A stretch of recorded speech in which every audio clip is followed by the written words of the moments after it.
Hello everyone and welcome to round number 5 of the GRENKE Chess Classic, the anti-penultimate round. This is only a 7-round tournament. I'm Gustafsson and I am thrilled to be joined once again by Super Grandmaster Peter Leko. Peter, how's it going? Thank you very much. I'm also very happy to be here. The tournament is fascinating and I think we will have again some fascinating games today. Without further ado, the game's just started. Let's jump into the action, shall we? Definitely. The one game I have my eyes on, I'm aware this is not the tournament leaders, but it's two members on and off of the 2800 Club, Caruana MVL, and we have one of the sharpest Najdorf lines out there. Do you have a doctorate in Najdorfian? Definitely I have, but that doesn't mean anything for the results. I mean, basically the Najdorf is such an opening that the more ambitious you are with white, the more risk you are taking. And black has all the more chances to fight back. And I'm usually a 6 bishop e3 player, or 6 f3 player, or 6 h3 player. And why I'm mentioning this, because Fabiano has also masterized all these moves almost to perfection, but for this game he deviates and he switches to bishop g5, which we have already seen him using it at the London Classic, beating Hikaru Nakamura with a brilliant prepared queen sacrifice. So this will be a fascinating opening battle. Both guys, of course, armed to the teeth. It has to be said, Fabiano has had bad results against the Najdorf throughout the course of his career. I looked it up earlier this morning. Since 2013, he scored 9 out of 27 in Najdorf games, which is 33%, of course, for a world-class player with white. That's a terrible harvest. But he has good memories of this line. As you mentioned, he beat Hikaru with it recently. Maxime, however, I think this is his hobby. I think this is how he spends his days, to analyze the poison pawn or the delayed poison pawn bishop g5 lines. Who's going to out-prepare whom here? Well, I think it's going to be really incredible clash, because we mentioned that Fabiano had this spectacular win, and then the next day Hikaru Nakamura with white played the same line against Maxime. Also won, right? And he has beaten him, yeah. But that was a very special moment, because MVL has excellent score in the Najdorf usually, but he was working as a second for Magnus in the World Championship match. So basically before the London Chess Classic he was busy with analyzing e4, e5, I guess, for that match. And suddenly he has forgotten, or he did not have so much time to devote to his beloved Najdorf. And Najdorf is an opening which you have to polish each day, because so many things are to be discovered. Yeah, that's very true. I was there with him in Kragerö for, quite some weeks before London, and without revealing all the secrets, his Najdorf was not the main priority during the match for obvious reasons, so he couldn't have spent that much time. But let's get a bit into the details here. First of all, they used to play queen b6 immediately all the time, and then queen d2 or queen b3. And these sharp lines, I never fully understood why black players switched to h6 and then queen b6, because this gives white this extra option of playing like they do in the game with a3 and bishop f2. Yes, do you know why? Yes, of course. I mean, the point is that first of all, this a3 bishop f2 was not something black really was afraid of. So he thought that if with h6 he limits white's options, and actually it limits, because if for example you go h6 bishop h4, no, just let's go to h6 bishop queen b6, the line with knight b3 does not exist at all because of queen e3 check. So this is already one big line. which is not a theoretical problem with the h7 position, but still is a huge theory. This is one thing, and another line is that without h6 you can play queen b6. You can also play the queen d3 stuff. I Yeah, mean, this is the one. this is a line. Yeah, queen d3, queen takes b2, rook b1, queen a3, and this is extreme f5, bishop e7, fe, bishop e2, and knife castles, then knight d5. So it goes on. There are some millions of lines. It's basically considered to be draw at the moment, but again, very, very sharp, and too many crazy lines. And then black basically thinks that if after f4 h6 you are kind of only having this a3 bishop f2 extra option, then it's much easier for me just to focus on this exact position to work it out, and if all the other lines lead to transposition, then this is a practical move order. Just to be clear, here there is still queen d2, and typically things transpose to other main lines with e5, yeah, but currently black is supposed to be fine, yeah.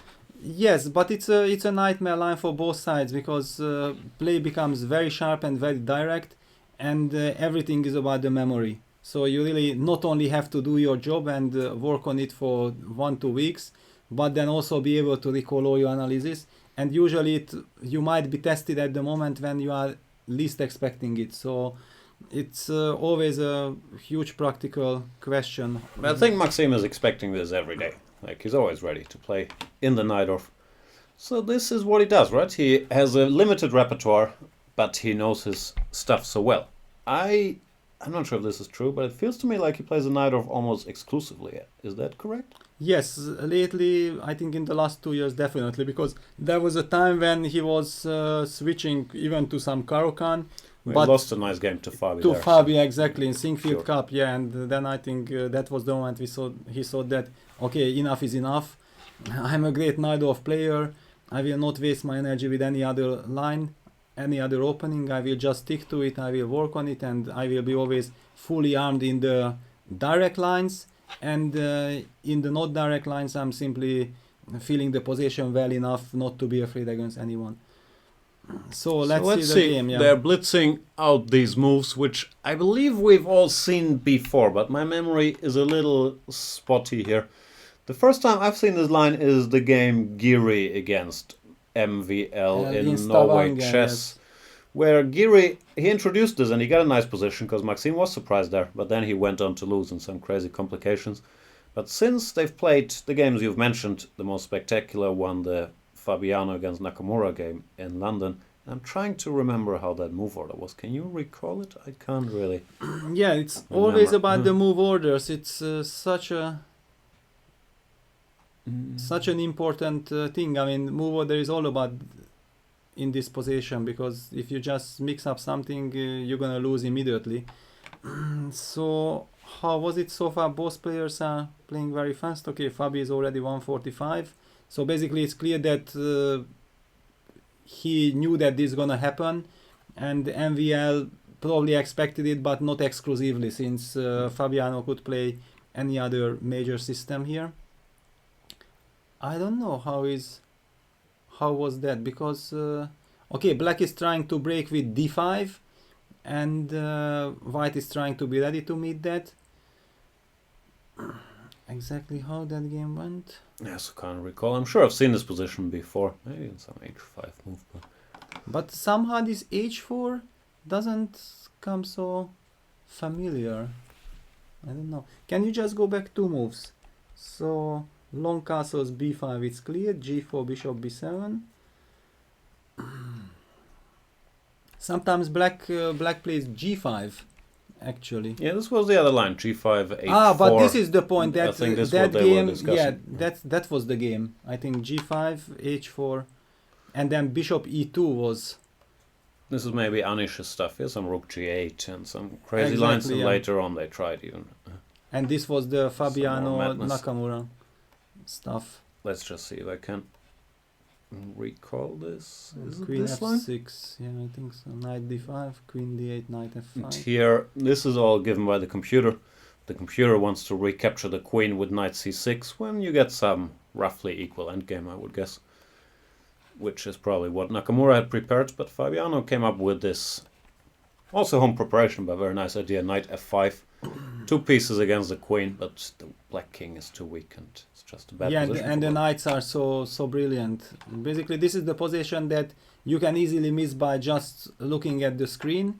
But if you put it on the board and suddenly you analyze it and then you play knight f5 and your seconds say, okay, but what are you doing? Come on.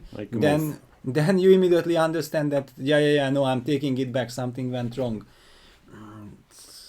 Yes, this was Fabiano's experience, but of course Maxime knows all these things. And bishop b7, I'm sure it's also been played, but I can't remember the details here. Maybe this is this game, Nakamura against MVL.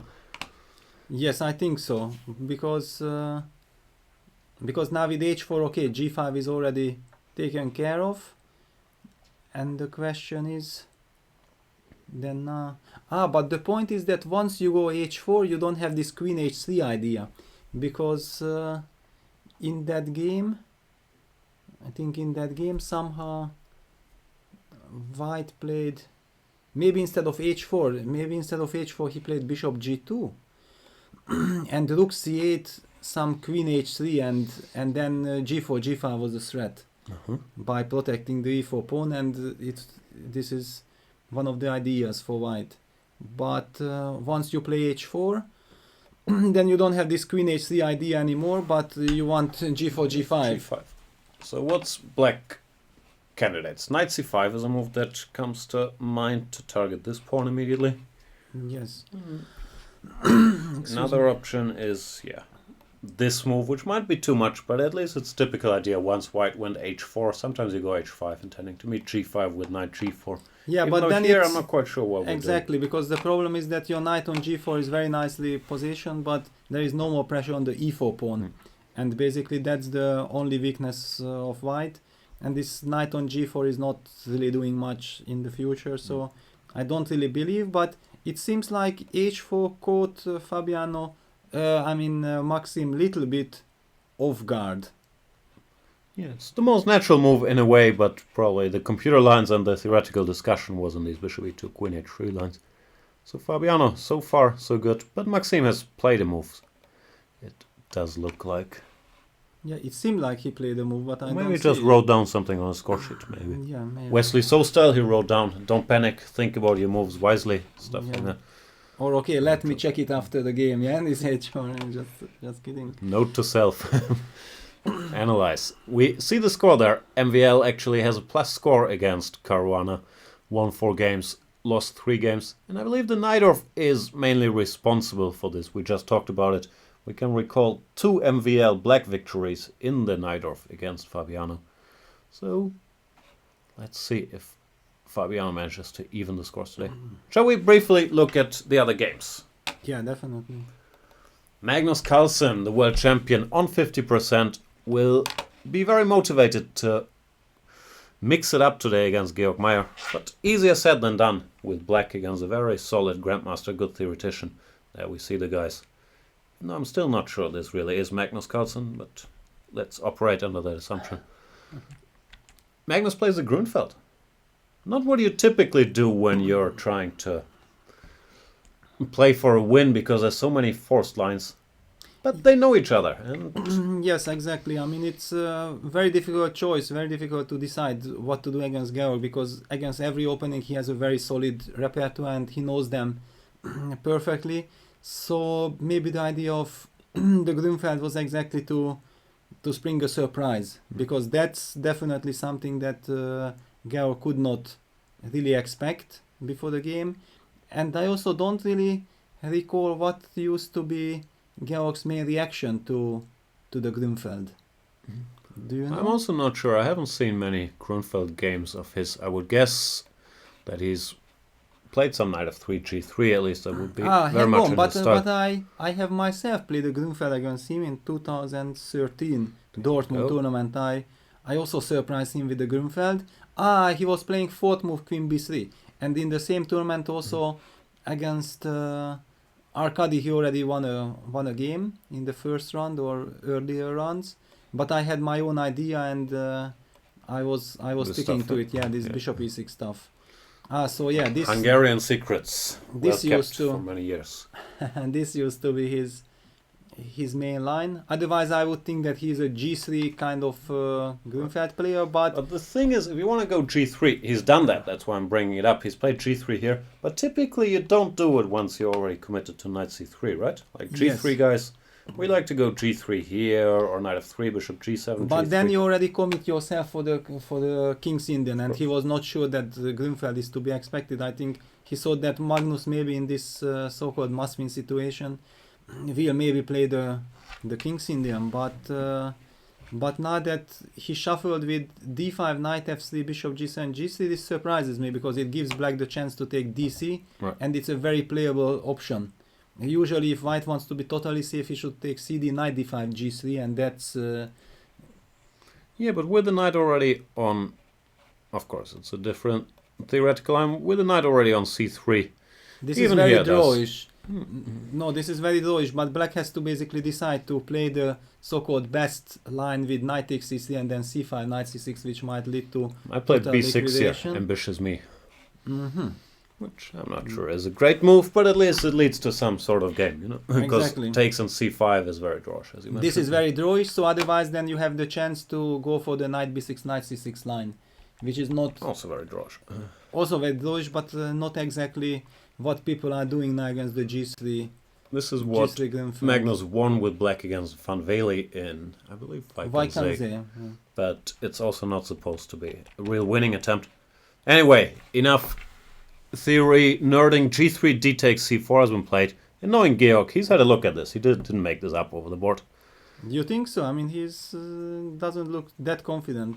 I mean, But he's why would he play g3 if you don't know this? You can always take and go e4 and bishop b5 check or whatever. okay, but maybe he's also not playing for a draw. He wants to have a game, but with a solid structure. Okay. Takes and queen a4 check. And knight ft7 might look like a very goofy move, but it's actually a very typical Yeah, that's the Grünfeldian point. idea. Yeah. You free this bishop, you put this knight on b6, the other knight on c6. It's a bit awkward for white. Yeah, I used to be a Grünfeld player all my life till I was 22 years old, and I had a game in the year 2000, Vaikanze against Nikolic, and that was exactly, I was given the chance to take dc, and after queen a4 check I went knight fd7, and I remember I was already thinking about that. I took over the initiative, kind of, so I know that as a black player you are actually quite happy about this. Definitely white has no problems whatsoever, but it's kind of something you really look forward to as black, because before the game you are worried that you never get a chance, but here you are basically presented with a playable position, and you can just play chess. What will happen later we will see. Something like this, I would guess. I don't know, theory, maybe c5 is possible too, but it's looks Yeah. like a better version of the normal lines which we described earlier, where after knight to d5 black goes knight b6 voluntarily, because white lost some time with the queen. Yeah, and the white queen would never go to d3 from d1, yeah, certainly. Okay, so far it seems like Magnus at least found an interesting way to make it a game early against Georg Mayer. We should reserve further judgment. The tournament leader, Levon Aronian, decided to kind of go for the Catalan, but not really. Yeah, I mean, Aronian is a master of all these c4, g3, so d4, knight f3, g3s. He knows all these move orders, and he knows that against which opponent, which move order he should use, which one hurts the opponent the most. He's extremely flexible here, so... I can explain, I believe, because in the Catalan, which let's say you go knight f3, knight f6, d4 here, knight pretty much exclusively takes bishop g2 and now either a6 or c5. Mainly a6, we've seen him do this against Bluebaum, and he's an expert here, he's played this many years. But that means that if you delay d4, like Levon did, after knight f6, knight f3, most people in this position play bishop e7 if this is their repertoire. But you have to allow these classical lines, and this is not part of Nidic's repertoire. Therefore, after knight f3, to be consistent with his repertoire, he more or less has to take on c4. Exactly. And now white has some extra options, like knight a3, queen a4 check, or the line Levon played, castles, leading to a slightly different play. And it seems like Levon was hoping to catch knight off guard here. Castles, I have to admit, I'm not that familiar with. Normally they play queen a4 check or knight a3. Yes, but somehow I recall some game Grishchuk in Kiev from the Petrosyan Memorial 2014, and if I'm not mistaken, exactly this castle had happened, and I was surprised that why Inar Kiev, who is quite a good theoretician himself, was spending here some 25-30 minutes, just because probably after castle you kind of have to show again your direction. That's the so-called idea behind castle, and if you after queen a4 check have your setup and you make something else now, then you very much want to still stay with your prepared setup against queen a4 check. But maybe it's not that easy. I'm greedy. Can I keep the pawn? c6? I understand. It's never that simple. Probably you just... You can. What? Queen c2, b5. Maybe. There's always these positional All pawn kinds of sacrifices, all B3s. kinds of b3s or a4 followed by b3. Actually, I wish I knew things. No, it's not this line.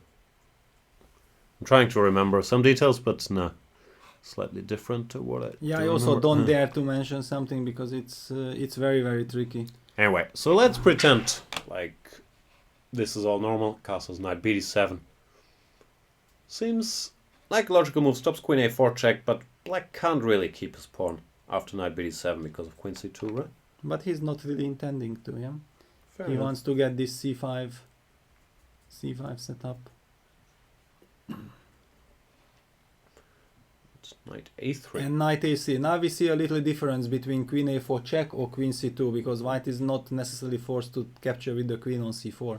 Take here, I'm guessing this is a theoretical position here, bishop d6 or a6. Yeah, or would b6, transpose to whatever they do. something, yeah. Something normal, but knight is the next option. And black played knight d5.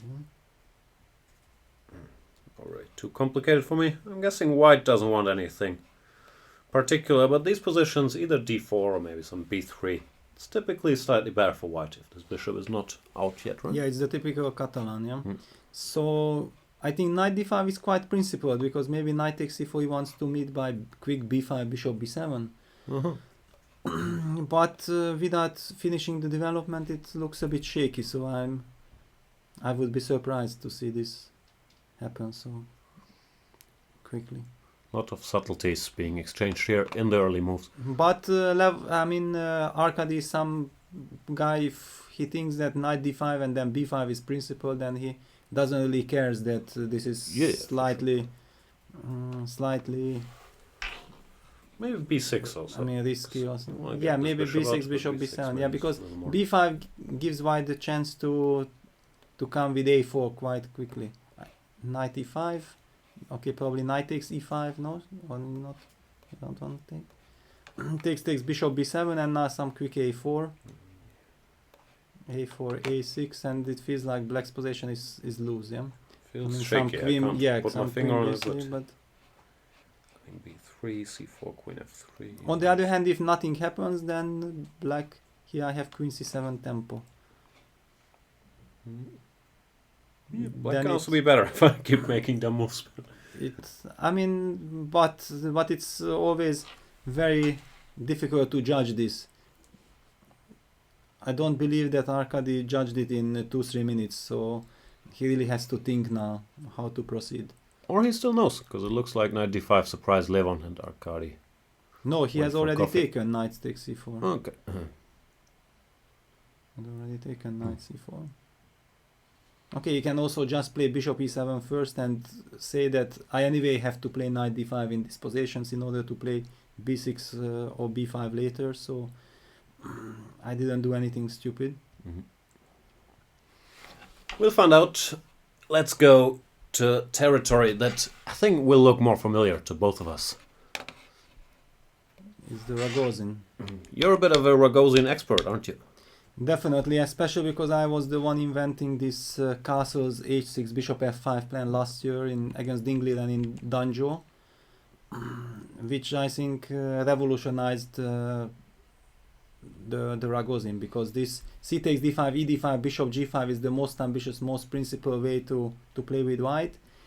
For years well, there's many lines of course, but the main discussions were always in these fields, and Yeah, it seemed like white was getting something. Yeah, or e3 and then c4. I Right. mean, instead of That's the other line. c5. Yeah, c4 or g5. Yeah, because I remember it was very hard to believe that black can play like this, and it was first introduced by Elyanov, I think, in one of the Grand Prix, and then it turned out that it really leads to some extremely rich, complicated middle game positions, and it was part of my repertoire with black. I played a couple of games against Topalov and Grishchuk, and I was quite happy with black. But nevertheless, there were already position was out of control, way too much theory, and I was very, very happy to have worked out last year this h6 castles move order, which now everybody started to play. Yeah. At first sight, bishop f5, which is the big idea, looks like a mistake because of queen b3 as played in the game. But this plan, which I think you also It's really surprising. showed, Yeah, bishop takes is really surprising move. bc and knight bd7 apparently it's playable. Well, Grishchuk won a game recently. How did that go? He went With BC. went bc, knight bd7. Yeah, this was also my game with Dingley then. He played bishop e2. It's still the same c5. And here is the critical moment, because in that game, it was the first game white castled. And basically I shocked Dingley then by playing c5, c4. It's a pawn sacrifice. And that's the whole point behind this a6 short castle, bishop f5 move order. Without this c4 move, this would not be good. And after So queen if I takes take? b7, I just go queen b6. It's a positional pawn sacrifice takes, a b6, and this position I think it's very dangerous for white. In fact, white has to watch out. There even had been couple of games for this position, but this is not critical. So the critical move, I already knew that before the game against Dingley, and that white has to play the so-called not ambitious move, d takes c5, because it really feels like it solves all black's problems immediately, but it's not that simple.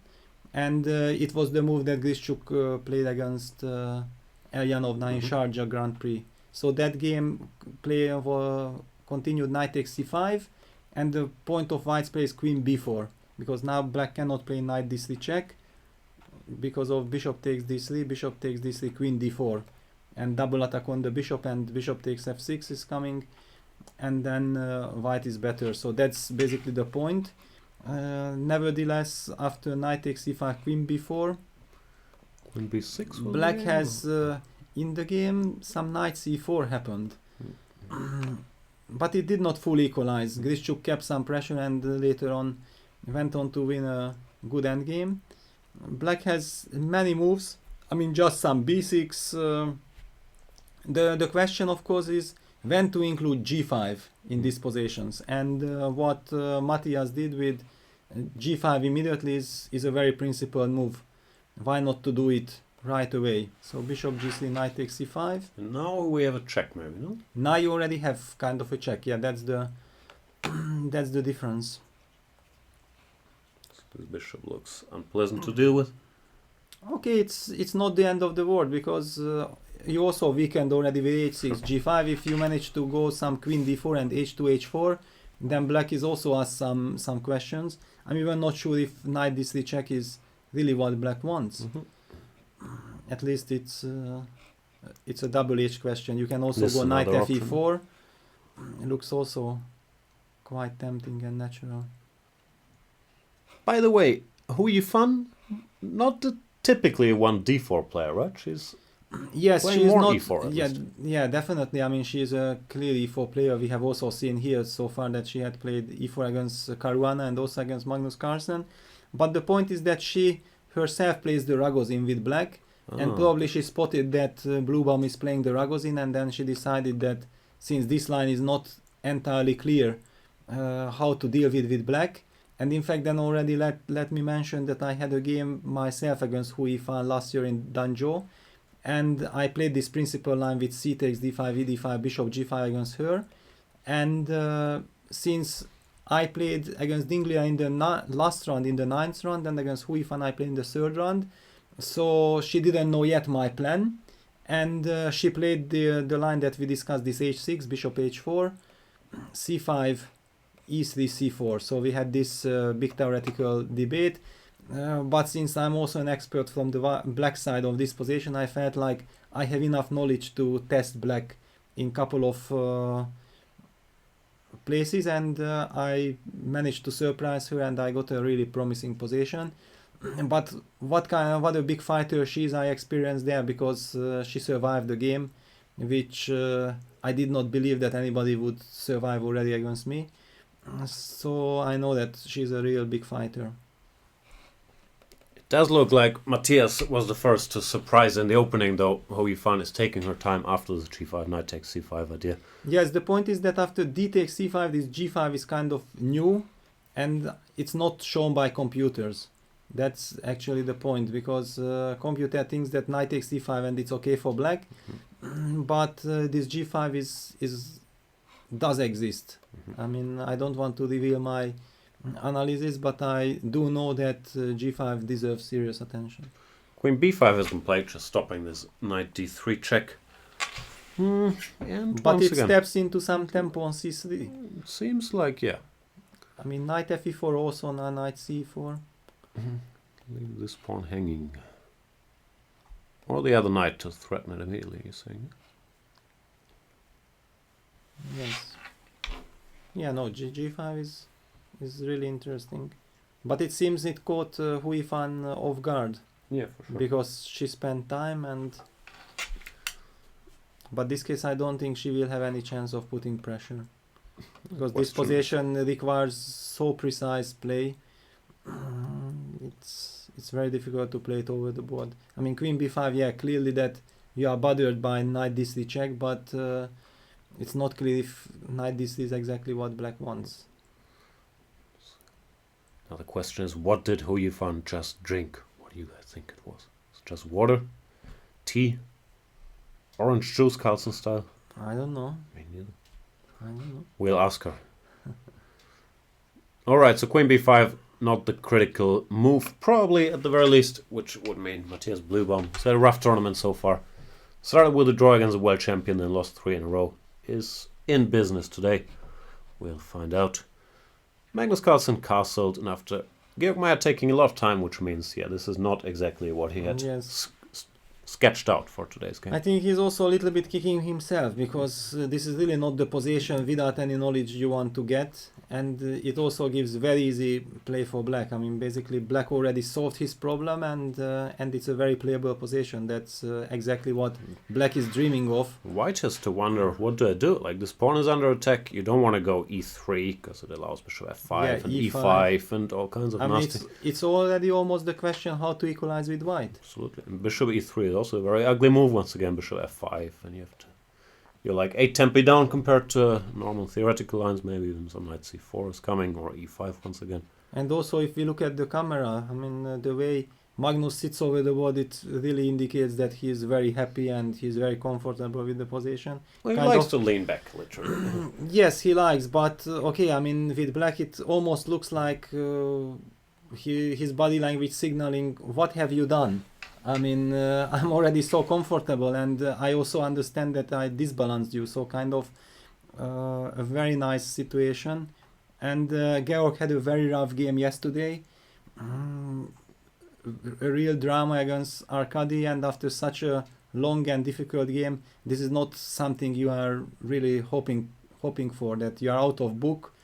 It's not clear what to do, and even if you would be prepared, you would never enter this position. But I don't know, this really feels unpleasant already.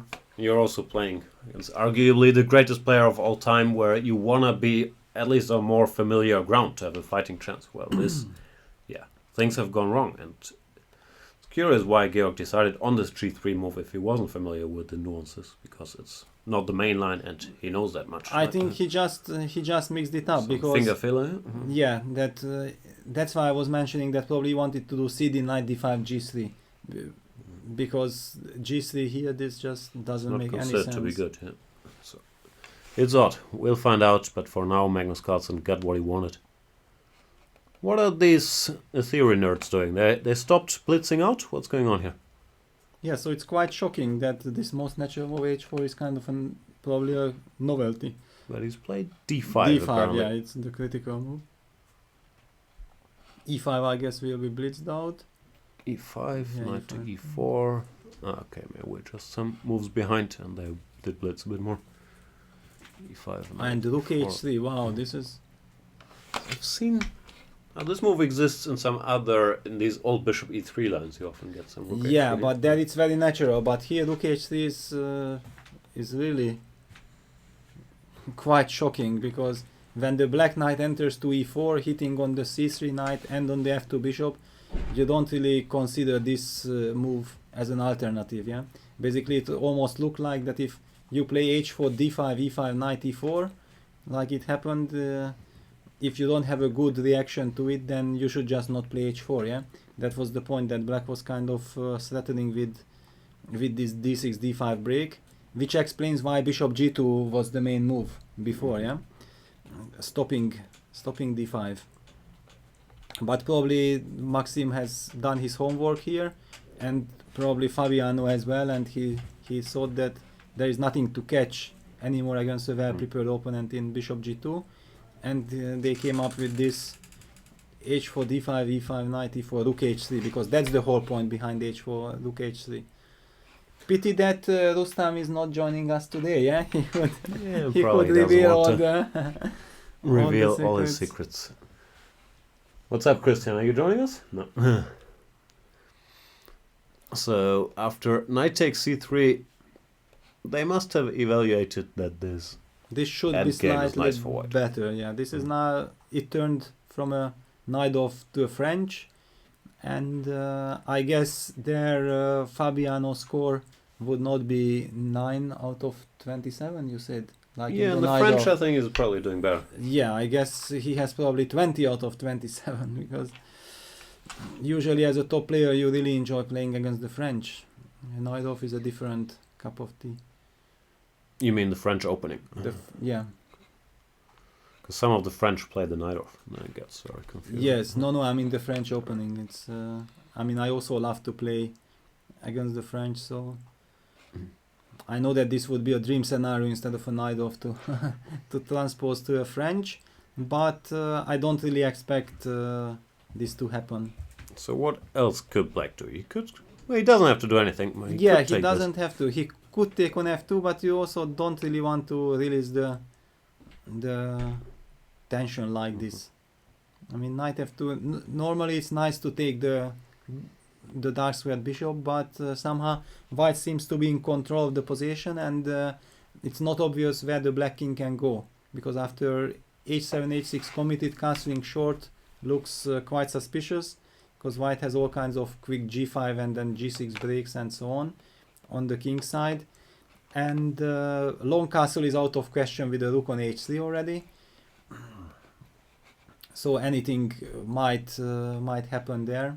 Who knows, but in general, yeah. Yeah, in general. The only thing I know about the Sicilian is if you have to cast along with black in an open Sicilian, something's gone wrong. Yeah, definitely. So I think it's quite obvious that black is trying to find some way to justify his position, because keeping the knight on e4, trying to force white to take on e4, releasing the tension, and then already you get the d5 square, you get so many extra options, and you get space, very, very importantly, and the bishop on b7 has a wonderful diagonal immediately. Now that the diagonal is still blocked, it's not doing that much, just helping, supporting the e4 knight. So let's try some moves. What about b4? With a clear intention, trying to disbalance the knight on c3, yeah? Trying to, okay, I guess a b4 looks forced.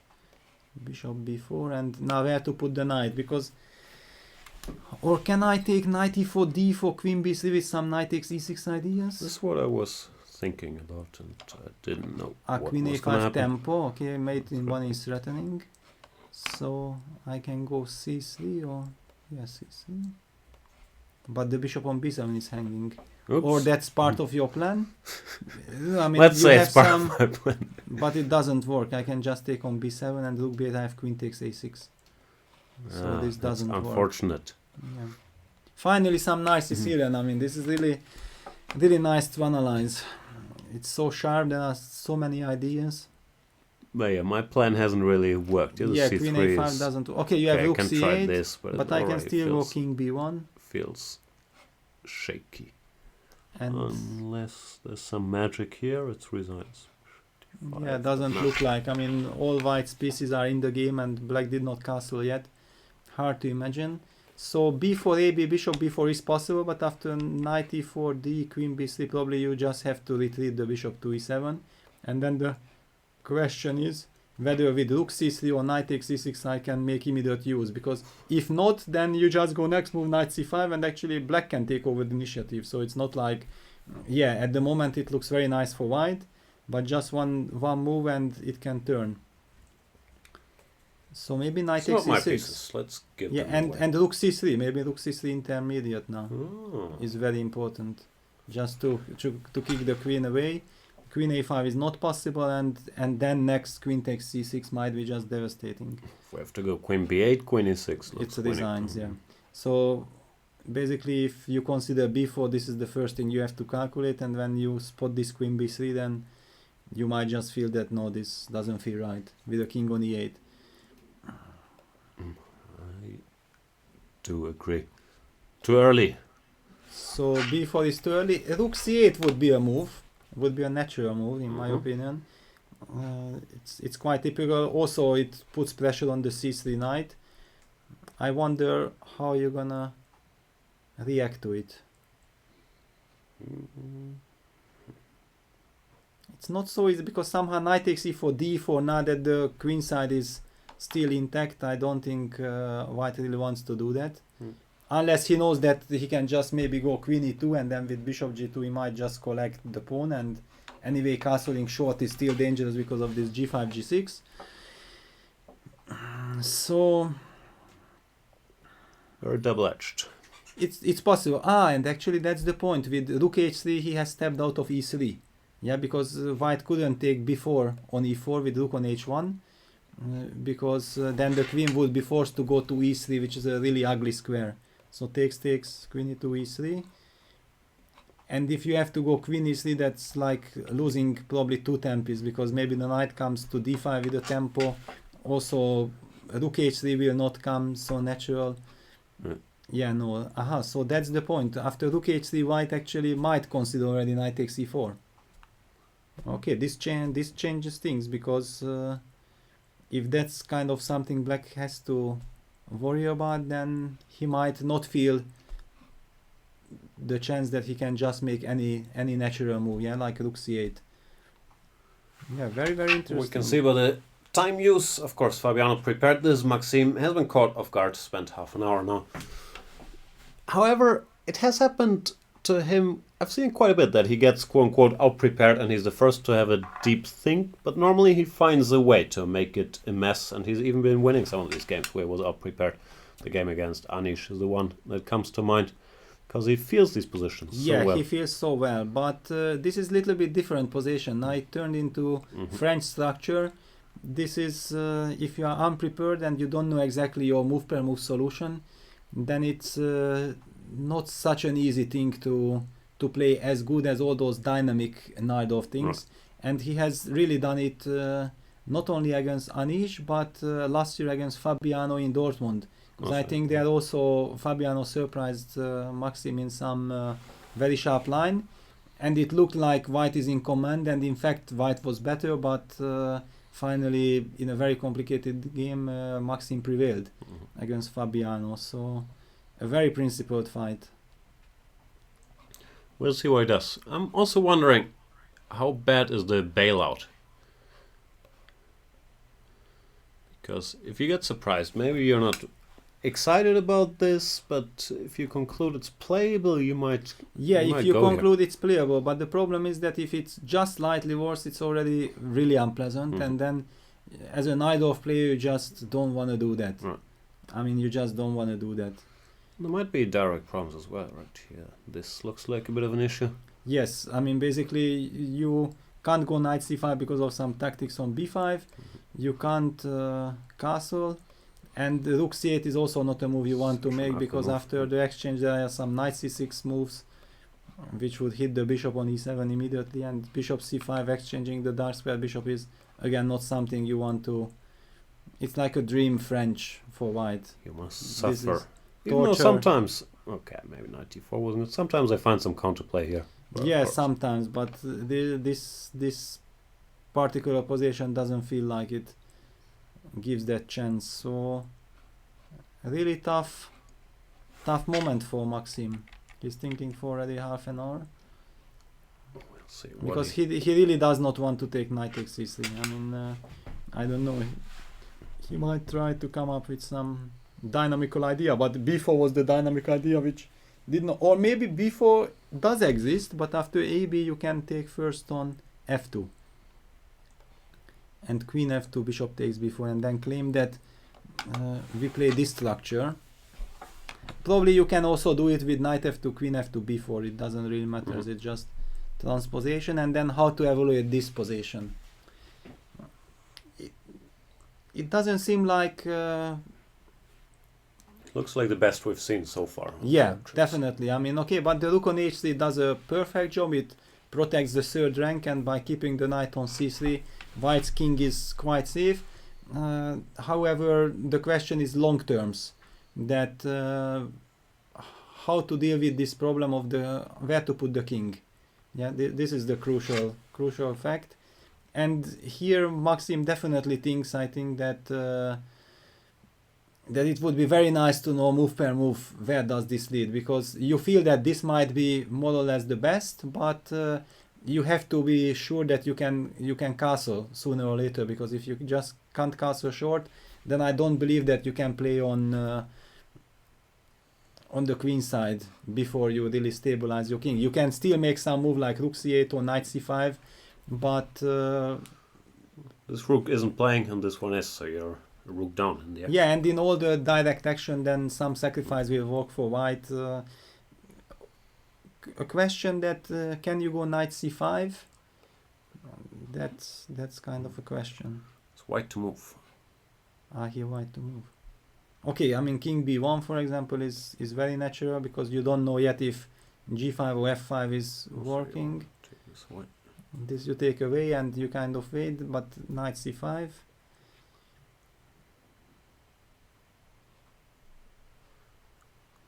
Knight a2. We can Then knight reconsider. e4. Oh, knight e4. Then knight e4. That's the point. And this looks double-edged. This looks double-edged. Another question: can white then play f5 instead of king b1? Just trying to use the momentum. Can I go f5? This would be a nice move to blitz out too, like if you're still in book. Yes. And then okay, please make your Your choice. move, sir. Okay, maybe just knight c5 anyway. This knight in black should probably keep the structure. And okay, the e5 pawn in long terms is a weakness. So if black could stabilize now with some long castle king b8, then he might be perfectly fine. But everything is move per move. A lot of action coming up here. A lot of problems to solve for MVL. There we see him calculating. I'm not a doctor, but his body language indicates... No, it actually just indicates that he's calculating. It doesn't look like he's sad or anything. Yeah, no, I mean, definitely is a little bit pissed, because it's normal. If you are playing the Najdorf, you don't want to be out prepared like this.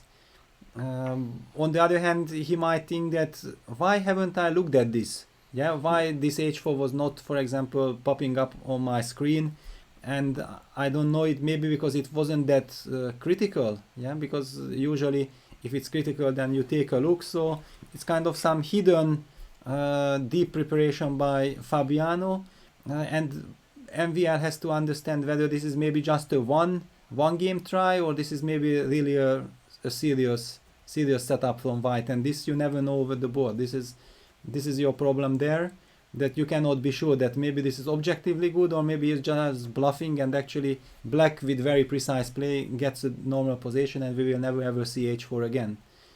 Very interesting to find out.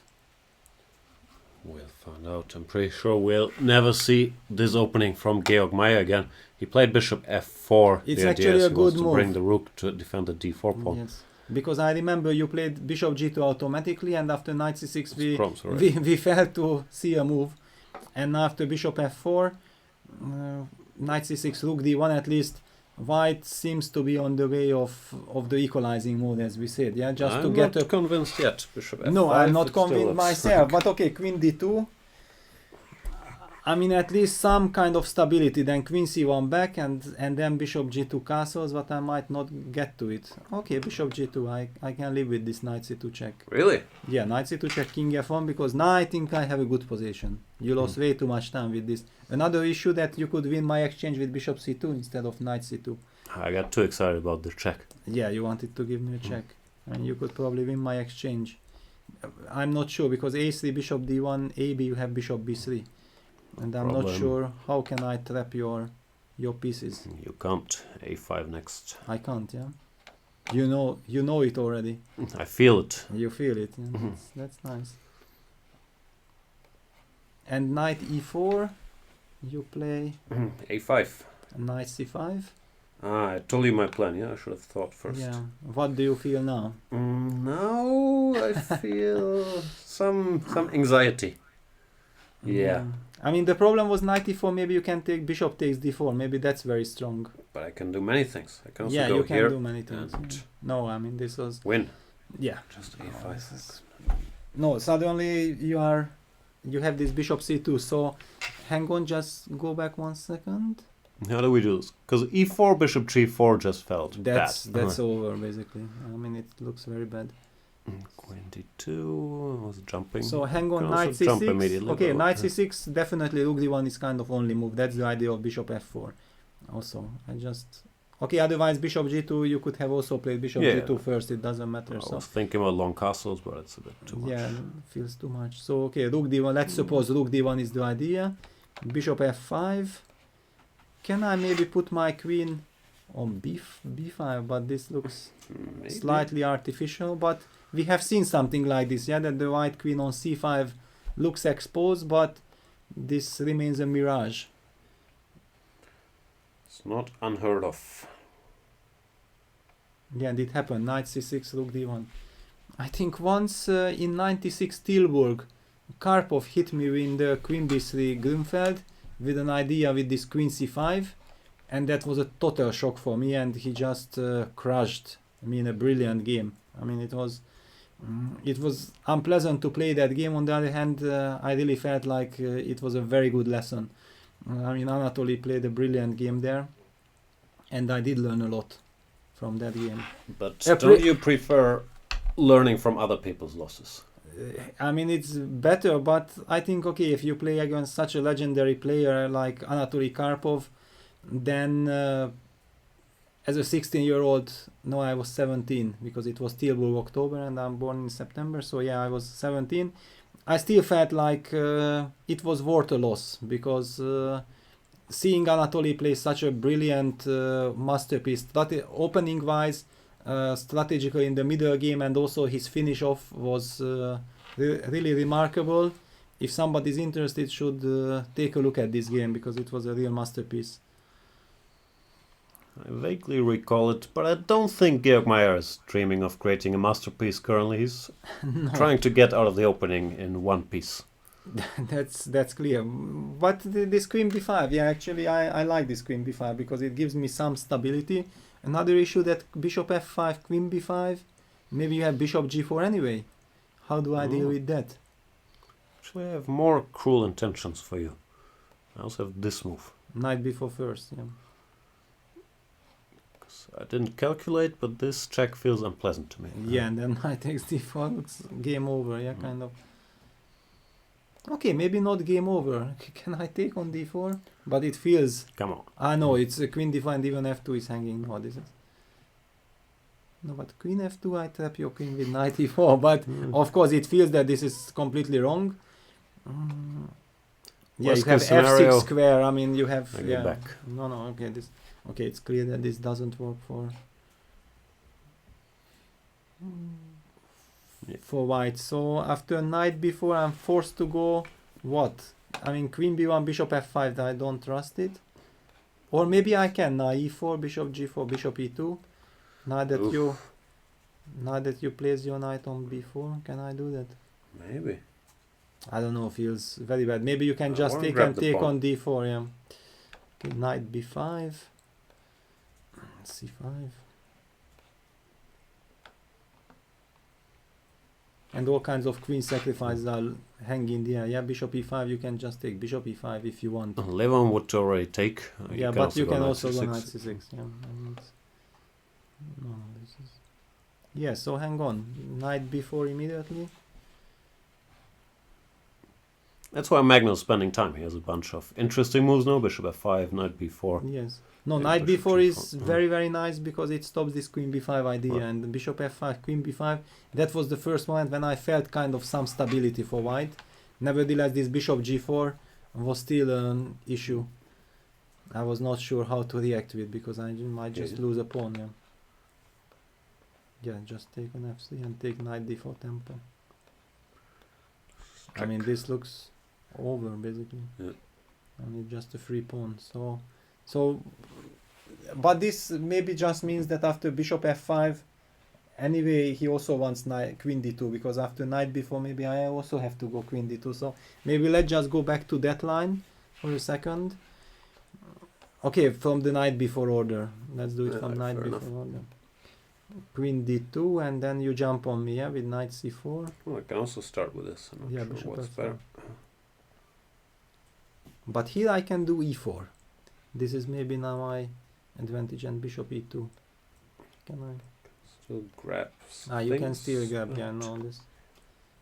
No, this is just. Never pleasant. Okay, I have knight b5 maybe, but all this feels really, really ugly. I mean, even if it suddenly this line might work, but this doesn't feel right. Yeah, but this might hold somehow. Yeah. Even Okay, more you could now. have also taken with the queen on d4, but you have such a big choice. This is just not what. This cannot be white's plan. So queen d2, bishop f5. Or knight, yeah, bishop f5. Okay, bishop g2 is natural, and then this knight c4, queen c1, bishop c2 is really a very important line. That if it works, can you just go there? Because Yeah. I'm not sure if it works. Can I go queen c1, bishop c2, maybe b3? b3. Okay, very artificial. Takes b takes c4. I mean, feels wrong. Some knight c2 check, king d1, knight d4, but okay, this I can live with. Yeah, two pieces. You keep two pieces. Yeah, I mean, I have king e1.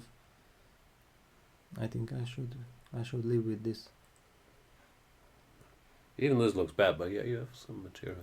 Yeah, I mean, because I cannot castle, but okay, I can take on d4, go bishop d2 back, then e3, king e2. I mean, it's not the end of the world. It's true. So But hang on, I can't do better. Here, after bc4. So many options. If I go here, then e3, takes. knight b5. You're gonna mate me, yeah? I mean, it feels like there should be some mate. I don't know, but yeah, it does look dangerous. And b5. However, hang on, I can just castle, just to make it safe. Here? Yeah, castles. Bishop takes is the a b, Oh, and maybe I'm winning back the piece anyway. that'd be a pity. But yeah, this This is and fine. No, white is better. Yeah, no, white is better. So, because that would be the logical way. If I would be able to go queen d2 and queen c1, and I can deal with this bishop c2, then still. then the position is kind of normal. But I mean, it looks so risky and so dangerous. But okay. I can do something like this if nothing better occurs to me. When black is at least fine, but maybe not. Black is fine, but this is already a playable position white. I have some h3 and then e4 and king g1, king h2. Then all my pieces are also perfectly. I mean, I will solve this issue with my king, and then I have all the reasons to be quite happy. If I start with this. Bishop c2. Oof. Oof. This hurts. Politely asking you This to hurts. give me your queen. This hurts. You can go rook a1, but how happy are you? I can go rook a1. Okay. I mean, those pieces, if they don't win immediately, then they are also a little bit Yeah. committal. You might but you can go back bishop f5 now. Even then castles. Yeah, knight c2 and then E4, I e4. thought. Yeah. Yeah, that's something black should watch out for. So we still haven't found a win for black.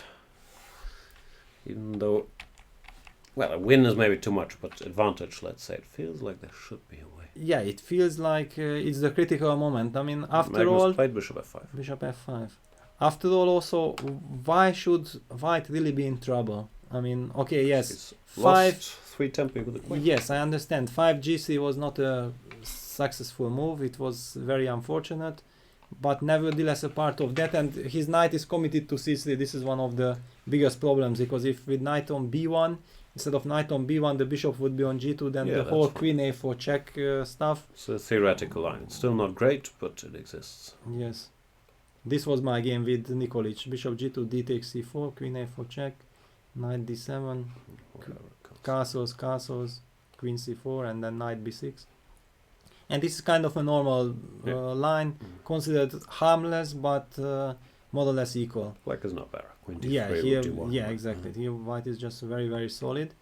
But anyway, playable line for black. However, with the knight on c3 committed and the bishop not yet on g2, that's why we are so excited, yeah, about black's chances, because white was forced kind of to play bishop f4 in order to trying to solve his problem with the d4 pawn. Yeah, we can't make the normal moves with white anymore. Some things Gone wrong, yeah, exactly. Still, now it's time to calculate and for white to Yeah, find a way to survive. really lot to calculate, because for us it was very easy to move pieces, but all the lines we have seen illustrated very well that it's a very thin rope. Yeah, just one mistake and it can all be over. At the same time, if there is no way to punish, then white can also finally stabilize. So the next moves will be quite decisive here.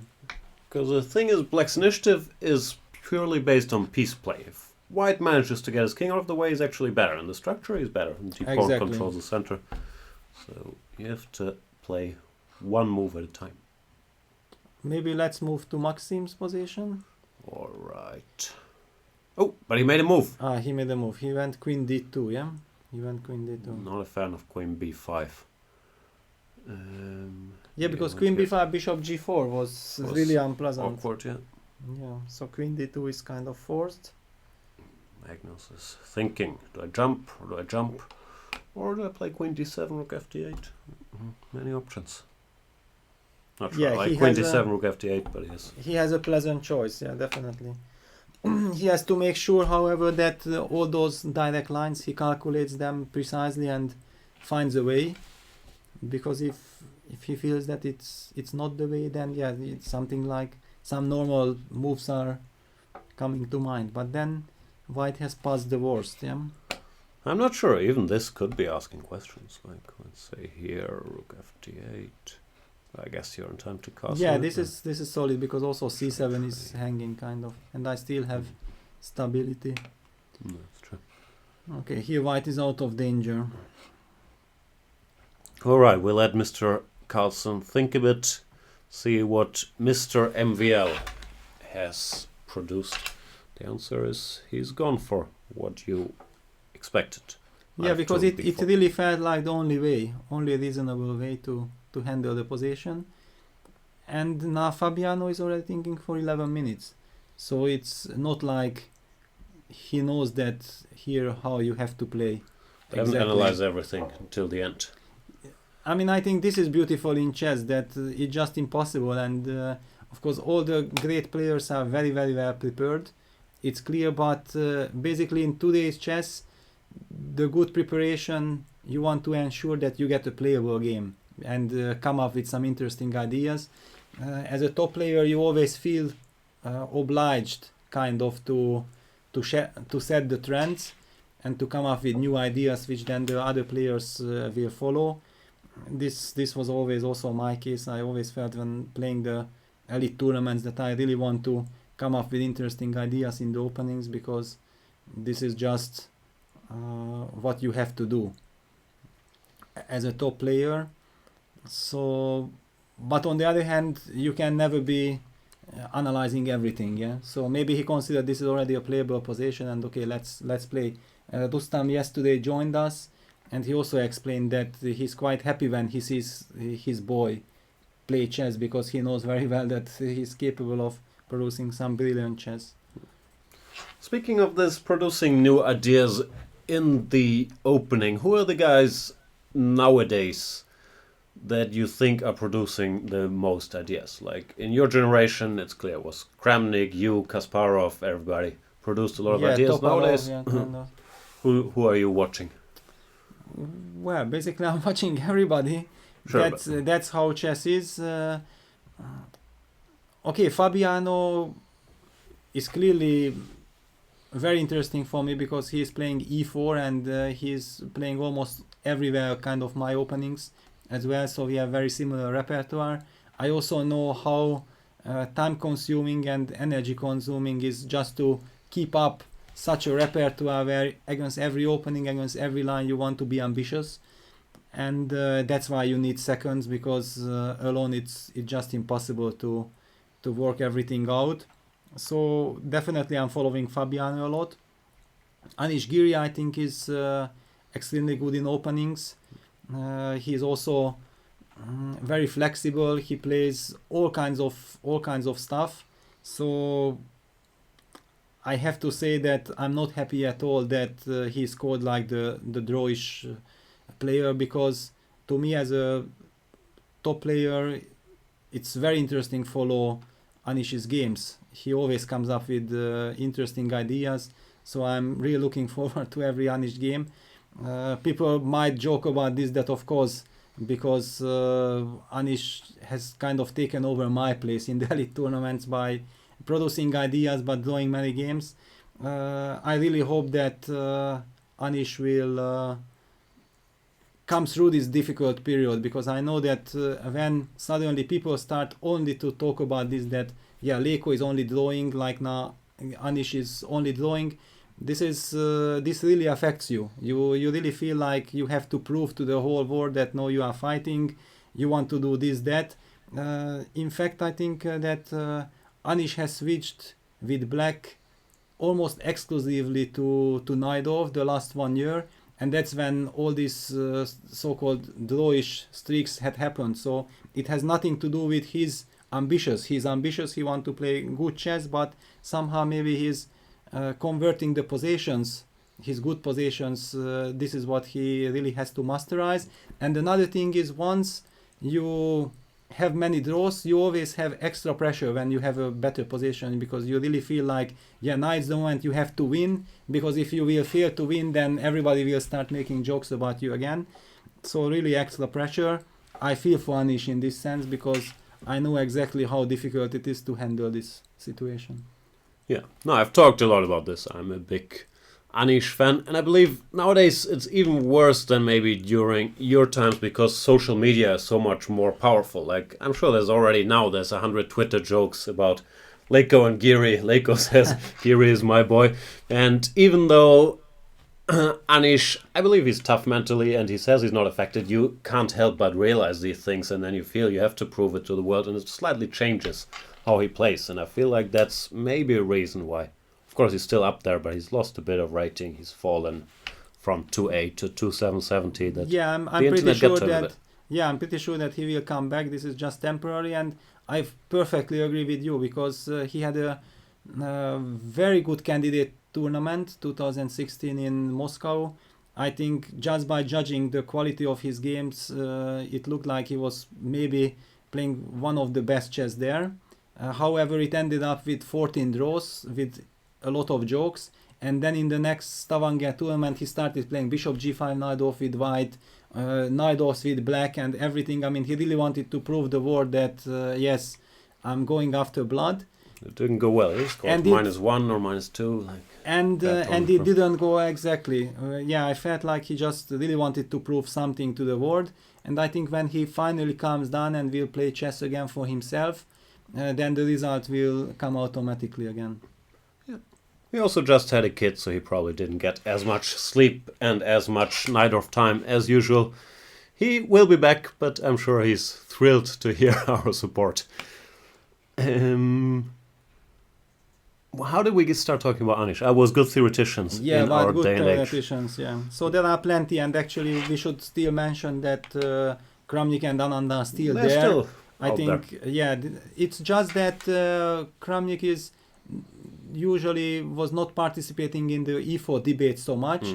So he had been masterizing his black repertoire to perfection, and he came up with many very precise equalizing lines, for example, which people don't appreciate that much, but in fact you know exactly as a top player that those lines cause you a lot of headache in the future and basically closing up some of your repertoires. So chess wise it is a real contribution, but lately also Vladimir started to experiment again with e4, and I would not even call experiment because he was almost winning all his games with e4, coming up with some brilliant ideas, putting some pressure. And in general, it feels like he's stopped trying to solve every line, but instead focus more on finding ideas everywhere. Knight f3, g3, d4, knight f3, e3, d4, bishop f4, 1 e4. He's playing all kinds of things, and he keeps putting a lot of pressure. Yeah, but by knowing Vladimir very well, I know also that all those things are worked out quite to some perfection. So it just not just he's doing something, but in e4, in knight f3, in d4, in c4, basically in everything he is armed. He is just incredibly strong. I think he is the one who has this incredible feeling for openings and finds everywhere the maximum for white and also the best ways to have a very stable, perfect repertoire as black. No, I've asked him about it. He said he's still working as much as he always has. It's just that nowadays he feels with white you have to be more flexible, and sometimes you have to play some nonsense line in order to get some playable game. Yes, and coming back also to Wesley So, because I think Wesley has also shown in the last 1.5 years that he really improved in the openings. He became also much more solid. Before he was sometimes way too aggressive with white. Now he already has a very solid repertoire with white. He knows exactly what he's doing. He's very well prepared, and also with black he's very well prepared. So I know that he has played just like 3 of my own ideas as well, which I had intended to play, and he was the one to... Which ones? Give us a full list.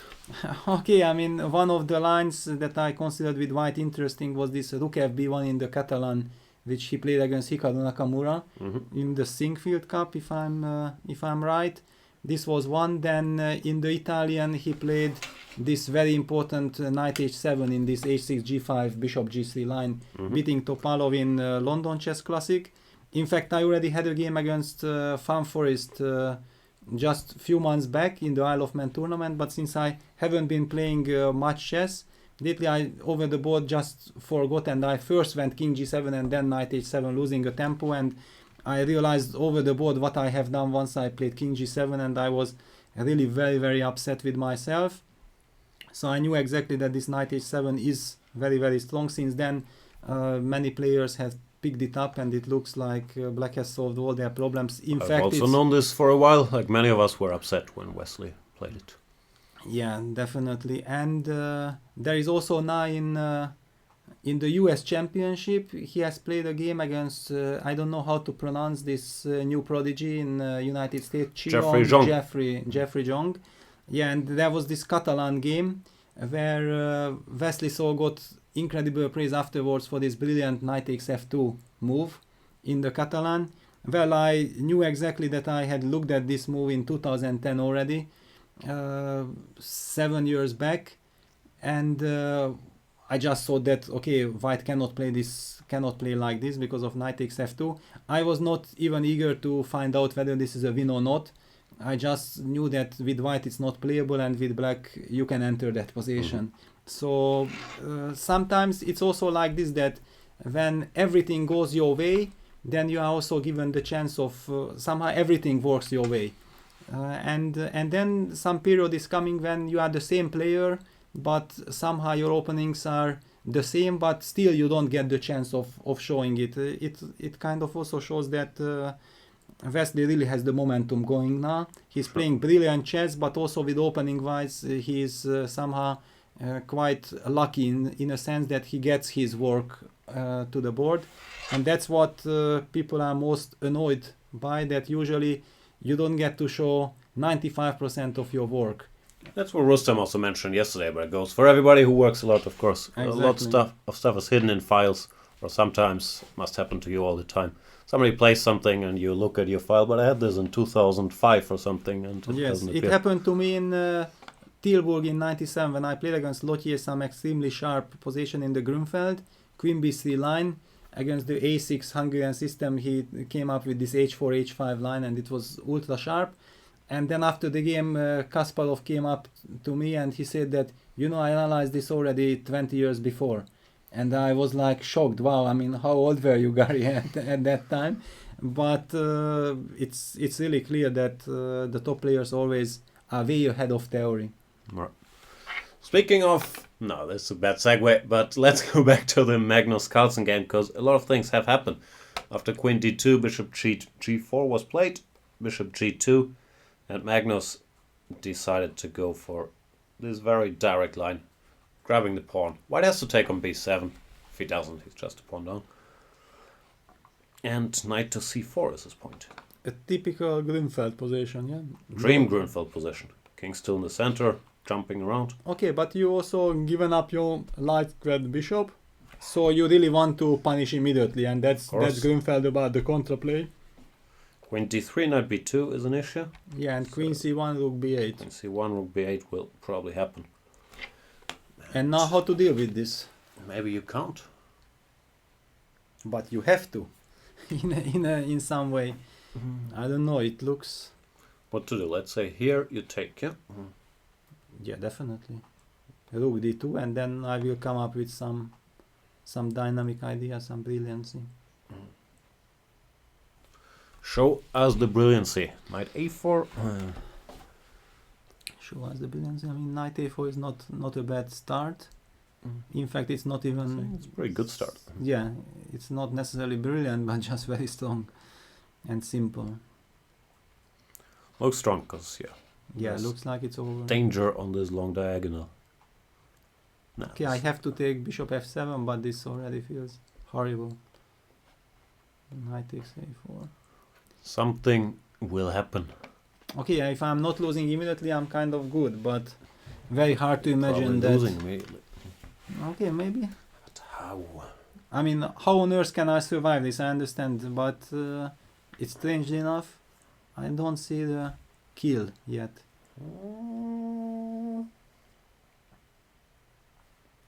But I would not be surprised if comps would be blinking already. Must be there. So rook b4 maybe. Okay, but it doesn't scare me that much. Knight c3, you wanna go rook c4 just, yeah? I want to scare you. that would be the end. Knight of the c5, story. queen d5 I was thinking. Yeah, then maybe rook b4 just is very strong. Because it feels like there is something. Yeah, there decisive. has to be. I mean, this just cannot be. I mean, knight c3, rook c4 looks really bad. Winning by pinning. Yeah, this one is over. Yeah, so this rook b8 had been played. Yeah, No as surprise. expected. Meyer is sitting there looking for a way to stay in the game. This guy does not look like Magnus at all. Also the hair situation, like it's all over the place. Have you watched the movie The Talented Mr. Ripley? Definitely. Okay, I think everybody has. Yeah, it was I a think, brilliant movie. Yeah. This is Matt Damon, like in the stage after he took over. What's the guy's name? Dickie's identity. Yeah, I mean, Just Jude optically, Law's, I'm not. yeah, because but I'm saying he's Matt Damon. He's no longer Jude Law. This is Matt Damon pretending to be Jude Law. I understand your point, but somehow it's not my style to judge all these things. I'm not feeling that comfortable. I mean, you are the expert in all these things. I'm not sure there's any expertise to be acquired, and I might be joking. It might still be the real Magnus. Yeah, I like judging chess players by their moves, not by their looks. And I'm not judging. I'm just saying no, it of doesn't course, look like yeah, him. no, I'm but just you are saying speculating. You're Hammer. Have we seen you? Are you anywhere? Can you prove that you are not sitting at the board right now? We'll ask Henrik. He should recognize his son. No, I think this is Magnus. You think so? Yeah, it looks like Magnus after all. And it looks like Magnus might win his first game today. Yeah, at the moment it looks very good for him. I mean, it's just a catastrophe how the opening went for Georg. Yeah, I mean, this is very strange because normally Georg, these things don't happen to him. He's very, very well aware of move orders and subtleties and so on. Yeah. Just as Grunfeld must have caught him off guard and he reacted badly. Yeah, it's really unfortunate. I don't know how he wanna stay in the game at all. I mean, this knight takes b2 winning a pawn with tempo, and then you can jump back, and there are no pins, and there is no stability for white. Because here then the problem is you just do this and it's a achieved pawn, anything. and all the knights are still extremely strong. Yeah, Black has all kinds of. Okay, this gives the exchange. Sorry. Sorry, I blundered things. Yes. I want to lose all the pieces. No, I mean you can go e5, yeah, and then this bishop has no good square. Yeah, it's just. I don't know. This is just terrible. Yeah. Okay, bishop g5. Maybe I have to go.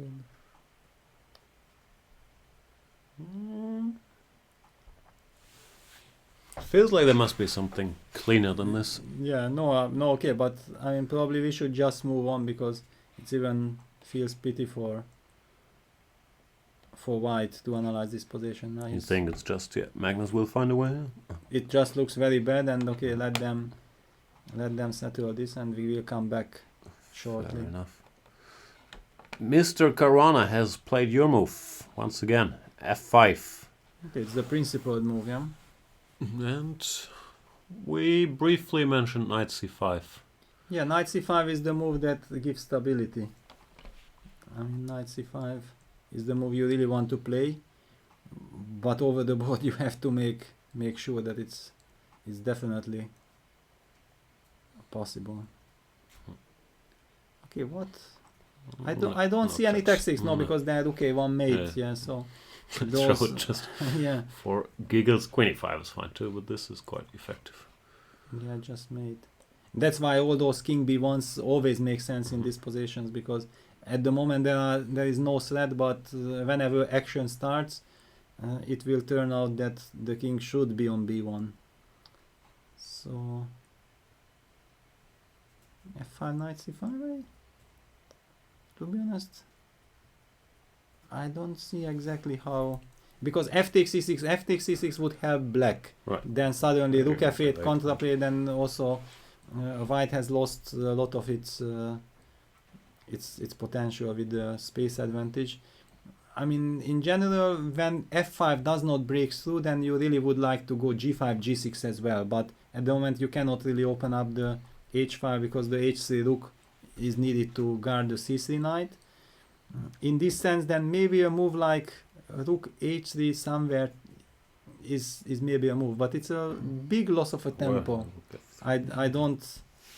I somehow don't feel that white has this luxury to. If we just play your always useful move, king b1, what is black doing? Yes, but then the question appears whether this f5 knight c5 was good to include or not. Who knows, but it still feels too risky to castle somehow. Yeah, to short, F6 yes, but and if I go g5 long for- castle, Whoa. I mean, okay, this knight a2 is very natural, then knight e4. I still have knight e4, but then e6 is loose, yeah? Mm-hmm. Okay, let's check it. Knight a2, knight e4. Actually, he just took on e5, so maybe he we took on should e5. jump to that. Yeah, then we should jump to that. This was just very complicated. Yeah. Yes. What's going on here? Fe6? That's my thinking position. Yeah, f6 and then maybe short castle. Ah, that's his point. Maybe that's his point. Now it feels very Najdorfy again. At Yeah, least. it's He's Najdorf. gonna Yeah, be exactly. happy. There is no French anymore. And then g5. This would be a real natural Najdorf play. g5. fe6 and now to put the queen on g2 maybe.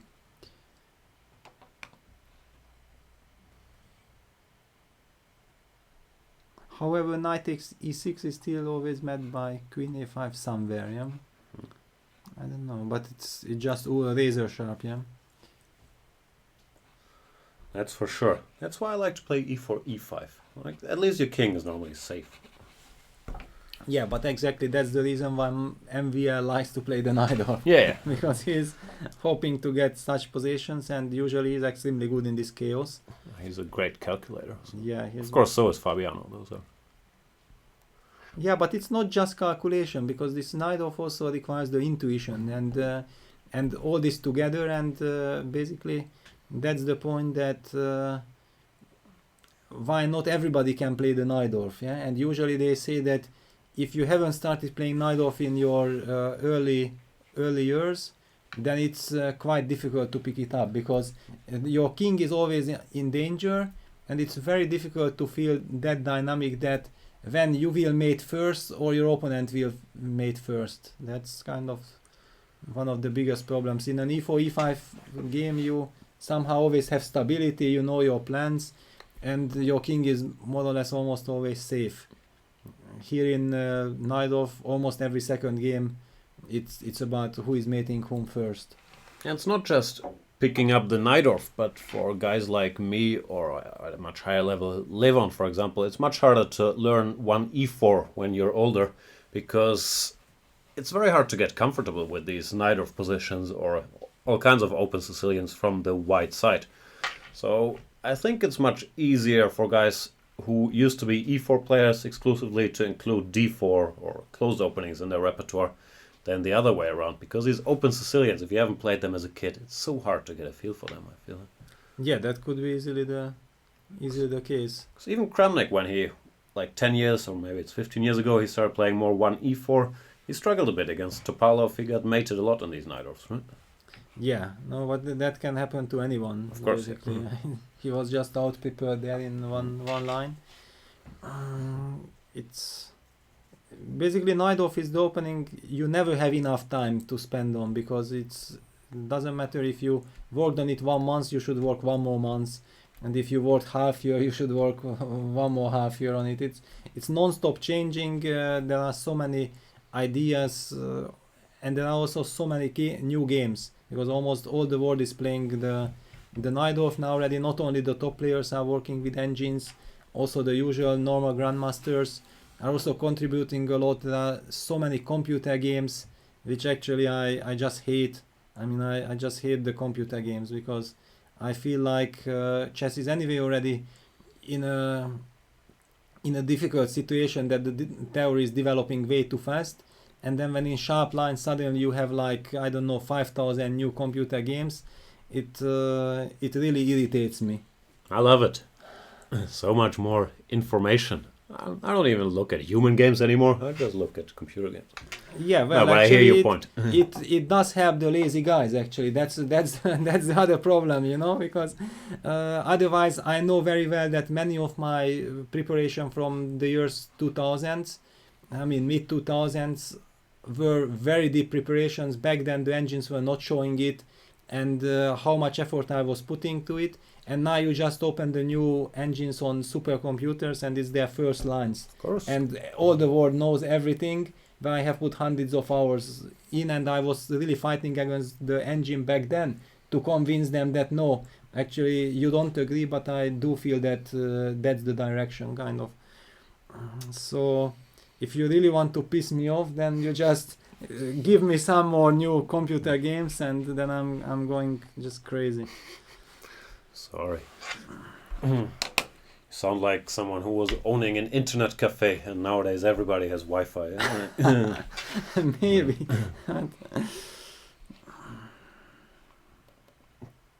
But of course, this everybody having more information also means there's more choices, and it feels like it's a lot more about, being cunning and being flexible. It feels there's not that many guys like Maxime who are very principled, playing only the Najdorf, I'm not even sure that's true, only the Grunfeld, only one e4, and are having success, right? No, with white he is varying. I mean, he is playing Retis, he also plays c4, d4s, everything basically, with black he is sticking to Grunfeld and Najdorf, but there's a good reason for it, because the results prove him right, and many times, even when he gets out-prepared, so-called, he's putting up real good fights, and he wins those games many times.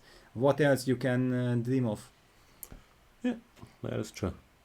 And it has the advantage it's fighting opening, so in a tournament like this, he doesn't have to adjust his repertoire to play for a win against a quote-unquote weaker players. This is already a big advantage in itself. However, we also know that if white wants to be solid against the Najdorf, you can also play solid. How? I mean, okay, first of all, give third move bishop b5 check. But even there, knight d7, he's gonna find a way to get a game. Yeah, but there is already so much theory on this bishop b5, knight d7. Like 3-4 years ago, it was quite fresh. Now hundreds, thousands of games, and almost all the lines. Millions of engine games. No, maybe not. No, millions of engine games are in the main Najdorf in all those completely crazy, insane lines. They like bishop g5. They like bishop g5, yeah.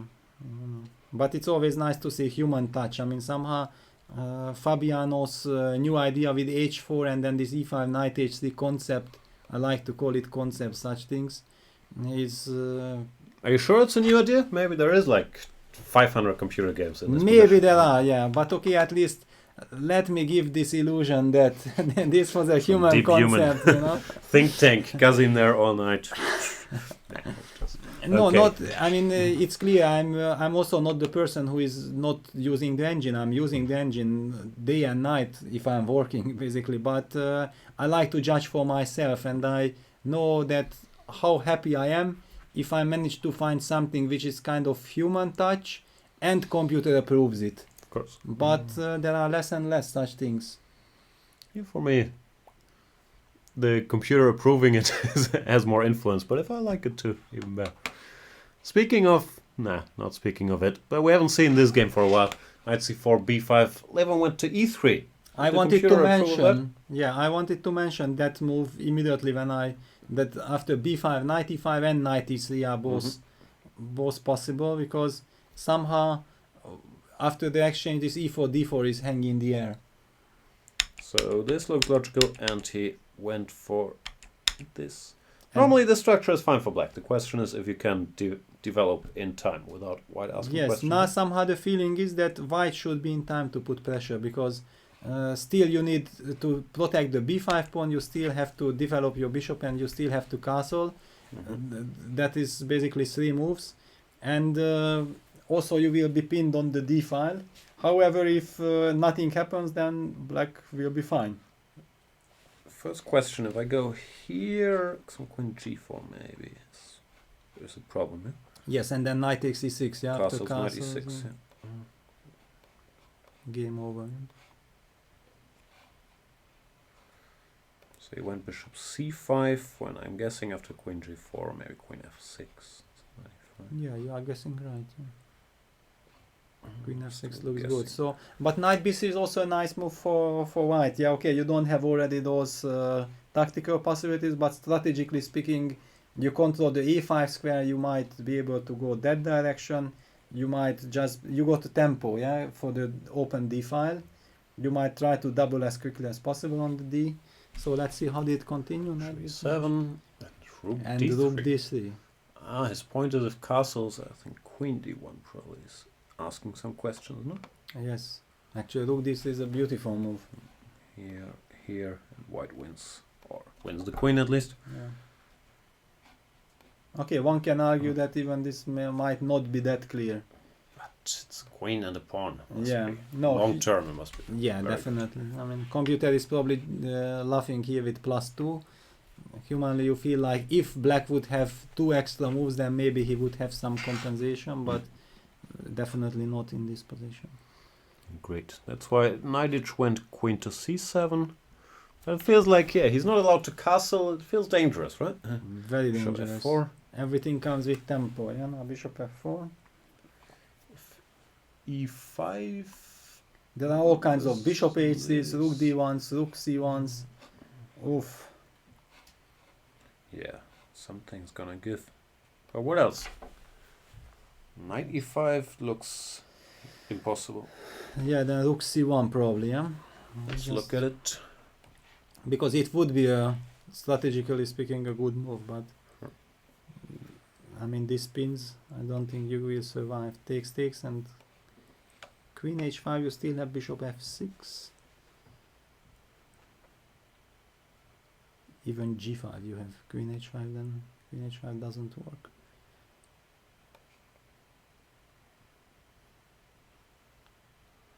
Knight d4. So, yeah, no, threatening knight c6, but it feels like not the right direction.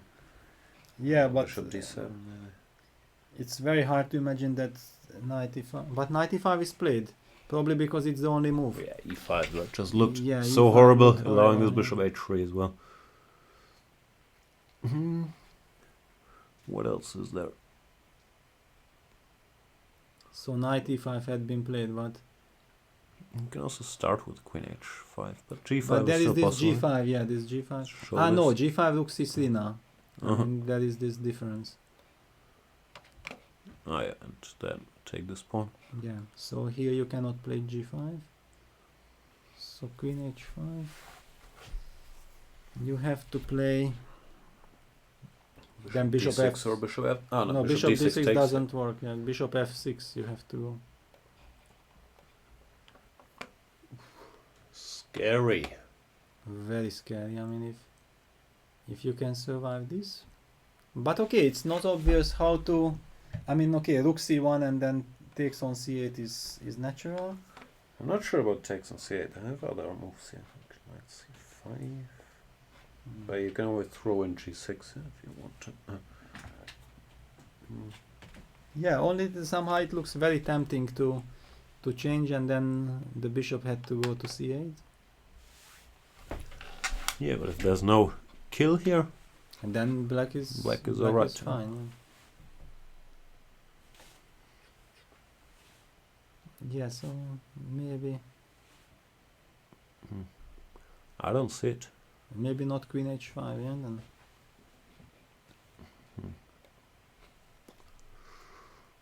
What else can we? Let me try my weirdo idea once. yeah, try it. What is your queen weirdo? b8. I want to go here. Knight c5. Well, basically I wanted to sacrifice my queen at the right moment. Gimme. I don't know yet how, but castles as a start. Because now you are also pinned. Yeah. You should not forget that you're also pinned. I did not. Maybe I did forget. A bit, yeah. Yeah, I was hoping for some tactic, but I can't see it. But maybe I'm also forever pinned, and the knight on c5 is just very strong. You can come back to d1, and even after g6 just come back to Just e2. play. Yeah. And you still have all those knight d7 threats looming. I mean, I Yeah. don't like it for black. Yeah, this who would like it? Yeah, it's more like it was kind of forced, yeah, to get into this pin. And now Levon is thinking really hard. I think he just cannot believe that he cannot find the forced win, because it really feels like there should be something in the position. And by knowing how imaginative and creative Levon is, very hard to believe that black can get away with this pin. Yeah, something's gone wrong for. Yeah, what we Akari. discussed, that this knight d5 and removes the jacket. Yeah, that one removes the jacket. Yeah, he feels, he smells blood now. He really want to go after it. Serious business. This is the moment. It just cannot be. I know he's very principled player. He just believes that in such situation you have to punish the opponent. You just cannot let him survive. So And you don't only mean punish him by making him look at his green shirt, right? no. What's No. with the green shirts? Fabiano wears a green shirt, Levon wears a whatever color that is shirt. I must be missing. You have some really trend. good eyes, yeah, that you see all this, because I'm my glasses are maybe not strong enough for this. No, I'm not sure if that Finesses. is green, but we will ask Levon. He has his own style. He's very colorful all of the time. Yeah, Also but over the board. yes, I think that he is also now in a very nice psychological situation, because he's +2, he's leading the tournament, he feels like he's playing good chess, he gets his confidence back, and now he really feels like, okay, I'm +2 and I got this position with white, I have to try to get the maximum out of it, yeah, because eventually a win today would put him in a fantastic tournament situation. But we also should not underestimate Arkady, because Arkady is such a great fighter. If there is a chance to fight, then he will always find the resources. Oh, and we have a tweet from Chess24com. Have questions for Jan and Peter on the live webcast. Use the hashtag GRENKECHESS. Hashtag. How do you read that out? If it says hashtag GRENKECHESS, hashtag. I don't know. I'm not having. Feels redundant. I don't have any Twitter account. I don't use Facebook. I mean, I'm old school. Are you anywhere on social media? No, on LinkedIn? I don't know if Skype is a social media or not. No, I have, it's not. No, okay, but I'm available on Skype. Yeah, Okay. for my friends. But It's Peter Leko 12347 on Skype. You can track him down there.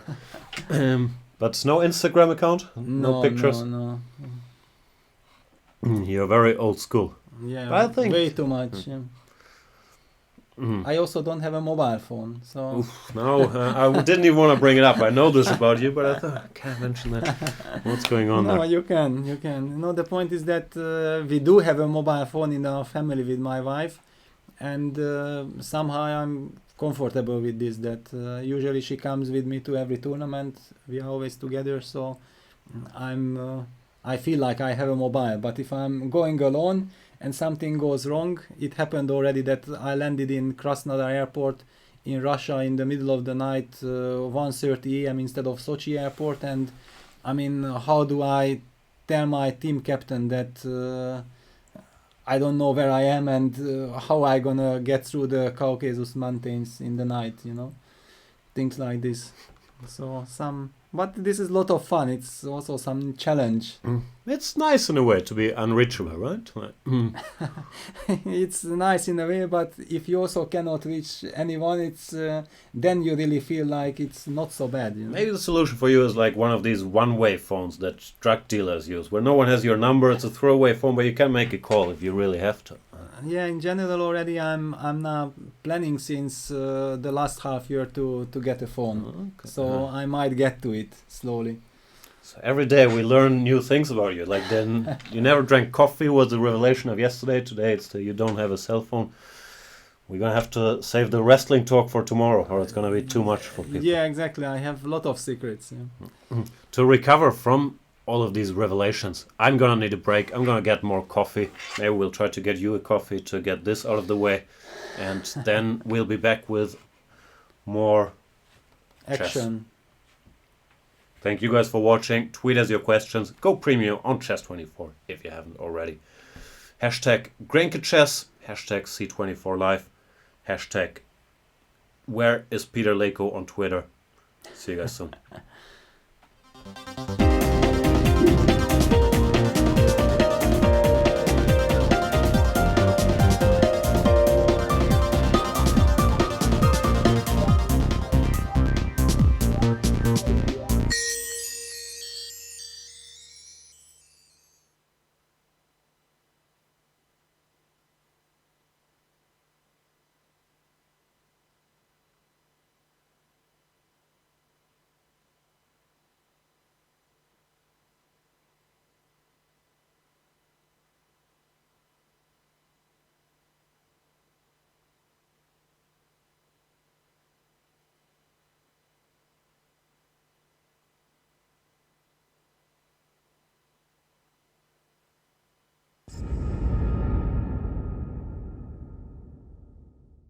good game against Magnus today. Can you tell me something about the game and about the opening maybe?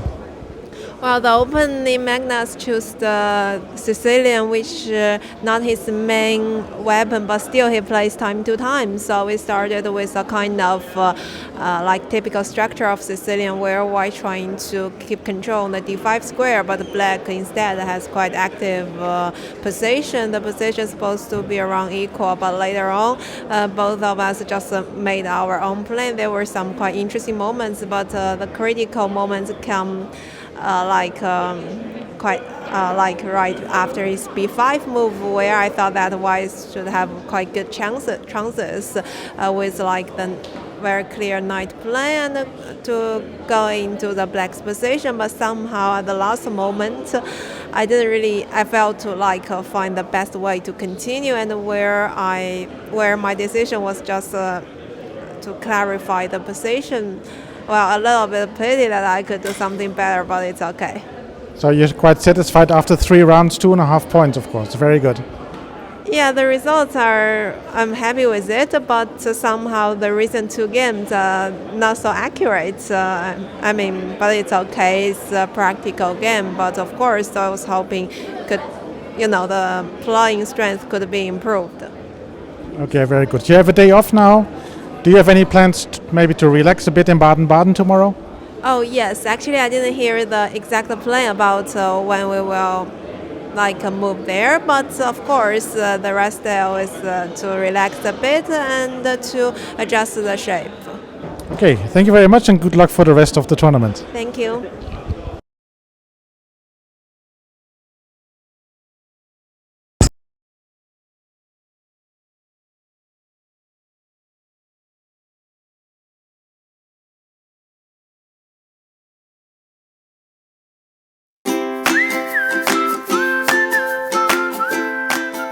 Question on Twitter from Damas. I should not have pronounced that. That was a bit of a trap, yeah? For those of you who are new to chess, it might look like ba3 is an illegal move here, because white advances pawn 2 squares, not 1. But it's a little something we call en passant. And you can do that, but you have to do it instantly. You can't wait for a move, like let's say play king e7, king g2, and now try, because could I do it? I'm sorry. This is too funny for words. This is a software glitch? I'm pretty sure there's not allowed. Lawrence. Hello, Lawrence. Yeah, I'll play 4 against Lawrence. And now he's going to play something against me which we discussed at length during the course of my stay. Yeah, he told me this is excellent. d5, this was what I was kind of hoping for, because now I think e5 is quite strong. No, Lawrence, this is not how chess works. Sadly, it would be much, much more fun if chess actually worked like this. But I don't think it does. Or maybe it does. Well, that's me regretting what I just said. How did I get from there to here is a little bit beyond me. And what's worse, I will never hear the end of it. My quality of life has just gone downhill tremendously, because I'm actually sharing the office with the guy.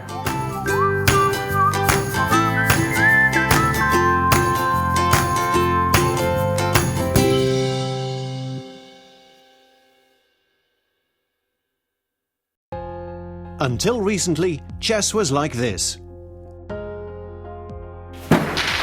Chess24 brought you this. Live interactive broadcasts from top tournaments, with computer analysis and video commentary by the likes of Jan Gustafsson, Lawrence Trent and Peter Svidler. A play zone where you can take on opponents from all around the world 24/7. Interactive beginners courses, ensuring you pick up the basics fast while having fun. A tactics trainer to sharpen your chess by solving puzzles adapted to your level.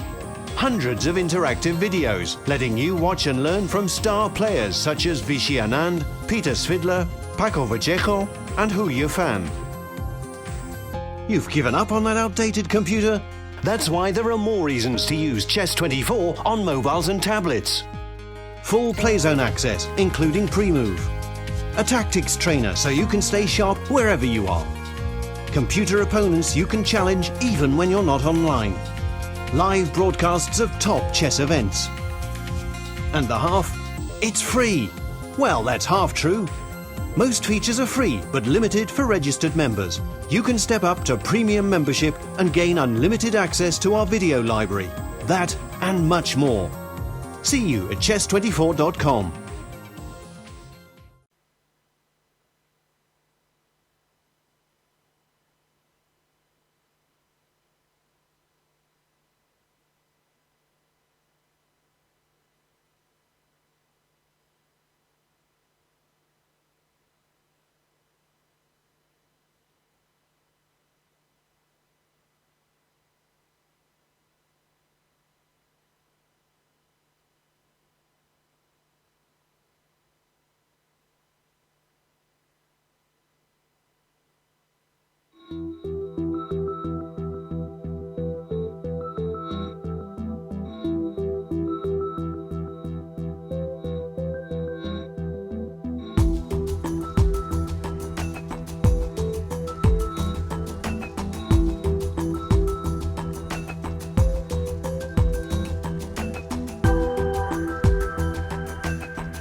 Hello everybody, and welcome back to our coverage of the GRENKE Chess Classic round number 5.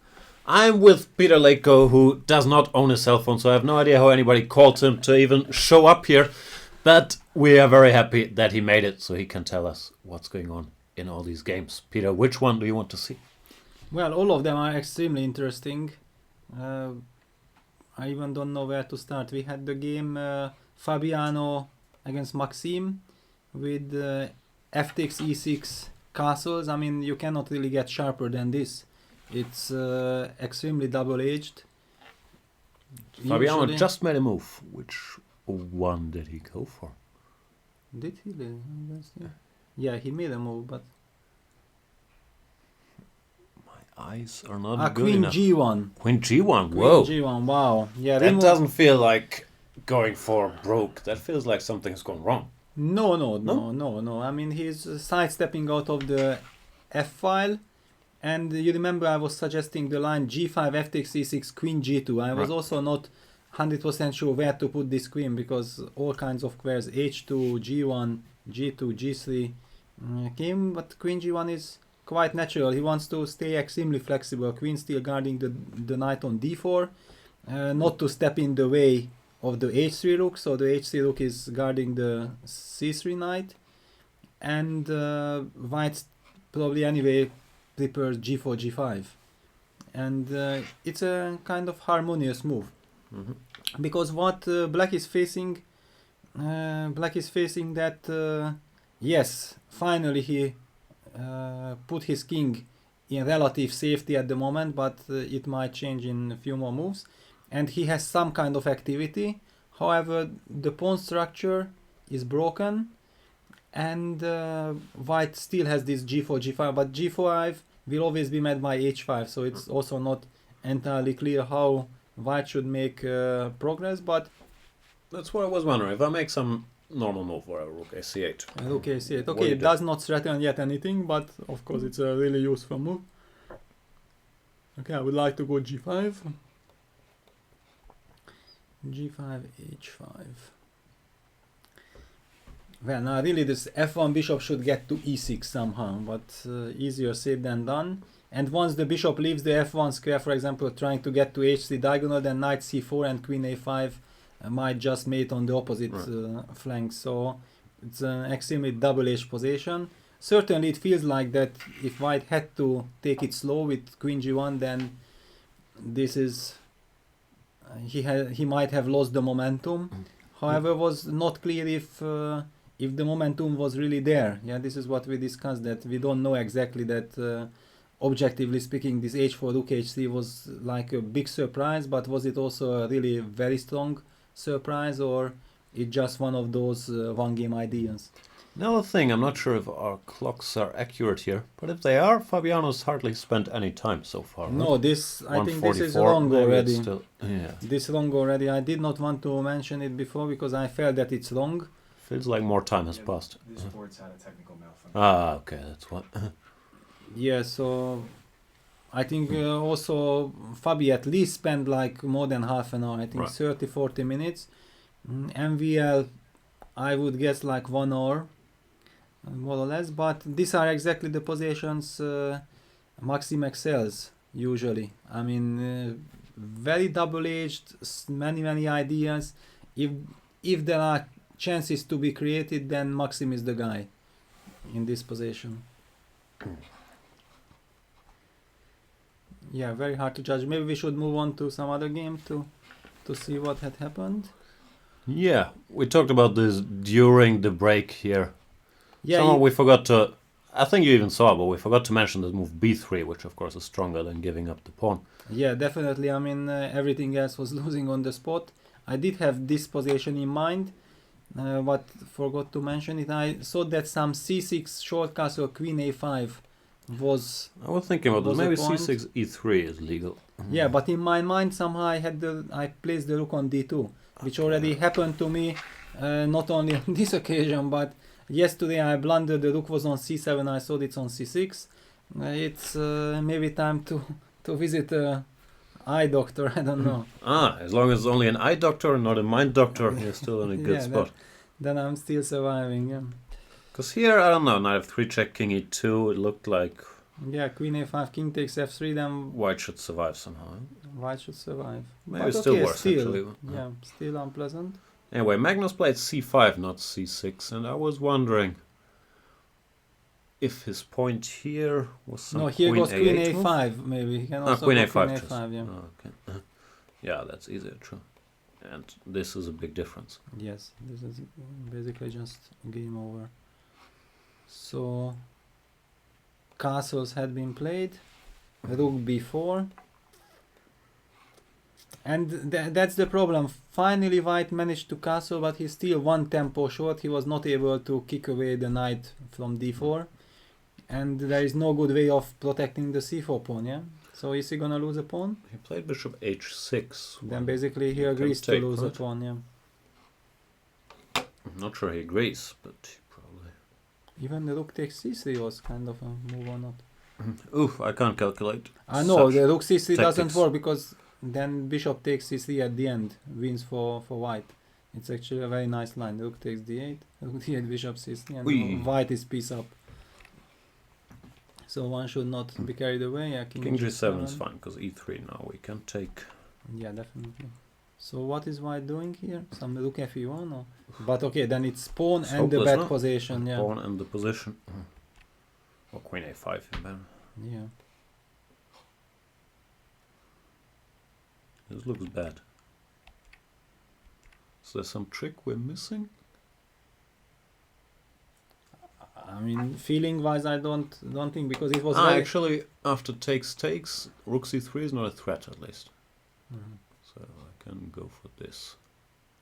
Ah, this is wonderful. This is Knight not legal. supreme. So this is the justification behind bishop h6. A great move, in a sense that, yeah, how many tactical. But I can also take and take on c4, yeah, and then some knight e4, yeah. But then queen a8, knight g5, knight e2 mate. Okay, you can also start like this. Yeah. This looks winning. Yeah, F3, looks. I can Yeah, take no, it this is left. over. Yeah. No, so bishop h6, queen h6, rook c4. Now if queen anywhere, now this does work. This does work. Yeah, but then takes, rook c4. Just don't. It's Game not over, just no? a Rook pawn. d3, rook c3, it's direct problems. I already only don't dare to say this game over, because always whenever we said game over, Then turned out that there one was more game, something. Yeah. So That's hang true. on. But it really looks very bad. I even don't see. I don't see a move. But the point was that he also did not have a move apart of bishop h6, because the bishop on g7 is so powerful, the bishop on f4 is completely out of the game, and the rook takes c4 cannot be stopped. So one cannot even claim that bishop h6 is a mistake. It's just natural that you try to exchange these bishops, but I mean takes rook c4.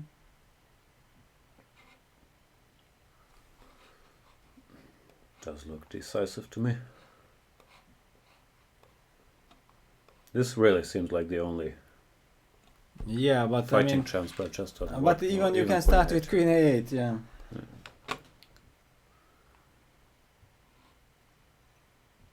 Yeah, looks like a disaster. Something like this feels hopeless too to me. Yeah, and usually this is just a resignation kind of. Okay, king h3.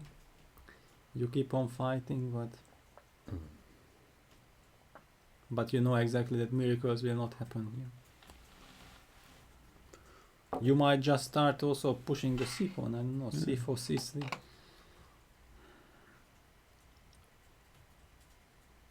Yeah, looks like an uphill battle, and maybe, or Yeah, we probably should- some cleaner solution after knight. Yeah, e4. but okay, probably we have seen enough.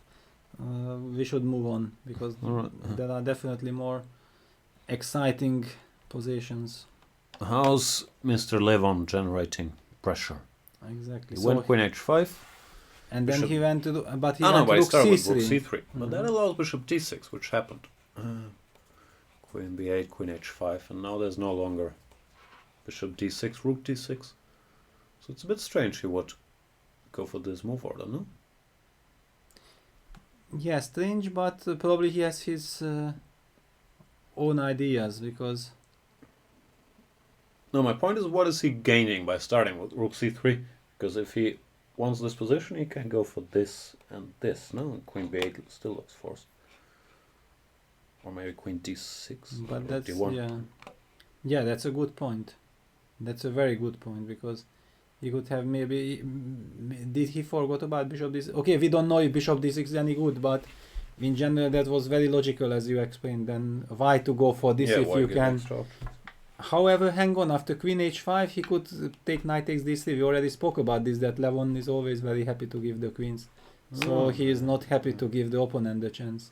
That's possible, yeah. Okay, there is some rook d1, knight takes b2, queen e5 tricky line, which is quite hard to judge, but might be good. Seems easy to judge. It's completely winning for white. Yes. Yeah, this is very strong, huh? Yeah, looked strong. But no more harsh judgments from me. I'm just trying to stay on the safe But side. maybe Levon even thinks such a position is queen Yeah, you can h6, go to so, h6 because knight b2 runs into queen g7 Queen not, G7. because then rook knight d1, that's okay for black. Then suddenly and bishop f8, then it all makes still sense. Fighting. Yeah. Yeah, then it all makes sense. But still, this is hard to. Yeah, hard to in fully general, trust. okay, you cannot castle, and queen g7 can come also in the next move. There is no need to My apologies. castle. So Yeah, but the rook doesn't have a great square. okay, I mean, if there would be a great square, it would be game over, yeah, basically. So we shouldn't complain, but maybe also shouldn't go too deep into it, because let's see what happened in the game. Yeah, Fair enough. queen b8, queen h5, bishop d6. So what Took. are the ideas now? This is on the board, and he went rook d1, threatening rook takes d6. Yeah, so bishop c7 or g6. G6, queen h6. I'm Yeah, g6 I guessing. don't like. Yeah. Or even queen g5. Yeah, before castling, no. So basically bishop c7 looks forced, and then rook c1. Is that a move? Maybe just rook c1? It's a move. And I might be able to force two pieces versus rook, which should be a Probably technical too much, win. no? Yeah, queen While e5. queen this is- takes or bishop takes. The game continues, but it should be. Yeah, too this much, is no? this is just over basically. And with such a lovely dark squared bishop. So that's his point. Maybe he even tried to provoke this bishop d6 because he saw some tricks. Yeah? He's sneaky. He's very sneaky. One of the sneakiest men in the business. Yeah, this is just completely gone. Takes queen c5. And that's over. Yeah, but your queen is kind of trapped, yeah. Well, first of all, bishop b8 works, but And there must queen be some g5 wins. beauty here. Yeah, Ah, yeah, this is. good enough. Queen c3 does the same effect. I want even more. And actually bishop b8 resigns also. Yeah, So that doesn't.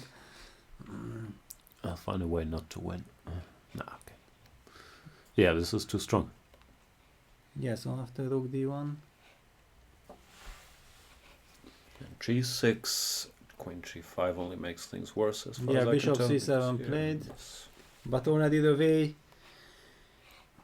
Arkady played this bishop c7 did not look confident at all. Yeah, it feels like he feels we have this line. One thing. After rook c1. Oops, sorry. If bishop back to d6, Probably that's the best. That's what you have to do. And then I'm aware okay, it's not a dream, but yeah, okay, bishop e5, rook c8, c8, queen e5, and after castles I can go knight c5, which yeah, looks this seals quite nice. seals my pieces too. okay, Sometimes there's still some hope if you can activate the rook. in such exactly. I mean, with position. rook d8 it still goes on, but somehow it feels Not h4 really. that h4, b4. or bishop slowly. f3 also it's possible. Yeah, it doesn't look. Yeah, I agree. Mm. Yeah, this is just the way to prolong the fight, but does not change the result. Knowing Levon's tendencies, he's not gonna think about this. And it's probably No, also a very bad definitely mistake. not, yeah, because suddenly black is this fine. queen is a B2. powerhouse. Maybe black is better, or Yeah. I don't know. No, this. Alright, so far it seems like Levon Aronian is on the way to increase his lead in the tournament. Magnus Carlsen has a good position. This line we were discussing is on the board. Yeah, basically we can say that this is objectively definitely winning. That's clear. This isn't a hard or Mr. No definite judgments from me anymore. yeah, but this one feels safe enough. I mean, It's 2 pawns, right? Even if you don't it's want to two take on pawn and e4. rook e4. No, he has done rook e4. I mean, how can you resist? You even take if it's not winning, but it's winning. So this is hopeless. And king h3 has to be played. This does not help. And then after king h3, the question is whether this c marsh, I mean the c pawn marsh. I will go queen e6 check. Try to grab another pawn. Okay, this I would be glad to give king g2 because I feel like the 3 pawns plus the initiative and this powerful domination in the center is already more than enough. There is no need to give white time to coordinate. Okay, then I'll go back. Yeah, that's... You can just check it out. Maybe the guy is so depressed after queen e6 chess that he has He seen played king enough. f2. Ah, he played king f2. Which also doesn't instill a lot of confidence, but probably is At a least bad he square. wants to go queen e3. Yeah, that's the point. I mean, b8 is queen e3 and knight d4 queen e3 as well. yeah, but okay, queen d5, this is actually completely lost. It's totally hopeless. And then e5 and then c4 and then f5. The knight is so dominant Yeah, and the rook is coming. This is basically game over. Maybe we should move to the Hui Fan game because we haven't done justice to that game. We moved on. We have only seen the opening, and in fact it's a very interesting opening, very double-edged. yeah, we've seen it here. You were a Position. bit critical, or we weren't so sure about queen b5. Knight fe4 played, rook c1. Queen e7. Queen e7 and bishop e5. This is White's E5. idea, the main idea to Put the guy here. yeah? put the guy here. Then it protects the c3 square and the c3 pawn. So stupid question. If I go here, Then bishop you go d4. here, I take. Yeah, gf, gf. You take, and then you are very happy. Then I'm very happy. This is what black should never do. Or yeah, yeah. yeah, no, it doesn't. No tricks. Doesn't seem to work. Yeah. So that's the tactical Justification. justification. And strategically, it's right. But I don't know, if I go here, let's say, still bishop d4, I'm guessing. Because after castles, I might go g4. Okay, I go bishop d4.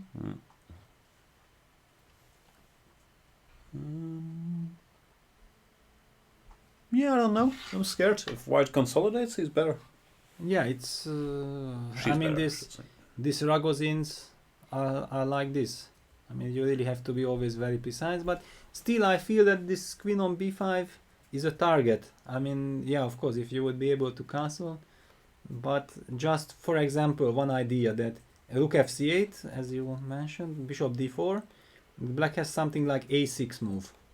And if you go queen before, then knight d3 check is winning on the spot. Oh, would have worked. For example, that's something you really have to watch out.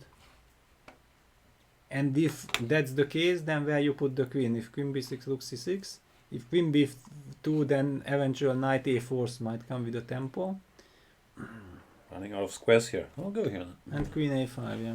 You have to go queen a5. However, if I would be able to play b6, I would win the game. But for the moment, it doesn't work. You are able to play it. But I will take it. Yes, you will take it, yeah.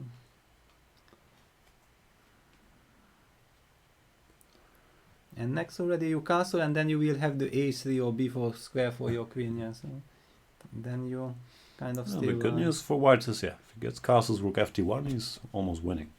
Yeah. That's the point. I mean, black is playing very ambitious chess. but he has to keep the momentum. Yeah, there is no time to be wasted.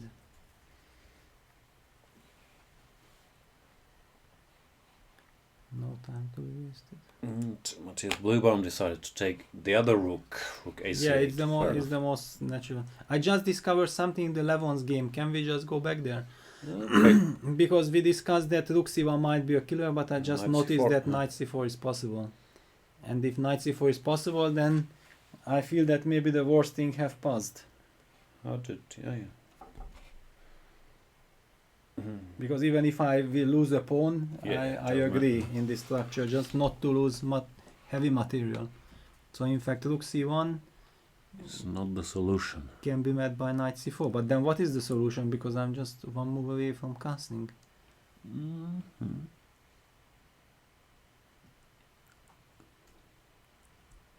And now if you don't hit the c7 bishop, then I just don't see how you have chances to.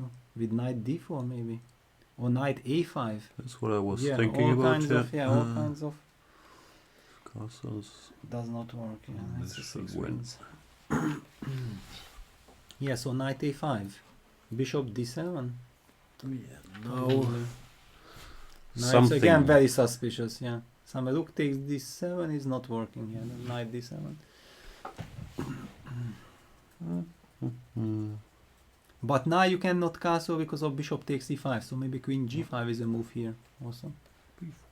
But queen g5, just ask the question, if you can't castle, now with bishop on d7, then Yeah, I don't really want to play rook g8. yeah, then it's finished. So here maybe knight g6 is only move, but extremely dangerous. Yeah, this does not look. Does not look good, but Trustworthy. okay. If even you have some ideas, I know. I thought that maybe bishop c7, queen c7, b4 castles, queen c5, but you have rook c8. Because otherwise, if you would be forced to take queen c5, it would be probably just a win. But after queen c5, you have rook c8, holding on. Okay, still bad endgame, but because I can just take and go f4. Okay. And white dominates. Yeah, it's actually still quite unpleasant. It's unpleasant, but okay, of course, white wants to get more out of this position. Knight Just- a5 has been played. Knight a5 has been played, Bishop d7 has not been played yet, but looks logical. yeah. Looks like the only move. Huh? Mhm. Okay, now that we know that So actually if I play castles, this yeah, you way, can the- maybe play b4, yeah. That I don't have any move. Maybe h6. It looks very slow. Yeah.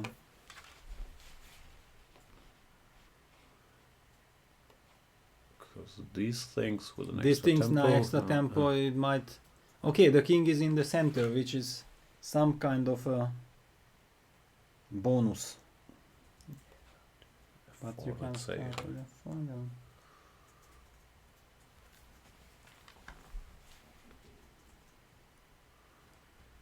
Yeah, really ugly.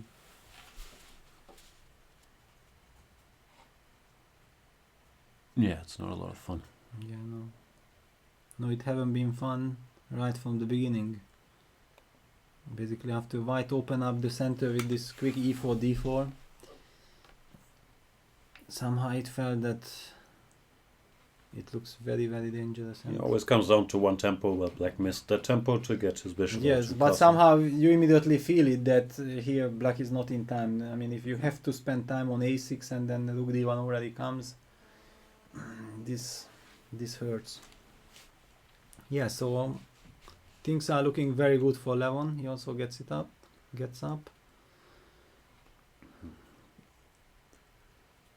Goes for some water. Maybe let's go back to Vachier. Yeah. This is the. He decided to pose rook on e8. We've had this position where with the rook on c8, not on e8. He feels Yeah, I like mean ef both. is coming. This isn't better. Yeah, both moves look very natural. Somehow I also feeling wise thought that rook a8 is more natural, but you mentioned rook a8 and I didn't see what's wrong with it, so I did not want to argue. I won't be offended. You can argue anytime. No, I can, but I didn't feel like it's the decisive moment. So I will keep that up for later. Yeah? Queen g1, rook a8, g5, h5, and now white is facing Well, the this is a problem threat. that... That's a bonus of rook a8. Yeah, that's the bonus. But let's suppose, for example, if I would be playing some rook e3, then fe6 can be met by bishop h3. So I'm not sure that then you really want to go fe6. Maybe I want to go knight g4. But yeah, that's the problem, that you really don't want to go rook e3. Don't. But hang on, after knight g4, maybe I can just ignore and go bishop h3. Oh, Can I do this brilliance or not? Positional exchange sacrifice.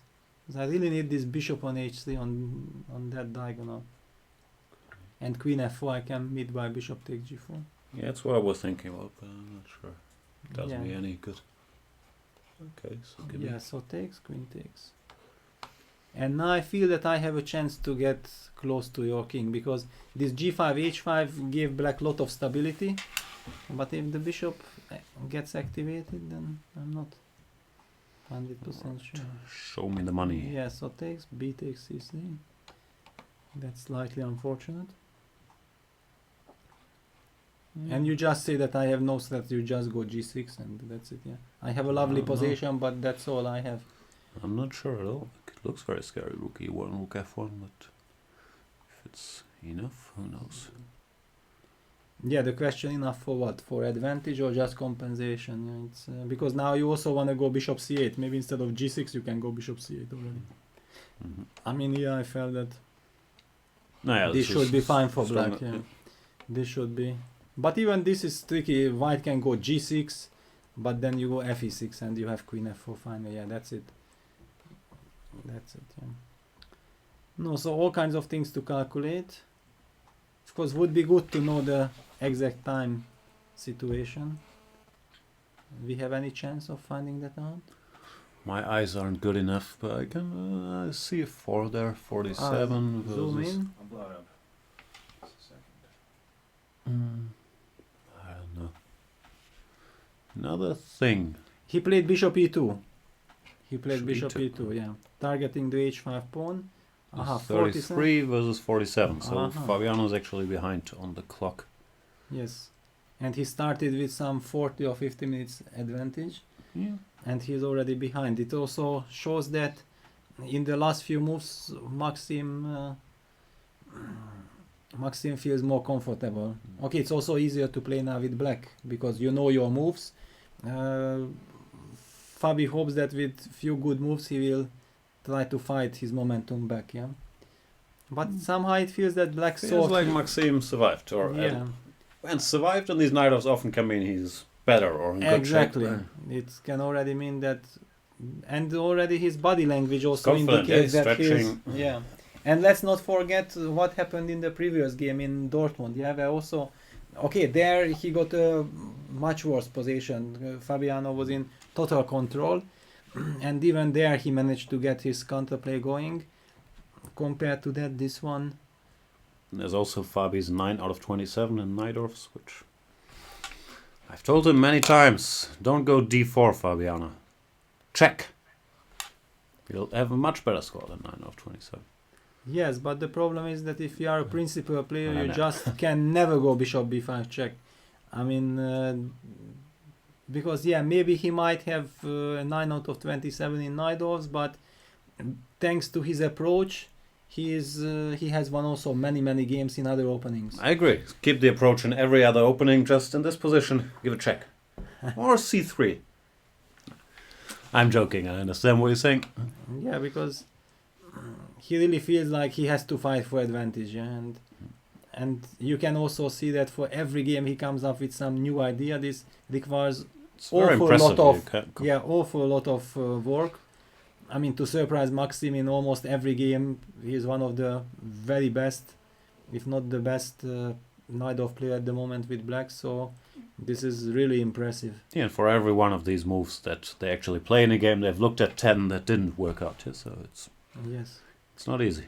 I don't know. Again, you remember I was telling you that this 19th F5 exists, but I'm not sure if I really want to hurry with this. I remember. Because after this 95 FE short castle, suddenly black managed to jump out of his slightly passive structure, and if white would be able to find a good move at that position, then black would have to answer a question that, do I really castle already? Or if the center is not opening up, I don't feel secure. So maybe king b1, just to give a move. And this is a completely different structure, yeah, then black doesn't get his counterplay. So it's interesting. I have the feeling that we will see many games for this position in the future. After this b4 AB, bishop b4, it might be a topical position of this whole variation. Yeah. Unless it's really just yeah, maybe one computer game just idea shows where that black computer is just fine, laughs in yeah. your face here, shows 3 Yeah. moves, minus 0, 10. Maxime So has G6, played g6. Yeah, very natural. Nice move to have, just to avoid any, well, first of all, any bishop h5s, but more importantly, ever getting checkmated with some g6. I like black's position. Yeah, the problem white is facing that he is missing the dark squared bishop. Yeah, and one day this dude will have his Yeah, say. I mean already this queen f4s were hanging always in the air, but also if black forces somehow white to release the tension with ef, yeah, that's definitely not what white is intending. That's why it's a big fight, because as long as white keeps that tension, white can be satisfied basically, because black also has problems. But once ef7, rook f7 or something like this happens, then black really takes over. So this is another very critical moment of the game. And how now the rook on h3 is also, I mean, somehow you want to play rook e3. I don't know what. Just do it. But this rook e3 always steps into something, yeah. Whether it's no fe6, I was not 100% sure, but maybe you can, yeah. Because of bishop d6, yeah. Then you can do this. Yeah, but if I'm forced to release, then I'm not happy. I mean, if I cannot keep the pawn on e6. Yeah.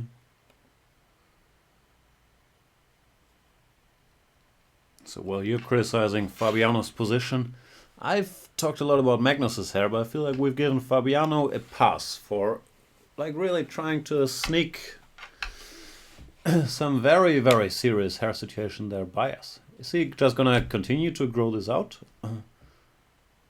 Really, yeah?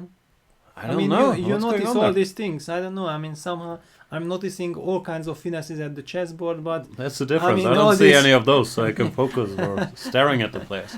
I'm like a girl watching football. Like, oh, this guy has an interesting haircut. Like, I somehow cannot. which team is the blue shirts? I cannot really spot those finesses. But at the same time, I already spotted something before, and now Levon has played it, that he might be able to go for this rook takes d7 idea, and that's Whoa. what happened. Bishop e5, rook takes d7. King d7 force, because g6, queen d1. Yes. And And king d7, queen f7. This looks. takes. Oof, this looks dangerous, to Well, put it this mildly. looks, yeah, Here, king d6, knight check. b7, king c6. Hang on. Yeah, I mean f4 doesn't work because that would be the Minus killer. six, no? Yeah. So knight b7. For starters, oh no, No, no. it's not so easy to start.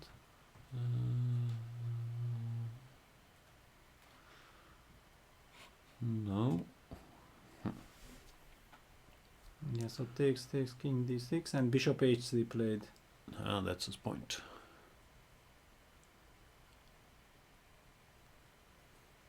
Bishop h3 played.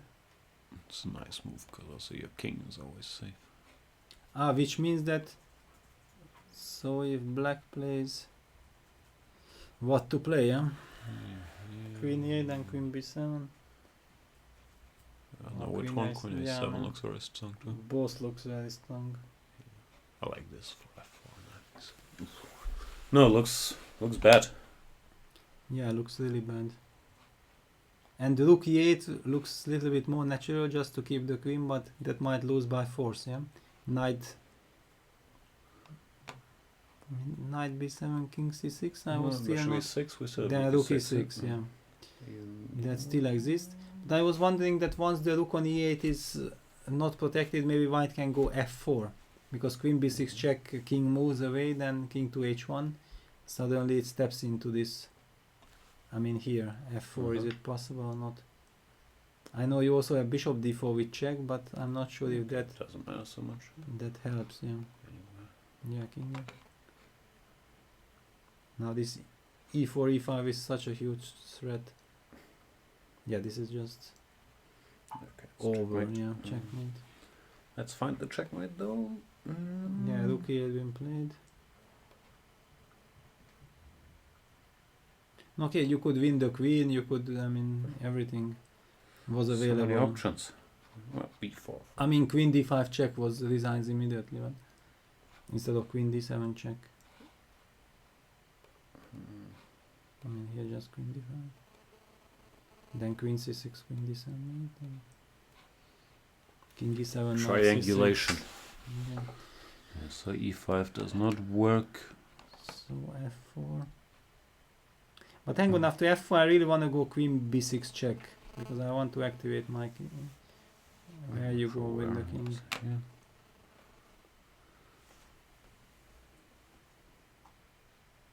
And no perpetual check, yeah? I mean, queen takes a5, fe5, king e5. Because mate, is it mate? I don't see mate with queen f4 and king d4. Probably no mate. Yeah, so you should take the rook and then I start checking you. I don't know, that's a tricky business.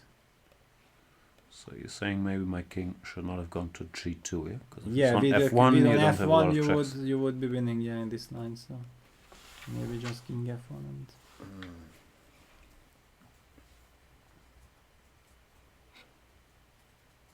yeah, if e4, e5 comes.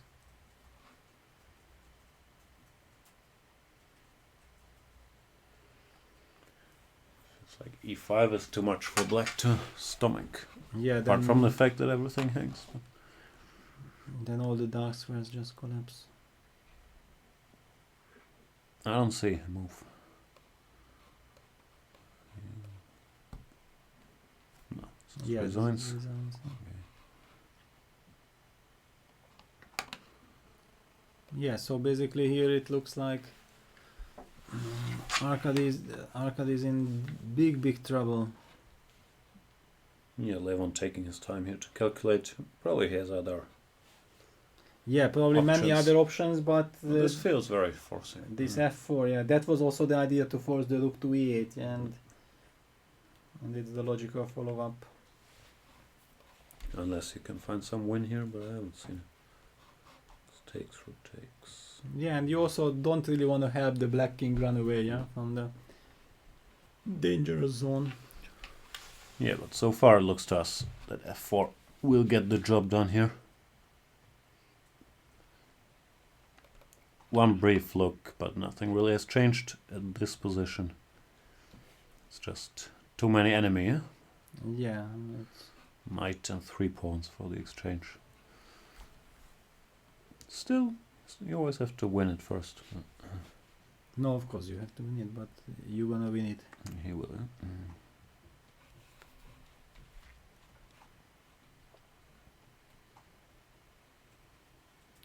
So what else?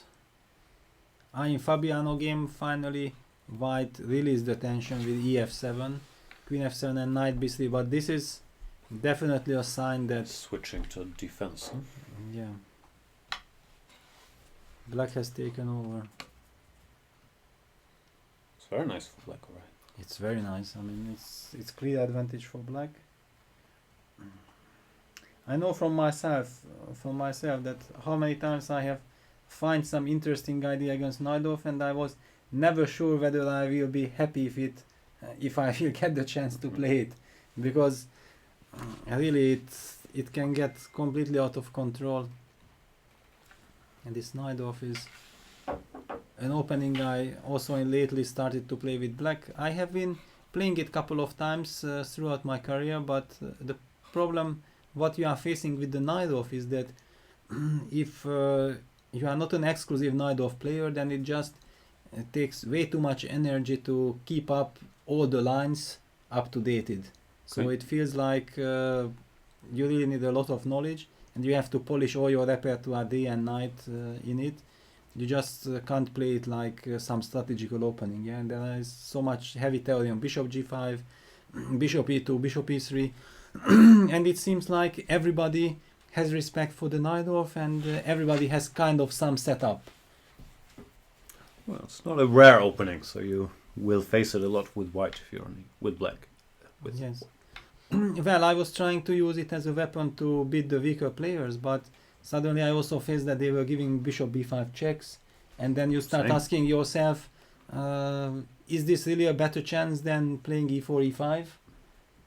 This is the problem. I mean, you will never be faced with such You extremely realize you sharp. have to go e6, but then you realize, oof, this is really not a great position for black. And I it's mean, a this is vicious not circle. an Najdorf already. Exactly. I mean, this d6, a6 structure is much more flexible. So you're working still a lot on your own openings as well, because you're not playing as much, but you're Exactly. ready to play, yeah? yeah, I'm kind of ready to play, but I ask myself all the time that why do I really waste so much time, or I mean, I spend so much energy on all this, because there are so many things in life you can do instead of working openings. But okay, I love to do this, so even so it might look like it's completely stupid and wasting my time and energy.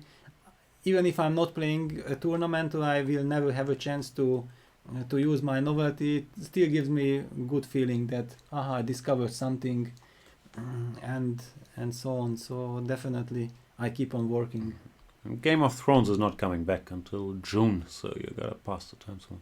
Yeah, I actually did not start watching Game of Thrones. I thought that I will just ignore it as the coffee and No, all the kinds coffee, of the things. cigarettes, the beer I'm fine with, but Yes, come on. but finally to be in I limits, give in after like you 4 go. years, after 4 years, and it was very nice because suddenly I could catch up much faster because all the seasons were there. So now I'm a huge fan myself, That's what I'm saying. Beautiful. Yeah, Same thing happened to Fabiano. Cost him 40 rating points, but he's catching reading the up, books yeah? now, and he's going on internet conspiracy theories about R plus L equals J and so on. Like Things like this. Yeah. he's deep into it. Yeah, basically I thought that that's my big advantage not playing elite events, that I have more time. So if now that I have more time I will not watch some series, then when I gonna watch? Yeah? Exactly. Because during my really active period I just thought that I knew that those series are always very good and very entertaining, so probably very dangerous. No, but to I get disagree. addicted. In the 90s and early 2000s, series were still bad. This is the golden age. Like, now is the time to cash in. Now there's all these good shows. Like, wasn't anything in the 90s. Yeah, not in the 90s, What did but like people in watch? the middle of 2000 already it started. Then it started, yeah, that's Then true. it started, and now already going to cinema feels a little bit stupid because I know. somehow the series are much more Much interesting. better. What are you going to Yeah. watch? Fast and Furious 8? No. It's all nonsense. Yeah, There's only no. Marvel movies and Fast and the Furious movies. Yeah, such things I'm not watching. So I'm basically hoping for some really good movie which might come 1 or 2 per year, kind of. Okay, I do like popcorn, so the temptation is big, but okay. In Hungary, do you have popcorn with salt or With with salt. sugar? With salt, Yeah, yeah? the 'Cause we American normally don't style. get it in Germany, Yeah, and it no, upsets me greatly. Definitely, because okay, if I mean without popcorn, cinema is already wouldn't be the same. I'm with you. There's a question for you by DVDY90. This is what people call themselves on Twitter. Hashtag Grenke Chess. Peter, if you would have to choose 3 till 5 qualities for a perfect player, what would those be, and from whom would you take them? Oof, oof, that's a tough one. That's a tough one. 3 till 5. Give us an exact number. 3. 3 to 5. But I mean, this requires then chess understanding, or in which sense? What I kind don't of know. qualities? He's probably looking for whatever. Tenacity, mental stability, Basi- fitness. Basically, I think in order to be one of the very best in the business, You have to be very good at everything, kind of. That's the only way, because just 3, 4, 5 qualities might not be enough. It's clear that we used to call that you have to be like universal chess player. That doesn't matter what is the situation, if it's tactical, if it's positional, if you have to be patient, if you have to be aggressive, whatever, you have to react according to the situation and get the best out of every situation. It's easier said than done, and every player, doesn't matter how strong he is, has some preferences, that he likes to play calm positions, which doesn't mean that he's unable to handle complications. It's just some kind of a preference. Magnus is a player who is trying to take it slow, but I think every top player who has played with him enough knows that he's a brilliant calculator, very, very good tactician, and he sees so much. So probably when you are the very best, then you are the best combination of all these things which really matter. There was, I believe I read it yesterday, an interview with Morozevich, who said Magnus, in his opinion, is not the most talented player. He named Nepomniachtchi and Ivanchuk is more talented, but the most smart, practical guy. I'm never sure how to measure this talent category, so I find it hard to argue in such terms. But do you agree that Magnus is maybe the most complete, or which word would be used to describe him?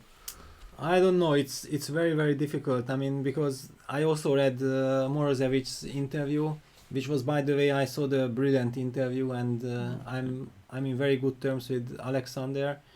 We respect each other very, very much.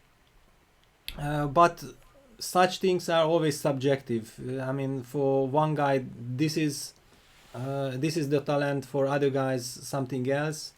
I also would not dare to judge any of this, that who is more talented or not, because chess is somehow a combination of so many things. That for example, memory plays an extremely important role. You can be incredibly talented in which way, that you are like creative or like you are artist or things like this, but if you don't have a memory, then basically you are out of the business automatically. But you also build it, right? The more files you look at, the better your memory becomes. Yeah, probably, but it's good if the memory is right there from the beginning. It's this is what I find, that the older players from the older times, they are used to working non-stop on their openings, and from the childhood you were building your repertoire. You know that you have to memorize and you have to know so many things, and I think that's why players like Anand, Kramnik, Gelfand are still there where they are, because they have this feeling. They went through all this. They worked so much in those years. They are complete players. And for the modern generation, with the computers, it's all much easier somehow. That you get all the informations immediately. You press the button and you already know the evaluation of the position. I think also Gelfand is the player who works a little bit in the old-fashioned way, that he also likes to create his own opinion on the board, and he is not affected fully by computer. Clearly, he's also non-stop using engine, but you like to have your own thoughts, kind of. What has he been up to? I'm wondering, but I think this is more of a general thing, that there's only so many spots in the super tournament, so even a world-class player like Gelfand is not playing in that many events recently, or maybe, I'm not sure, maybe I'm forgetting many, but I have a feeling he hasn't been so active recently, or is that wrong? Yeah, definitely. I mean, that's the problem, that there are way too many very, very good players, but not enough tournaments for everybody. In this sense, the Grand Prix is already something good, because it gives chances for all those players whose rating is not top 10 or not close to top 10 to play super events with great players. Also, Vasily Ivanchuk is another legend who has incredible memory. I mean, you really feel like he's a complete player, that he is very good in tactics. He calculates. He feels everything. He can play any opening, things like this. So again, to judge then that who is more talented, Anand or Ivanchuk, it's also impossible. They are both in their ways just incredible talents, and probably they have different talents, but both of them are just brilliant. Who was the most unpleasant to meet for you of the guys you played regularly in the super tournaments? Like Anand, Kramnik, Kasparov, Ivanchuk, which name? No, those four I did not really have any big problems with. I mean, not that I necessarily had a plus score, but I was basically feeling comfortable. For me, the nightmare opponent was Levon. Oh, okay. I mean, the nightmare opponent. So basically, when Levon appeared on the scene at 2006, it was quite a bad news for me. Okay, I did not know right from the beginning that he will be so unpleasant. And the biggest problem with Levon that we are also very close friends, and despite losing so many games, I have only good feelings towards him. And this is also unpleasant because usually if you are losing to somebody so many key games as I have done against Levon, then at least you want to be mad at him or things like this. But somehow I've only lost it's to him not twice, the and I case. can't stand the guy at all because. But definitely that's he has interesting. been my most unpleasant opponent. Bet Noir.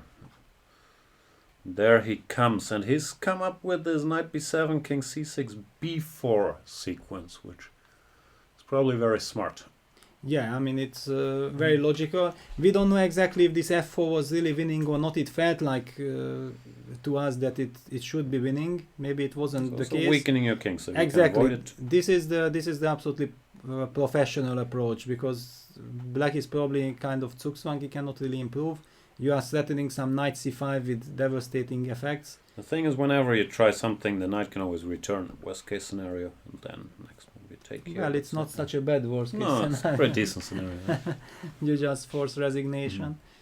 But yeah, basically, if this b4 works, it's kind of shows that how helpless black is. Yeah, it's even black to move and there is no escape. King is the most advanced piece, which is normally not ideal. Yeah, and Just some somehow move all like the this. pieces are tied to another. In this case, yeah, it looks like a disaster. It looks like, but it's a really classy move, this b4. Yeah, That's nice. I mean, really classy. It's always a pleasure to make such moves. Yeah, and just showing your superiority, total domination of the position. But Also, Levon, we know he really appreciates like aesthetics and coordination and the beauty of things. And this knight b7, b4, I'm sure it's going to appeal to him a lot.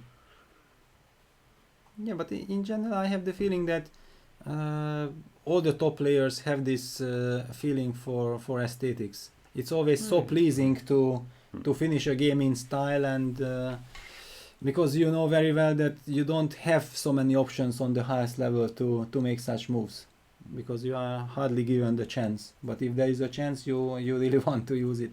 Right. So let's go to some other game. Let's check back in with these guys, but it looks like there have not been any moves after knight b3. Maxime's taking his time. Yeah, because now it's a completely new situation for him. Yeah, he's confident. He feels that this has to be good, but it's also kind of the momentum. Yeah, you cannot just relax. White might go king b1 and further stabilize, and then you will not be already able to use your initiative eventually. So interesting. On the other hand, we should also not forget that black has an isolated pawn. Of course, this is a different isolated pawn, like we discussed yesterday, but definitely black would like to include this bishop from b7 to the game. Something like bishop c8, bring it to the other diagonal comes in mind. However, this weakens the d5 square, and white can try to think about some exchange sacrifices also, just to change the character of the position. But also no need, because the pawn on d5 is not running away. Yeah, rook e3 just can be played. And without bishop c8, then how to improve? Just to play a5? It's kind of a useful move. A4 is in the air. Sometimes you can even sacrifice this pawn in order to open the A file. As it's not really obvious what white gonna do. Probably king b1. Yeah? King b1. Oh no, but yeah, I like this move because there's also many lines. Rook Protects. d4 or queen Exactly, d4 or or queen sudden d4, hit the yeah. bishop. It's nice to have it covered. Queen e6. Well, Yeah, I mean it looks to me that I would definitely prefer to be black. That's clear. How to proceed exactly, it's another question. Sometimes even something like queen f2 can be really unpleasant also, because the end game can be white the pieces can be bad. Yeah, the pieces can be bad. The pawn and- structure is bad. The two bishops start to be extremely effective. Also this knight c4. This looks really good for black. So what about the... This game, yeah, no big news. Yeah, this game is just a suffering. In fact, it's not a suffering. It just lost. This one. And Matthias again done on time. Yeah, again, each game he's getting into real time trouble now. Move 19 and only 15 minutes on the clock. It's Yeah, I not don't know him well enough to judge if he's regularly a time travel addict. My theory would be it's because it's his first real super tournament that he's still a bit nervous and he wants to be too precise. Some accidents like yesterday's h3 he wants to avoid, but then you lose your touch and it can result in time travel, no? Yes, definitely. I mean, it's a very special feeling playing these super tournaments. Also, when you know that the whole world is watching, you really want to perform well. You want to prove to the world that, yeah, you got this chance and you want to use it, that you belong to this category. But I mean, getting used to this level takes time, because when you are sitting at home and watching through the computer, and then computer immediately evaluates everything, and you know the evaluation, and it looks like you are in total control of what's happening. It's great to see the top players coming, joining the press conferences, and after the game showing what they really thought about the game. And we have witnessed some brilliant calculations. I mean, they are showing that how good they are, basically, which sometimes you even don't get to feel when you are watching the game just with an engine. That's also the reason why I don't know if always the commentary is like this, that you are not using engine, but I'm not sorry if we are making mistakes. Definitely we are making mistakes, but my philosophy is this case also when we compare what we have seen with the players, and we see that how much the players are seeing, because they are fully focused, and during you are fully focused, always this image of the Bloodsport, the movie. We already talked about Van Damme yesterday. I know all about Bloodsport. It's one of my it's one of my favorite movies. I have watched it 100 times. Basically, I feel like a super chess player on the stage during a game is like a blindfolded Van Damme in that movie, when basically you just sense and feel everything around you, and this is how a super player feels during the game, that he's so concentrated, he has to take care of so many small details, he has to feel the position, he has to calculate everything move per move, he has to judge I mean, so many things which requires incredible special skills. And that's why I'm really happy to do the commentary with that, because it's not about this that we want to show that how much we see and we can judge everything. No, that's not the point. I want to gain respect for the players, because what they are doing at the board and the way they are working, it's really tremendous. Do you feel like the emergence of engines, and for example on Chess24, if you're watching the game, you can probably see the evaluation of every position, because there is an engine which you can switch on and off. Has it cost us an appreciation for how strong top players really are? Because I know it for myself, even though I do understand how strong they are, but sometimes you're sitting there and, oh, the idiot, now it's -1 and no longer 0-30. Like, what are these putzers doing? While if you have to think for yourself, all of a sudden you can tell how complicated this stuff is. Do you feel it's a problem? Exactly, I feel that it's a problem because I know from myself that I know that this is tricky, and at home, if I have no time to follow the games and I'm just coming home and I'm turning on the computer and see what's happening, automatically I see some evaluation and I have the same thoughts like you, that why or how could they miss this and that, and then I immediately tell myself, okay, calm down, imagine you are there. And then I immediately also kind of almost in every situation find an explanation why those mistakes, so-called mistakes according to computer, do happen. Many times it's also because the players see too much but miss some small detail. There are always so many complex things. But one of the very good things, one of the most sad thing happened to me, I think, when we played the Linares tournaments. And I started playing the Linares tournament in '99. It was a fantastic atmosphere, and then I played in 99, 2000, 2001. I did not play 2002. In 2003 I won it, and 2004 I shared second, third place.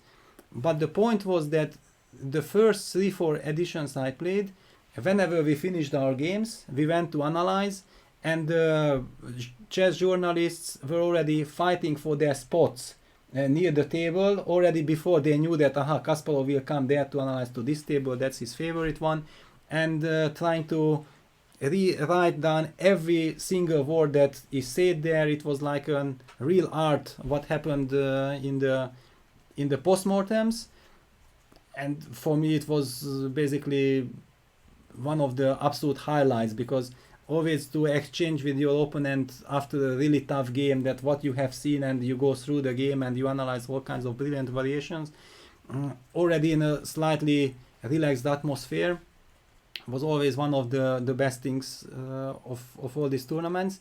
And then suddenly from like 2004, 2005, the journalists were not coming anymore. It was like you were going finally to the press room to give a statement, and you knew that those journalists who basically have maybe a level of 2000 or 2100 are suddenly asking you that why you didn't play this in move 32, Fritz was showing this or Ripka was showing that. And I really felt like this is a sad moment, because the whole appreciation towards the players changed completely.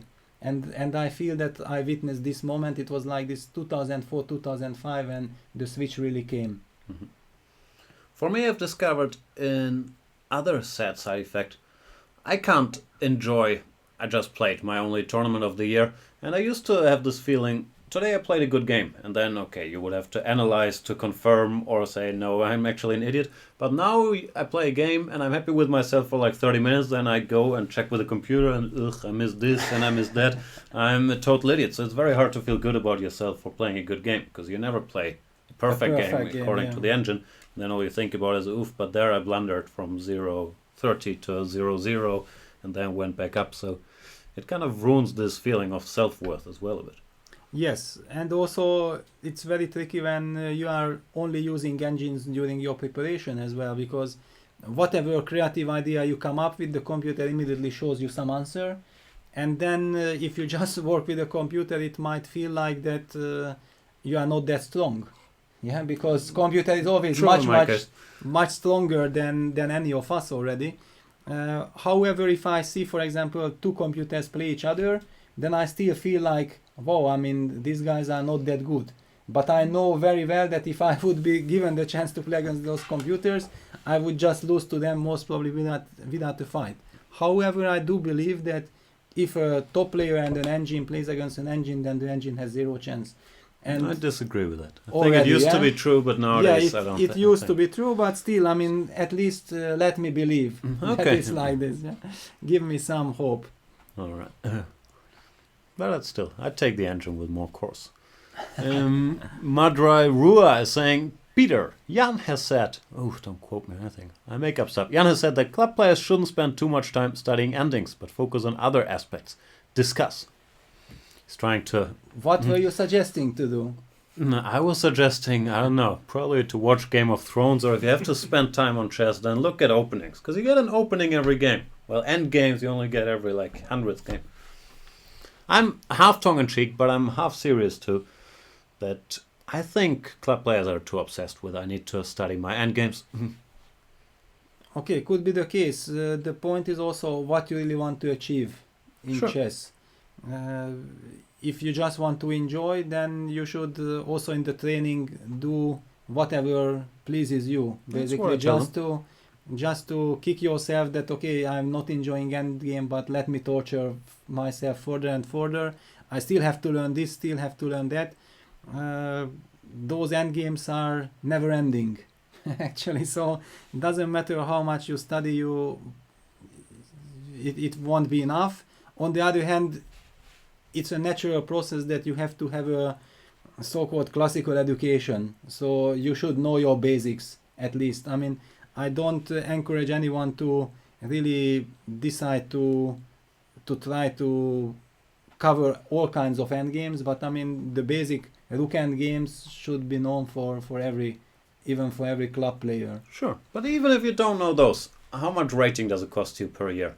Let's say you get it twice and you maybe lose half a point. You don't even lose half a point every game, but on average, let's say you lose 10 rating points per year because of your lack of rook endgame knowledge.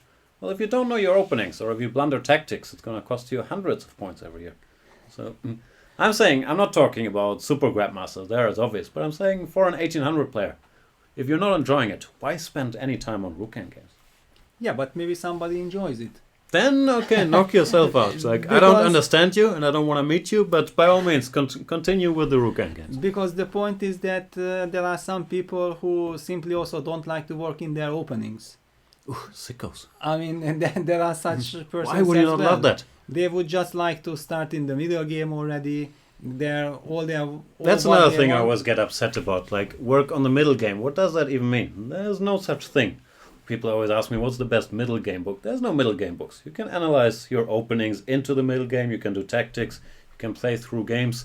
But this, I really want to read whatever. I'm sure there's books like Ove's middle game or whatever. But it doesn't exist. There is no such thing as the middle game. Yeah, I mean, okay, there are all these books like about isolated pawn or Sure. pawn structures or whatsoever. It's always useful to read those books. Basically, it never harms. But What's your favorite? Do you have any book recommendations? not really, to be honest. But I can say what I was reading when I was a kid. I mean, I was a really huge fan of the chess lectures of Tigran Petrosyan. I think that was also the reason why he became my favorite player, because that book was just fantastic. One also has to know that there was not so much literature in Hungarian language translated. So the choice was quite limited, and I also did not have a big library to choose from, but that book I read like at least 100 times. And I was very, very pleased with all the chess wisdom that I got from that book, and it might have shaped also a little bit my character as a player in future years. Because I was reading Life and Games of Mikhail Tal. That's how I became this aggressive tactic wizard. Yeah, another thing, for example, what is very natural, that you are solving your tactics. Yeah, it's kind of normal. For example, in my childhood, it was absolutely common thing in Hungary that you would just tell, aha, so you are like already a more or less decent player, then go through the encyclopedia of combinations. And then, okay, before going to sleep or whenever you have some time, you just solve 10 or 15 or 20 positions at once without any chessboard, just to get your brain used to seeing tactics. And that's kind of a very typical way. But can't you just play Blitz on the internet? And then every game there's going to be tactics you have to solve. I don't know. I mean, I'm not really into this. And when I was a kid, definitely we didn't have that opportunity. That's true. No, tactics I can get more behind than endgames. Yeah, so basically what I encourage every player to do is that if he's not a professional player, he should definitely try to work on something he really enjoys, because after all, that's the point of chess, that it should give us pleasure. Yeah, not only that, I think if you enjoy it, then it will also help your game, because there's this concept called deliberate practice. If you do it voluntarily because you're enjoying it, we don't really know how, or whatever you want to call it, our subconscious is putting all this information together. I think it's much, much easier if you're doing it voluntarily and you're getting pleasure from it, also for improvement. I'm not sure if that theory holds any water, but it sounds good to me. Let's go back to some of our games of today. I don't think Akari Naric is enjoying his game today very much, but he's still kicking. I mean, he managed to avoid immediate disaster, but it's a very bad end game anyway. How did he manage to avoid that immediate disaster, though, with Bishop d6 he played? Rook f8 he played. Rook f8 After- first. But we said that after Rook f8, always knight a5 check is He possible. didn't go for knight a5 for So some king reason. b6, queen takes e6, queen d6. Probably he didn't Is want. Yeah, Mm-hmm. and then suddenly black gets out. So queen e7, bishop d6. Same position more or less actually. But now there's no longer queen d6. Yeah, and then e4, e5 is in the air. So rook e8, queen d7, bishop takes b4, knight c6. This is how Looks they. like game over, but queen d6 is still a resource. Yeah, queen takes e8, queen takes c6. Levon's probably trying to evaluate if this is winning or not. Yeah, those things are never easy to judge. I would judge it's winning, but do you do that? I also never studied any endgames. Like, you Yeah, shouldn't take my word but for it. such positions you anyway not studying. Yeah, here you have to rely on your skills over the board. Even worse. No, but seriously, it doesn't look like black has any counterplay. These 2 against 1 shouldn't matter so much. And the 4 versus 2, Yeah, but they will black cost does have piece. this idea to put pawn on a4 and b4 and then b3, ab, a3. Yeah, but still b4. I'll always be in time with my bishop on this side.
Anyway, amazing tenacity by Nidic's position. As you would think, okay, he makes 3 more moves and it's full, but he's not found a way to hang in there. Yeah, Still in basically bad this is a kind trouble of a with- success for him Absolutely. after what had been seen before. And at least Levon has to decide. He has to evaluate these end games, or does he want to, I don't know, whatever. Yeah, he also needs on the clock, so clearly he would like to keep queens if possible, but it's not clear if if that's the case. Black king. It's quite safe. It's quite safe on Yeah, the dark squares. yeah. And now the dark square bishop is really good. I mean, for if black is given the chance, then he can go for counterplay with bishop c5 and then try to target the f2 pawn. Another idea is maybe just to somehow put the queen, I don't know how, on the f file. But first you have to start checking, yeah, this queen d8 check. Another thing, if I want these endgames, probably I should make Yeah, sure you you don't should. put your king on d4 Exactly. immediately, right? Like type here. F4. Not sure it makes such a big difference, but I should still at least start with the king on the 7th. Yeah, so probably I should anyway try king d6. And then king e3, yeah, this. King c4, Then but check and it's already d5, different, king yeah? d4, then it should be a win. Yeah. This is Here, already well, a if the win, king yeah. helps, then it should be over. Yeah. No, so in fact this is quite an important moment, yeah, just to lure the king back. Yeah, Maybe. once you get e5 and king e4, then it's Yeah, it's then over. I'm white. Yeah. And then it's over.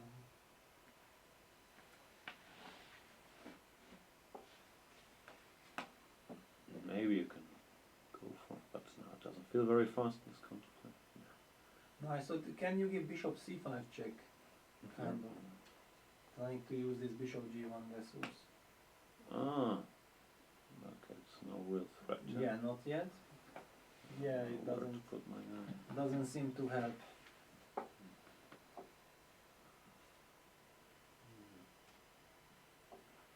That should Yeah, I be mean win. it should be winning. Yeah, with such a nice pawn structure, it should be winning. Okay, let's move on. What have these people done? We have an endgame. Which way we get here? Knight b3, Maxime played knight c4, forcing the action. With rook f3. Can't wait around for queen f4, knight e3, whatever. Queen d4. Takes. And rook c8 just cementing this knight. So let's just make sure that knight d5 is not possible because of. Why is it not possible? I mean bishop d5, rook d5, knight e3, I understand, but and rook c2, bishop e2, the bishop is hanging. That wasn't so obvious to me. So do I have bishop takes a6 here? Why is this over? Or maybe it's just bad. And bishop takes a6 was possible or not? Yeah. Yeah. King b1.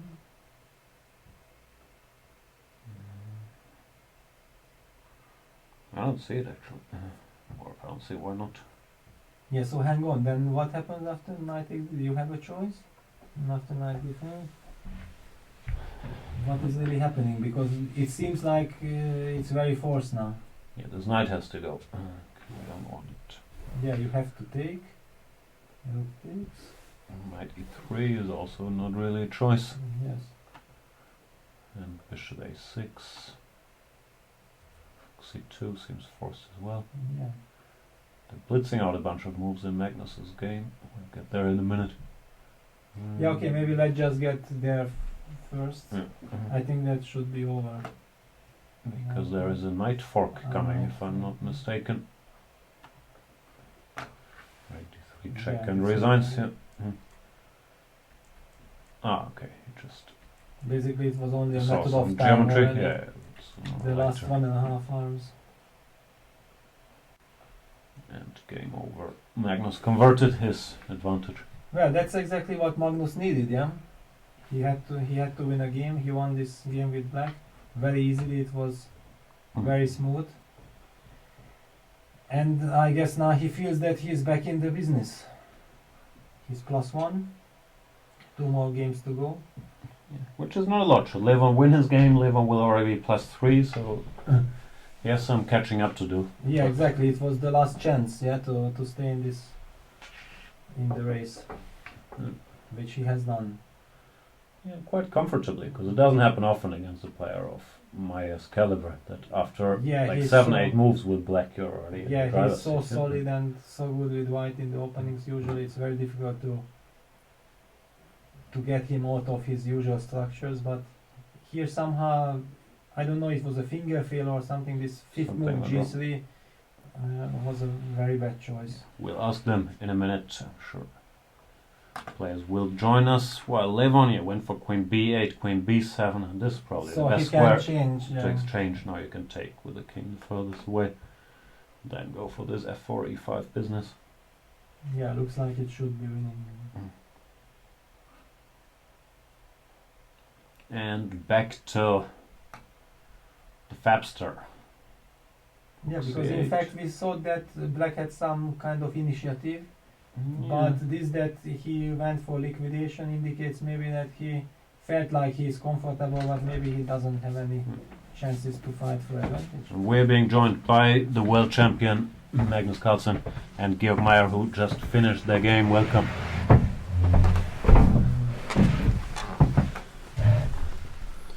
So, Georg, what went wrong in the first moves? It's kind of a shame to admit that over the board I just decided to play G3 and I should know it's just bad. And then when I realized how bad it is, I tried to do at least something interesting, but okay, it just doesn't work at all. This bishop f4, rook d1. I missed bishop g4 after bishop f5.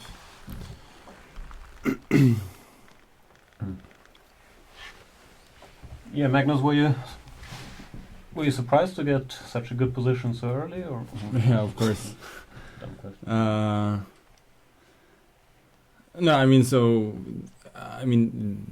take on d5 and then g3 is a line, albeit harmless. So, I mean, I have to admit I don't know much about the move g3 other than usually in these positions black takes on c4 and then and then after queen a4 knight. I mean, it's always good for black, but I mean, I didn't expect it to be quite this good, but okay. Then was there any critical point where white can hang in? We couldn't really. I will tell you what was a cold shower for me during the game after taking on b7 and rook b8. I thought for a while that I could play knight a4, but rook b7, Yeah, queen rook c4, b7, rook b4 yeah. wins on the spot. Yeah.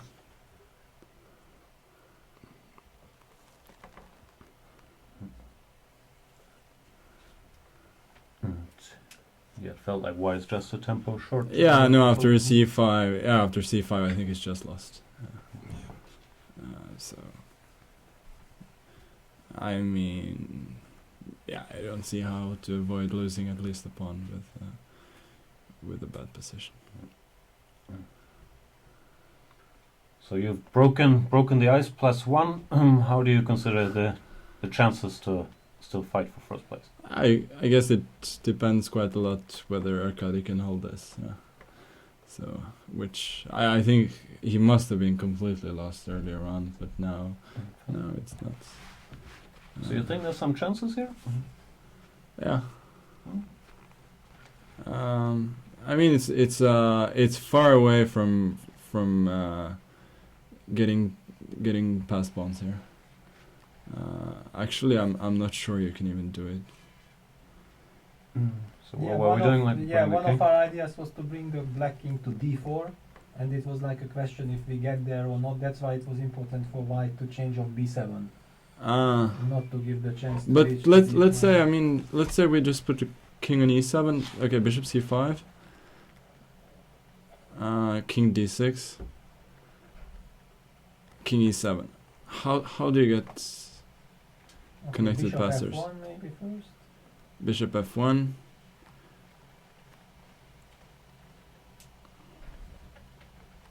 Okay, let's say I put the pawn on h6, and then I wait on d4. Yes, okay, I go king d4. King e4, bishop g1. Let's say h3, bishop f2, g4. Just wait. I mean, this looks like a dead draw to me. Yeah, looks like a fortress. Yeah. I mean, it will be very... okay, the pawns on the queen side are not good for black, but I don't think it really matters. I mean, the only try would be somehow to get the king. A question on Twitter from them. I think so. I really think so. Unless g5 is working. That's the only thing I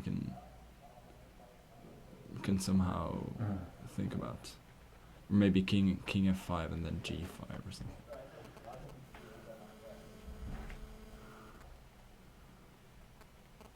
Yeah, I mean, it feels bad for black, but Yeah. Jan was always trying to ask me for a final verdict, and I just couldn't evaluate. I mean, maybe there's another plan. So maybe you can go king f5, then g5, take with the king, play h4, h5, king back to e4, then h6. Maybe this works actually.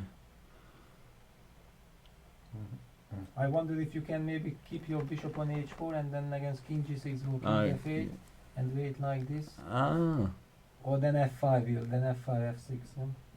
So Arkadi's played b4, hasn't he? Or he's played a5.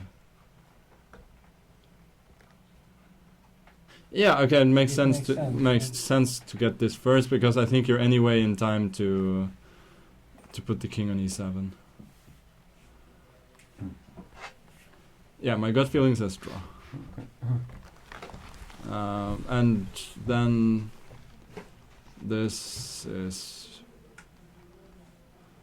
What happened here? probably...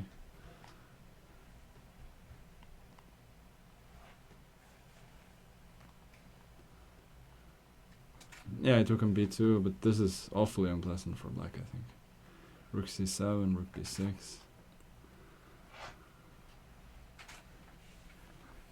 Fabiano's better all of a sudden. Yeah, all of a sudden. Oh. Definitely. Okay, we can go king g7, or king f7, whatever. Yeah, knight d4, bishop c8. But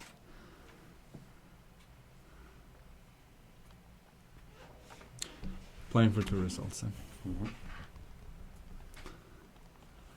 Right, so you're saying if Levon holds, everyone's back in business, sort of, then you're only half a point behind. Yeah, then I mean, Arkadi Yifan might win somehow, so then they're gonna be 1 + 2. Basically, yeah, I mean, it makes a huge difference if half a point or 1 point behind, of course. How's your sports intake these days? Do you find time to follow basketball and football, or did you have to make choice there? Well, it's hard to watch all the basketball games, for sure, but I try to get some. Yeah. Who are you rooting against? The Cavs for sure. Right. Oklahoma, I hope. Why against Oklahoma? Why should I root against them? I mean, they're an underdog team with a brilliant player. Brilliant player. He's a cheater. He's producing empty numbers. He's trying to trick all of us. Yeah, it's still fascinating. Okay. Thanks a lot, Magnus and Georg. All the best for the rest. Thank you.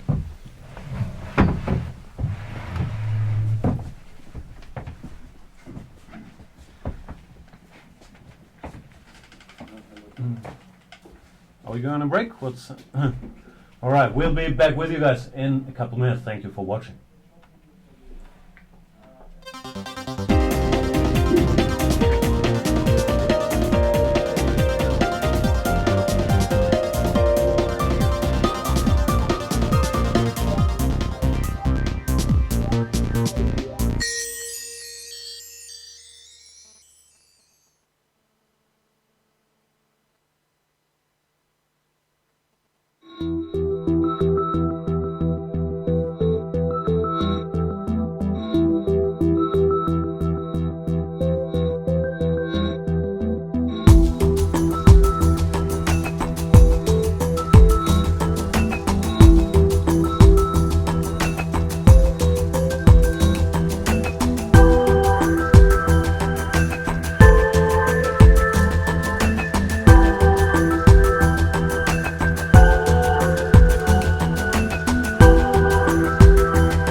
Welcome back, everybody. Round number 5 of the GRENKE Chess Classic. The world champion has joined the fight for tournament victory with a black win against Georg Meyer. And as he just mentioned, a lot is riding on Levon Aronian's game. Can Levon Aronian convert his pawn advantage against Arkady Naiditsch and reach +3? Or will Naiditsch defend a game where he's been in trouble, but tenacious as usual? Peter Leko, how do we consider things at the moment? Well, it's very difficult to judge. It's one of those positions I think you cannot really evaluate as a win or as a draw. It's clear that White has very good chances of winning, but Black also has excellent drawing chances. And you are facing with such moves like Bishop F5 over the board. Decide that G6 or H6. Yeah, okay, here probably it's not H6, that difficult because you are forced to go H6, but you feel like that's exactly what your opponent is hoping for. The king might march through G4, H5 to G6. It might not be a real threat, but you are facing with all those things, and it might. So, I mean, practically speaking, it looks very unpleasant. Very unpleasant. I mean, my feeling is that it's more winning than draw, but I cannot say that I believe that this is a win. It's not obvious how Black can get some fortress. Yeah, Black has all kinds of plans trying to be active on the queen side, but as we already discussed before, there is no way to create a winning pass pawn on the A file. Maybe let's just illustrate that line, yeah? If we make any bishop e6 move, for example, and bishop c3, okay, e5, this is now not in b4, king e4, that Black has this break with b3, a takes b3, a3, but it's always met by b4. And the white bishop stands beautifully on this diagonal covering the a3 pawn. Still, in a drawing sense, if Black is still in time to bring his king to e7, this could be progress for him because he doesn't have to worry about the white a pawn anymore. Of course, but basically this most probably he will get. However, this at the same time losing tempo, yeah, at the cost of losing time. Now this king f5, king g6 maneuver might decide the game, because then how do you protect the g7 pawn? Only with bishop f8, then already king f7 comes. And also the pawn start rolling. So that's also the problem Black is facing, that if you start this activity then you lose time, or you would like to bring your king directly back to the king side as Magnus Carlsen suggested, trying to build a fortress. However, as we quickly analyzed, it was not clear if Black can create a fortress, because White always has some new ideas how he can try to break through on the king side. We'll keep an eye on it. And the other surprising development was that all of a sudden Fabiano Caruana is currently a pawn down, but only White can be better in this position. So not only did he survive what we thought was an unpleasant position, but he might be able to put pressure here. Yeah, here now it really looks like White is enjoying his position, but if the Black bishop is getting to f5 and Black managed to activate himself, then it shouldn't be a real problem. However, the problem could be that whenever you start to activate, what would be activation, like attacking the h4 pawn with the rook from behind rook c1 or rook c2, rook h2, then suddenly White can go for an attack with king e5, king f6, playing for mating ideas. So probably Black has to sit tight with a passive rook on c7 and just try to hang on, and maybe there is no way to progress for White, but definitely White is enjoying, and White will try to pose problems. I don't know if we can say like it's a huge surprise. We simply assumed that Black was fine. Let's go back to this moment when knight b3 had been played. I mean, it feels like Black should have a nice position here, but maybe we are also not entirely objective. I don't know. I think we're objective. We could be very wrong, but it's not ill-willed. Ah yes, no, yeah, that's that was just the wrong wrong wording. But yeah, somehow it's very hard to imagine that Black has any problems here. But suddenly with all this knight c4, yeah, I did not like knight c4 because of the fact that white can exchange these rooks with rook f3. And yeah, all of a sudden white gets space for all his pieces. Yeah, this rook goes away, the queen comes here. yes. I don't know, maybe this knight c4 was based on miscalculation or something, because suddenly it seems like he's able to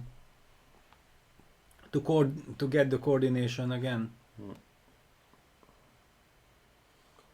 I just cheated and switched on the computer for the first time. And what is the And the computer evaluation? says equal, doesn't care. A5, queen b6, but it's already very computerish. Queen b6, rook e6, queen g1. So that's what happens when you switch on the computer. You think these lines are normal. 0-0, what's the problem? Well, they are not normal at all, because in order to play like this, you really have to spend like half an hour. You have to rule out every other move out of the position, and then to understand that you can just give 2 tempi for nothing. No, more normal way to play. Yeah, king Is b1. king is- b1 also. And then what suggested. does computer suggest? Okay, then Well, more or less. Bishop they- c8 or knight c4. No, but he doesn't say that black is better. Yeah. interestingly. No, okay, basically it would also be unfair towards white. White came up with an interesting new idea. Okay, black reacted well, but all what white was doing was playing natural good normal moves, and why should actually it be suddenly a problem? Yeah. Okay, but it's a Najdorf. I would In expect Fabiano Najdorf, to have problems in anything- the Najdorf. In Najdorf, anything can happen. Yeah. Anyway, for now, yeah, it seems like only white can be better. Draw must be a favorite, but I don't But know. yeah, It feels those easy to play pawns- with white, and once you have this Yeah. passed pawn, black. It's I don't really know. unpleasant. Yeah. Yeah, this will be a long game. Let's have a look at Hu Yifan, who led the tournament outright after 2 and 3 rounds, then lost her game to MVL yesterday, but still on +1. Great tournament for her. Is this gonna be a draw, or can I grab a pawn? Knight g5, you want d4, I'm assuming. Yes. Looks like a draw. Looks like a draw, yeah. I don't know if we can be ambitious, but just takes. And Yeah, this structure is super safe. might still be a long game, but you shouldn't lose with black, no? Yeah, but this doesn't even feel like a very long, because white really needs those pawns to be connected. Like if the g2 pawn would be on f3 or f2, Then you play. then it would be 100 moves, but like this it's just impossible to imagine to make any progress. I agree. And what happened? Can we maybe just go back to the start? We This left is- it at bishop e5. We haven't paid too much attention to this game, to be fair. Fair enough. We've seen something like this, and queen c7, interesting decision. But you see this often in Ragozins. Black doesn't mind the endgame so much. Hang on, not so fast, because these are very, very difficult strategical decisions. Also for white, that after 96 you are playing with h4 setup or you are castling, it's a huge question. But with queen on c7, black made Like a sure that castle after takes. knight d4 you cannot take back with the pawn, with the c pawn, because of the pin, and otherwise the c3 pawn might be vulnerable. So in this sense then h4 was logical. Yep.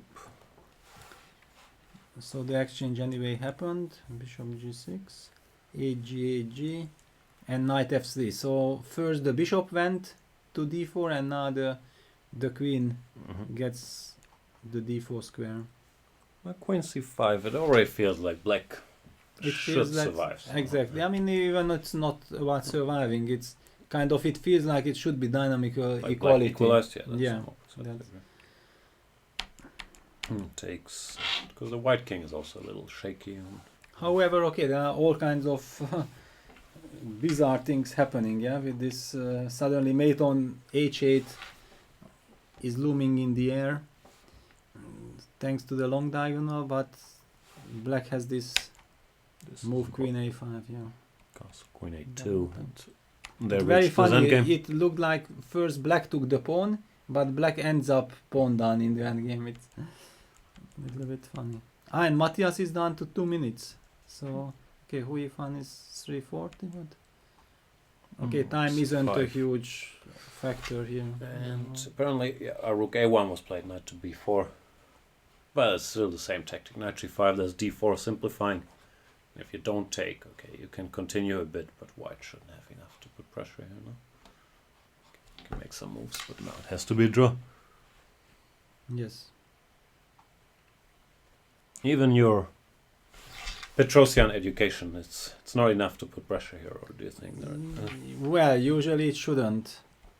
Usually it shouldn't, unless there is some very special configuration that you are forced to go f6 and then white gets some rook a7, knight d4 connected together, and all of a sudden you have coordination problems, but this should not be the case here. Black has decent pieces left from the structure as well. Yeah. No, I put my money on a draw. Yeah, this should be a draw. Rook a4 played. Now she's asking if... You really Of course, want this to should say- be a draw, but this at least is asking some questions, yeah? You don't want to go g4 and you can't go f6. Then how are you gonna protect the pawn? I don't know, I already put my money on a draw. No. Okay, check king h2. It's nice resources, rook a4, yeah? Maybe I should have considered it before betting. Yeah, but usually that's the problem with betting, that you get punished for it. Yeah. If you would have not said so, then probably rook a4 would have not existed at all. You know, I once made money by betting on you. Or Really? mainly was with... On draw? No. on win, actually. It was in the old days with live betting on chess games. And I was having a training session with Peter Heine Nielsen while you were playing your match against Kramnik. Yeah, I already assumed. And there was this position where you're winning in the marshal, but the computers were weak then, so they couldn't spot it. But smart as we were, we smelled this looks good. And the live betting, all the putzers were looking with their engine. It said +1, +2 for white. So we bet everything on black, and it was nice. It And was a you good got day. rich, yeah? Well, not super rich. And I but was it playing a the good World day. Championship match. Yeah, I was suffering there while We were cashing in. you were cashing in. Yeah, wow. That's how life goes, yeah. But yeah, that was really fantastic. But I also had one story that out of nothing, I got a letter from somebody who I just didn't know in Hungary, and he was sending me a really angry letter saying that I cost him a lot of money because I'm all I can do is making draws. So he was sure that I'm gonna make draw, and he put some tip mix stuff he combined with my definite 100% guaranteed draw, and on that day I lost. Oof. And that I should reimburse him for his loss. I agree. You lost and you should pay for it as well. Exactly. Yeah, I wasn't exactly sure if he really counts on an answer, you know. It was just a shock for me. In fact, I think that game was in a last round, and I was on first place, and because of this loss, I lost my chance of winning or I did not win the tournament, and then I still asked to pay some compensation. I mean, it did not feel right, so I was right not to You never answer. paid the man, yeah? Right. No, I never. I mean, I like to be polite, but I felt like there is, some limit. Yeah, people are strange. And he sent me also the whole system, that how he was betting, He all showed the you the 5, proof, 6 yeah, like- results. That he got everything right, how clever he was, and then exactly me, I'm the guaranteed guy, spoiled everything. So would he at least pay the other guys that made the correct result? Or is it one way? Like, if he wins, he doesn't have to pay you, but if he doesn't win, you have to pay him. Yeah, basically the whole idea is that you have you pick 6 results and all 6 has to be No, I matching. understand. But since he's asking money from you for having the wrong result, is he that going to was give a- money to Kramnik for also making a draw? No, the other games were not chess related. Ah, it was okay, sport okay. related. Ah, I see. Yeah, so he was just fishing out because he had 5 combined results and he need one more guaranteed result. Ah, I see. And he thought, yeah, that's it. It's a safe bet. That's a safe bet. Yeah. But I noticed that always I'm winning or losing in the moment when everybody thinks that okay, this will definitely be a draw. Yeah, Leko cannot do anything else, and then some miracle do happen. Speaking of miracles, is white winning here? Nah. Well, I mean, it looks. It's all move per move, no? I mean, some king c6, a4, king b6, rook a8. I think this is very principled. And after king b7, that you have rook a5. It might not be so necessary because you might just go rook d8. I'll take your pawn. I want your pawn. Ah, the pawn is hanging. I wanted to make some. Okay, anyway, I go king e6, and it should be fine. King d5. King d5. Yeah, once your king is active, it will be hard for me. Yeah, it should be. King c6 played. Okay, it's normal. Because to be honest, I have just blundered that a4 blunders up. I mean that you can take with the knight. I thought that yeah, if rook takes, then it's a draw. And maybe I can take immediately. Yeah, maybe you can take immediately.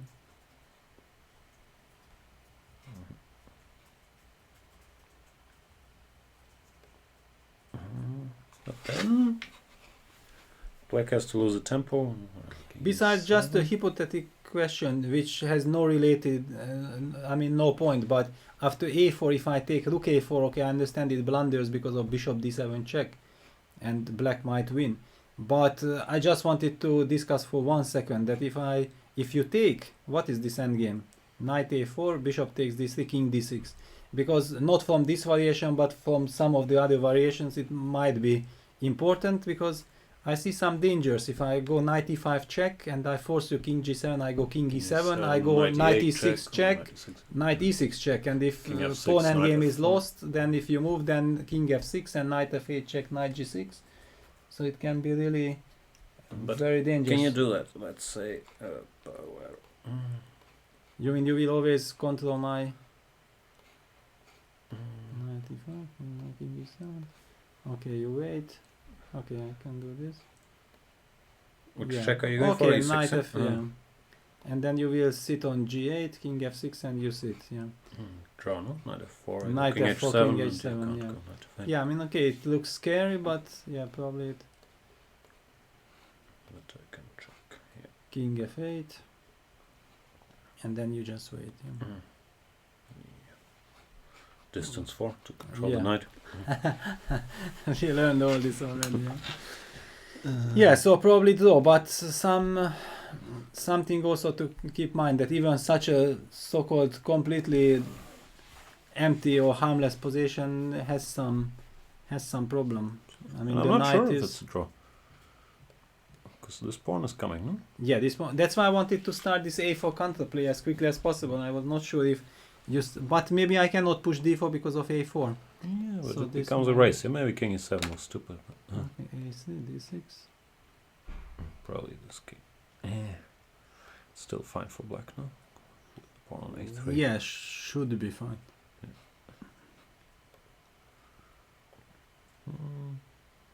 It should be fine. Well, the moves are there. Rook a4, and maybe we could get something like what you mentioned. Yeah, I think that was just important to realize that whether white has any. Okay, white has chances, but black has this defensive setup, yeah, with sitting there in the corner with the king. After rook a4, what do you do actually? Bishop d7. Bishop d7 check. Take, I guess. Knight takes. Rook takes. Rook e4 check. King d8, yeah. Rook a5, rook d3. Or maybe d4 here. Maybe d4 here. King e6. d5. Rook d5. Takes, and I lose. Yeah, then it's. Yeah, okay. Then no, I mean once the knight is exchanged for the bishop, it should be that draw. So rook see d4. what they're doing? Rook d4. King e7, rook d4, stopping bishop d7 check, and still trying this king b6, king b6, or at least king b6. He's also trying to blunder this. Yeah, no. After a4, king b6 is played, and then you already can. Okay, what you can rook a8, actually what. Okay, knight b3 is also good enough. Yes, not Yeah, close. this does not work. So rook a8.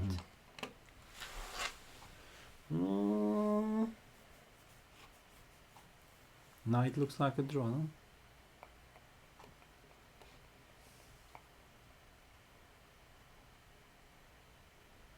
Yeah, I see no The trick. a pawn is too strong. Yeah. There's nothing here. Yeah, this is nothing. So, so the a pawn guarantees maybe white the draw. I mean black the draw. Sounds well right. Speaking of passed pawns, the d pawn. How did this pass d pawn enter the business? Rook a4. And it's still knight heavy c2. time trouble. Yeah, in fact, let's follow this because it's still three Still moves knight to go. g5, d4, same old tricks. She played bishop e2, f6, and something strange happened. Knight h2. Some strange maneuvers. No, knight h2. Maybe pushing a bit too hard. No, okay, but they are in time trouble, and you rely on your feeling. And I think Okay, she's but, trying to create something. Yeah. Yeah, she's playing for some tricks. No, not only tricks, because suddenly the f6 pawn. How are you gonna protect the f6 pawn? d4, e4. Okay, you got a very dangerous passed pawn, but you are winning the f6 pawn. It gets very double-edged. d3, rook d6 played. This rook d6 played. Down on seconds. Maybe. It's not easy to play with such a little time this position. At least Matthias got a lot of practice of playing in time trouble against strong opponents in this tournament. Yeah, but Take. suddenly he has to make a difficult decision. Yeah, king g2, rook c1. Right. Yeah, or d1. Yeah, d1. This does not work. No, he went knight b4. I like this better. Yeah, however, knight b4 he has the intention to playing rook c6, but now you can just take the pawn, yeah? Guess so, no? Because now the f3 bishop is... If d2, just knight g4 back. Yeah, and or then you e5 go, maybe. But then this you is go safer. knight e3 and it's everything under control. So knight f6, what you do? Rook c6, but rook c6 I don't know. And yeah, who you found took. I don't know why. Yeah, knight e1 looked much stronger. No, okay, but knight e1 was not easy to spot. With Okay, little you time. defend the pawn and you keep an eye on the bishop. Yeah, no, I understand. It's like an engine move that when you see it, it looks logical, but with little time on the clock, maybe he simply did not see this square, yeah? He did not spot it. I'm not gonna give him a pass. Go here.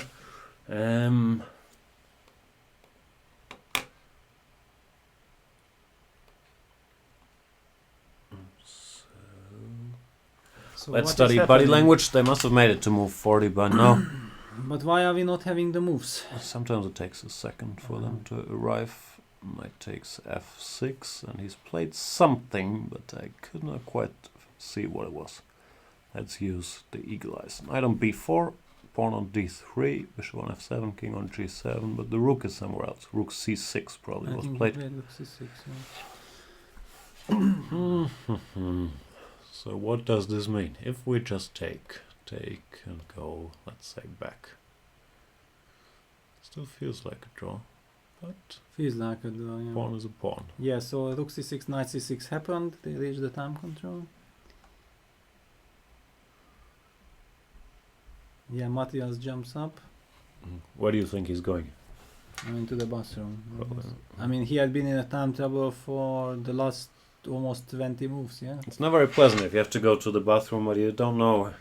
Can you You risk have it time or not, yeah, yeah. exactly. I think you're allowed to stop the clock and say I have to go to the bathroom. No one ever does it, but I think it's allowed. Really, yeah? I think so.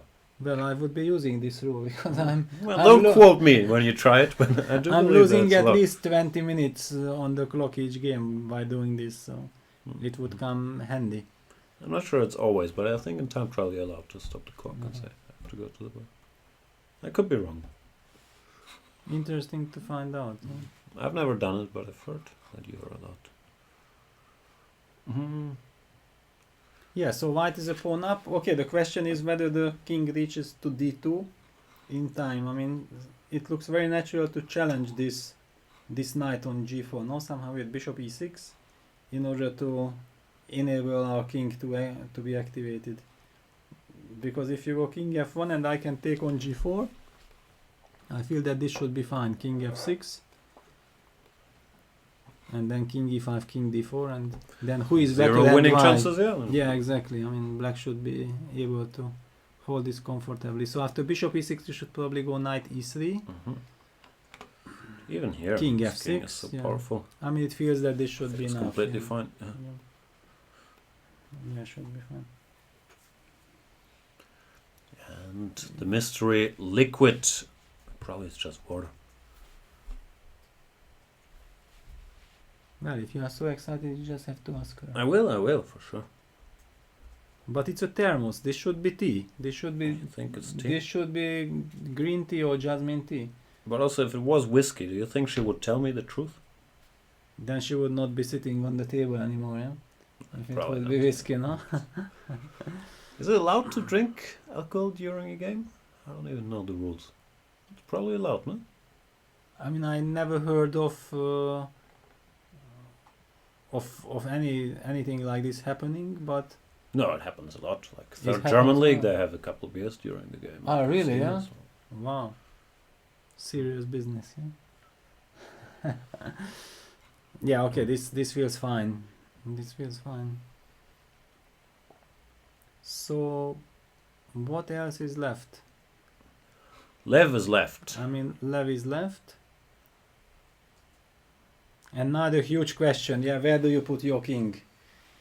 But king e6 runs into bishop c6. So basically, you are then forced to stay active. Yeah, with your king.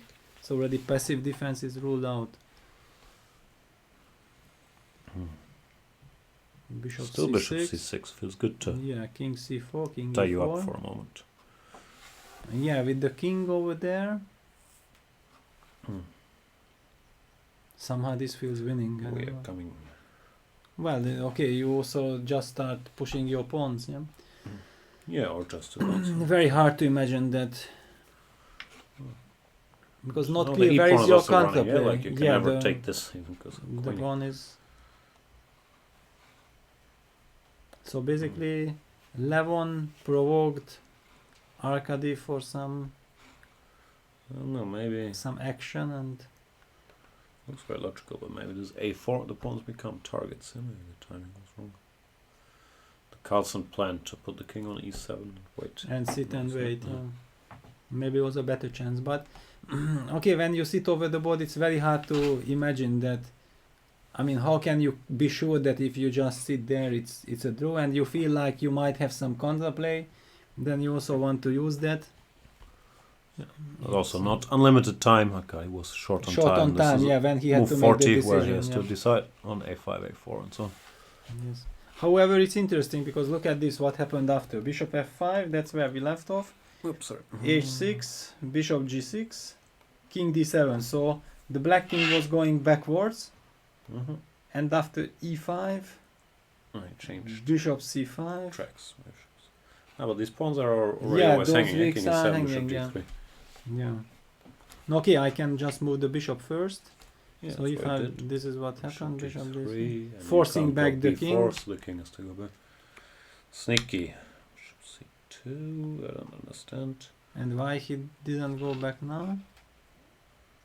King d7 runs into some because, king yeah. e4 already. Maybe this is still possible, huh?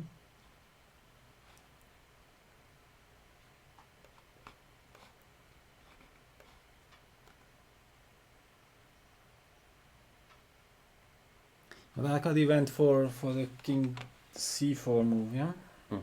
King c4, bishop c6, bishop g1. No threat. Because king e4 runs into king c5 and then he can take already. King e4, he can... No, okay. king c5 Yeah. first. Takes e6 is what we mentioned, but this is possible. Well, Levon just played h4. Yeah, now played h1. He makes a very He looks Confident. quite happy. Yeah. confident look. But this is also sometimes a trick, yeah, that even if inside yourself you are not sure yet how to evaluate the position, maybe he already evaluates it as a win, we don't know, but sometimes you are not sure yet, but you are signaling to your opponent that actually I think it's a win, and then you discourage him or you try to force him into some action which is maybe not the best strategy. There are all kind of psychological tricks. I've played a lot of Avalon with Levon. He's a very tricky guy. You know this game? No. We get company, so we'll get back to it later. We are now being joined by Fabian Caruana and Maxime-Vachier Graf, who finished their game peacefully. There was nothing peaceful about that. Looked quite violent.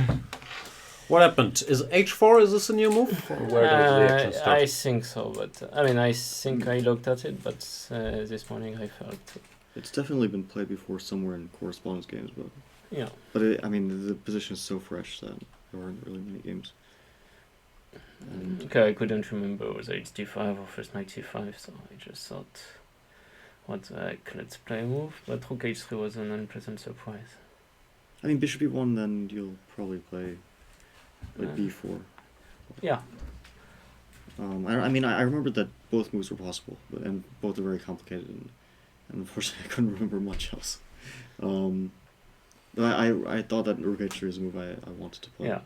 Anyway, I liked... I could start with b4, of course. b4 I take, and then you want to take on f2 anyway. Yeah, because if... No, bishop b4, knight e4, and queen b3 is very dangerous. Yeah, of course. And white's idea of rook h3 is to take on e4 and play queen e2, rook c3, so... But yeah, b4 take and knight f2, but it should be the same. I don't think you have any other move after b4 in the game. Yeah, it's about the same.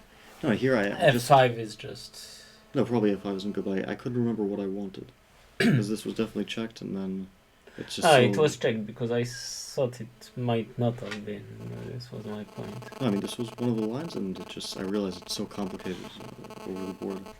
Because, if you play some waiting or halfway move like king b1, b8. I thought this would only hurt me in the future. Although maybe this b5 isn't so dangerous. Yeah, but... somehow I felt white should play in a concrete way, because if I'm... next you'll play like knight c5, queen b6, and... Yeah, queen b6 maybe, yeah. Queen b6 could be an idea. In general, if I regroup... Actually, after king b1, maybe rook c8 to play queen b6 is also an option. But anyway, f5 is definitely not the way to go. If I didn't miss anything, because in the game I'm just... clearly better. We thought you were better, yeah. Yeah, my pieces are just working together perfectly. No, f5 is probably not the move, but it's not easy to find a move here. Maybe something like rook. I was trying to play stuff like rook e3 to make f5, but then I wasn't sure about queen b6 and queen b6 was f5, and you can start playing stuff like rook c8 or I'm not sure if my play is. It's probably slower than yours. Look, it's a bit strange just if you don't have follow-up. Yeah, I can try to take a knight g5 a4, or maybe g5 here. But g5 I would just take on c3 and always switch piece, probably bishop still. Pawn takes. Yeah, then take on g5 and maybe knight c5 already. I feel okay about my king at least. Maybe I'll play g6 here. Yeah, take on g6. And take on e6, maybe. It looks at least more dangerous for black than for white. Yeah, that's true. You have queen g3. I wanted some sort of consolidation, but maybe they're just not. I don't know. Just a position to play, basically, after rook e3. Yeah, again, I have so many options, but for f5 was just not good, I guess. Yeah, I was not exactly sure what you missed. I saw this after castle, and I, for some reason, thought that g5 was dangerous. Yeah, and g5, first of all I can take, but h5 is also very much. Yeah, h5, and I kind of just assumed there might be something here. But what did we look at? Some queen g2? Or what? Yeah, well, we didn't really look at anything at this one. I don't see where my play is. But maybe I should have done this, at least. And queen g1, rook e8, I think I should just take on f7 immediately. Because at least after queen f7 now I have some knight f5 stuff. You sure? Because Yeah, I want maybe there's h5. I thought knight g4. Knight g4, bishop d3 I assumed was sort of some sort of compensation. But maybe you also have rook f3. Yeah, maybe rook f3 also. But I thought that h5 was strong. h5 could be strong, yeah. Because, I mean, yeah, things are falling apart. But yeah, I just really didn't like my position. After castle, I didn't see a move. And already at this point, I felt like I'm just trying to hold on. Yeah.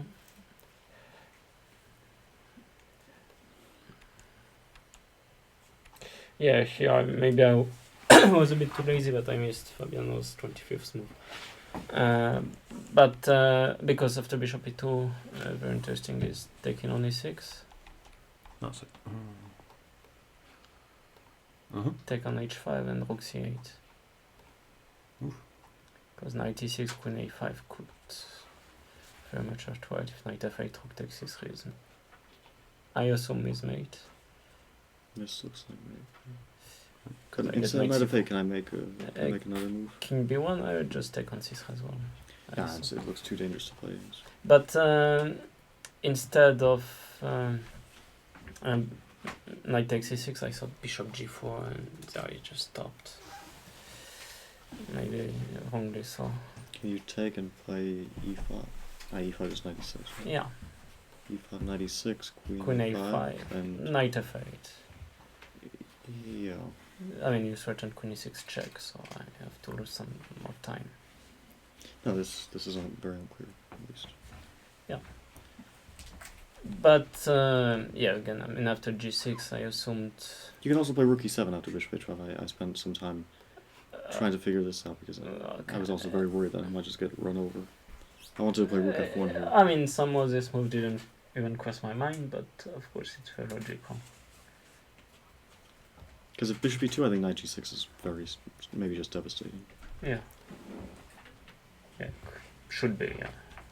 And rook f1, I thought at least I get the f file. For what it's worth. I'm not very happy about my position, but... Yeah, maybe I have some sort of rook c8, but... I mean, you still put up a fight, that's for sure. Maybe rook c8, king b1 already. Yeah, knight c4... Ah, yeah, knight c4. Knight c4 is bad news. I mean... King b1 is probably the wrong direction. Yeah. But maybe rook e3 if it's possible. Although I'm very worried about bishop c5 stuff. You might also be worried about knight c4. Yeah, maybe also knight c4 and queen 8. But there. Queen 6, bishop c3. Yeah, no, that's winning too. So maybe this was the right way to play. Yeah, I mean I just didn't see rook e7 because I mean it's not that I missed it. I just didn't consider it to be a serious move, but it is for sure. And after g6, yeah, isn't time to consolidate? I thought rook f1 was going to be played, but after knight b3, suddenly I mean, I just assumed queen f2 would be devastating, but there you just take and rook e3, and maybe I'm just worse. Yeah, this is a very strong thing. I mean, it looks terrible for white, but after knight b3, I didn't see anything which was so strong. No, here we switched on the computer during the break because we also thought black had to have something. The computer says 0-0 here. Yeah. I mean, I've spent some time in the position. A5 was our main move. Yeah, but I didn't like something. I wouldn't be able to tell you what, but... like king b1. Yeah, king b1, that was the 0-0. I mean, a4, I didn't see why the a file would kill me. Yeah, it shouldn't. No, I just assume knight c4 is, you admit you've made a mistake and it's just quite safe, but... I don't know, in the game I actually thought I got in some trouble.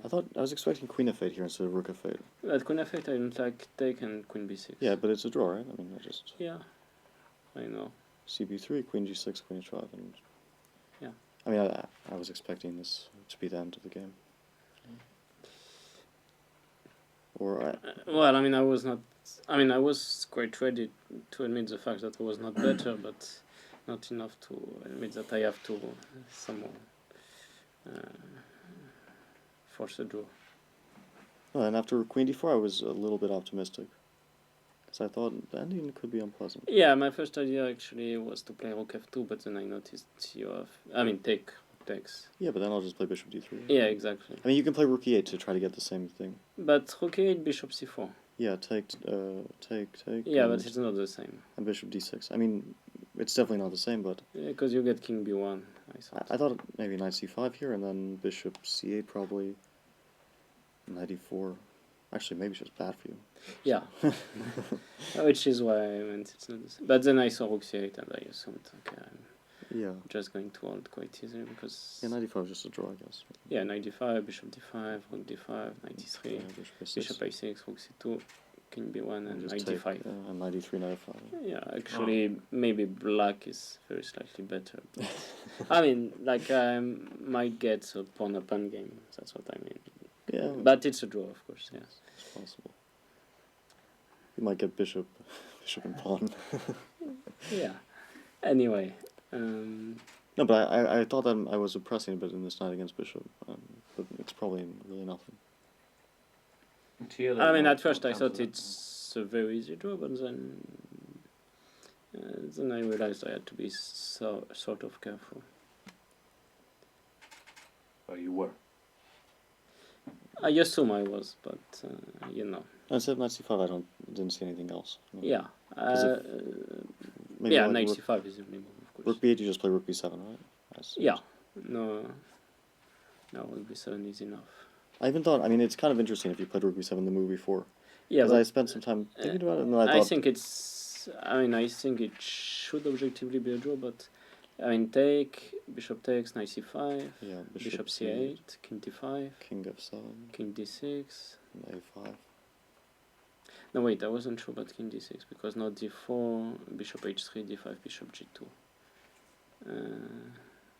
I kind of assumed you could put the bishop on c2. Just bishop f5, c2, and then... I didn't like this. King c7. a4, d6, yeah. And a3, I mean a3, d7. Yeah, that's going to be... Well, that was... maybe a draw, but who knows? I mean, no, surely a draw, actually, now that I have the position, but... But yeah, you don't want to go for I guess. Yeah. I should never queen pawn, sometimes it takes the thing a while. That was a mistake. And still there's queen d5 checks and knight e6 check, and... No, this is scary. Yeah. This is very scary. But in any case, I mean, there's no reason for you to go for it. Yeah, of course not.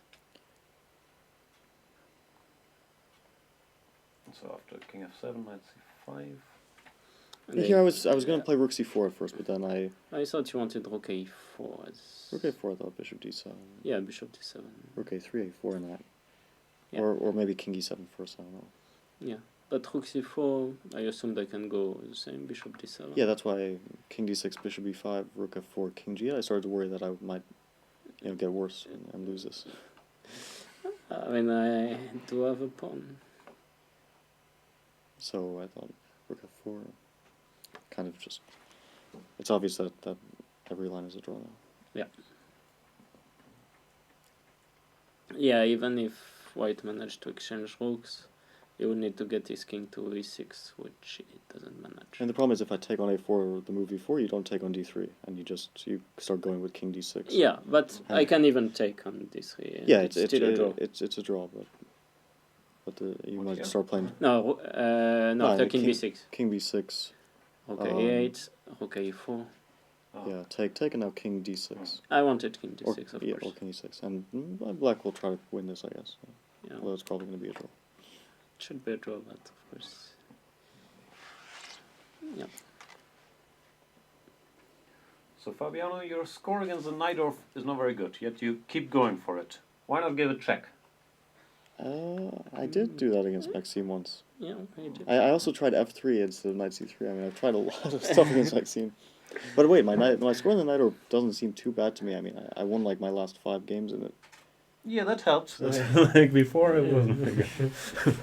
Fair enough. It might not be the best, but I think at least recently it hasn't been too bad. Now, Peter kept explaining to me that if you're a principal player, there's no choice but to keep fighting for it. Yeah? Okay, I mean, I had some sort of idea today, so I thought. I mean, at some point I had excellent results with the night dwarfs, and I lost a couple of games, but that didn't stop me from still keeping making the same mistake of not enjoying the Berlin and stuff. Fabiano, are you following any sports? I know with this guy I can't talk basketball, but are you following football or basketball or any of those? No. Nothing. No, nothing. Any vices, TV shows, movies? What are you doing all day? Movies are a vice for sure. Movies and games are a vice. Only one game actually. No, actually, we have Levon coming, so we're gonna have to wait. What was the game recommendation? Just give it to us quickly. It's Plants vs Zombies. You should there know you it. go. You should know it. Beautiful. Okay, thanks a lot, guys. See you tomorrow. Levon Aronian is joining us. He finished his game and won against Arkainaj, who's also coming in the meantime. First question, guys, because we couldn't make up our mind. This end game you reached, did you think it was winning or you didn't know, basically? Because we thought it was very complicated. No, I thought good chances. I mean, more winning than draws. Arkady, what's your estimation?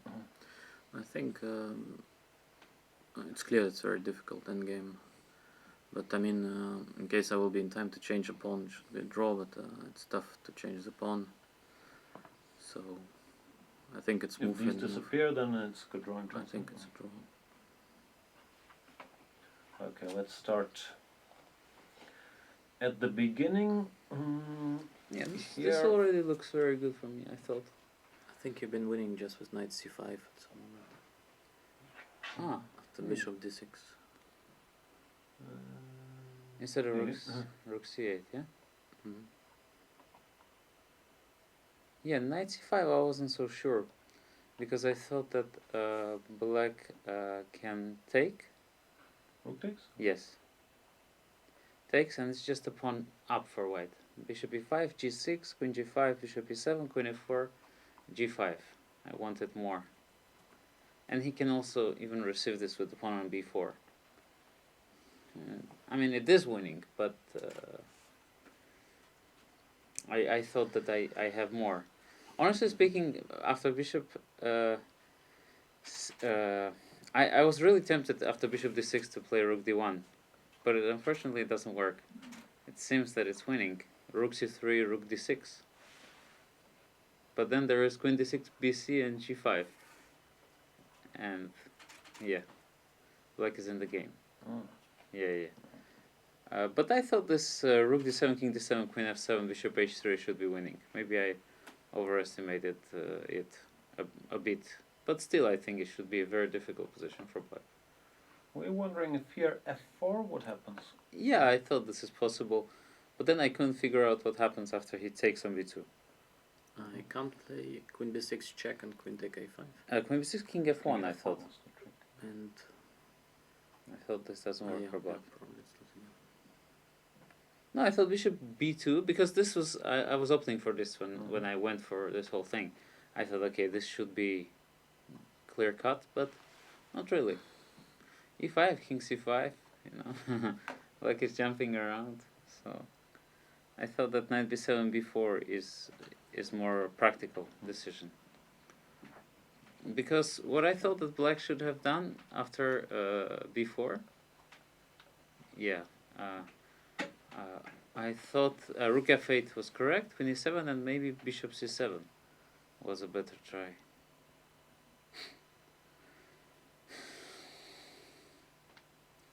Knight c5, I guess? Yeah, and then queen d8, something like this. Although this should also be difficult. I mean, if I take on g7, check bishop f1. If I'm not blundering anything, I should be winning, generally.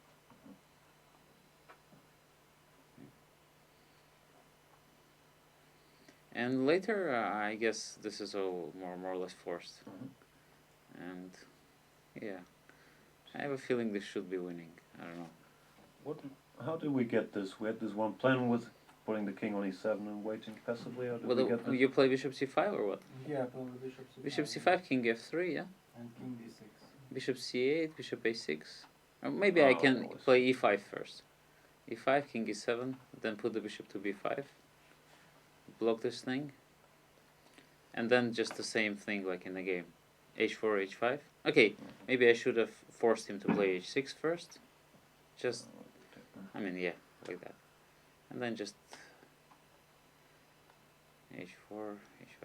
Maybe I should start with g4 in order to stop h5. Maybe there's some h5 ideas. Although, but once I put the pawn on h5, I play g4, king to f5, and then g5, and this should be winning with the a2 pawn alive, I think. h6. And black was not quite in time to exchange things. I didn't think so. I didn't think so. Because I always have my bishop attacking the pawn. So, well, at least, you know, if it's a draw, it's a miraculous draw. So Arkady was mainly an opening disaster for you. Where did it go wrong? Yeah, I think clearly I played very badly in the opening. It's, I think also c take d4 is just a horrible move. But I thought that was the only move actually, because I wanted to play bishop e7. d5? Yes, d5, and maybe take on d5 and short castle. I don't know if it's that bad.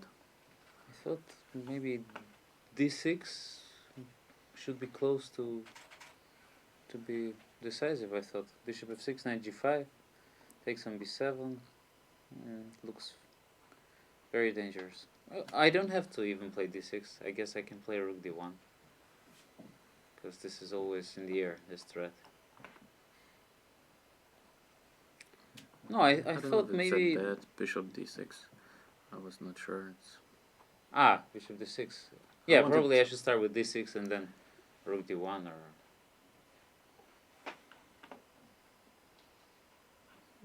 Visually looks very good for white.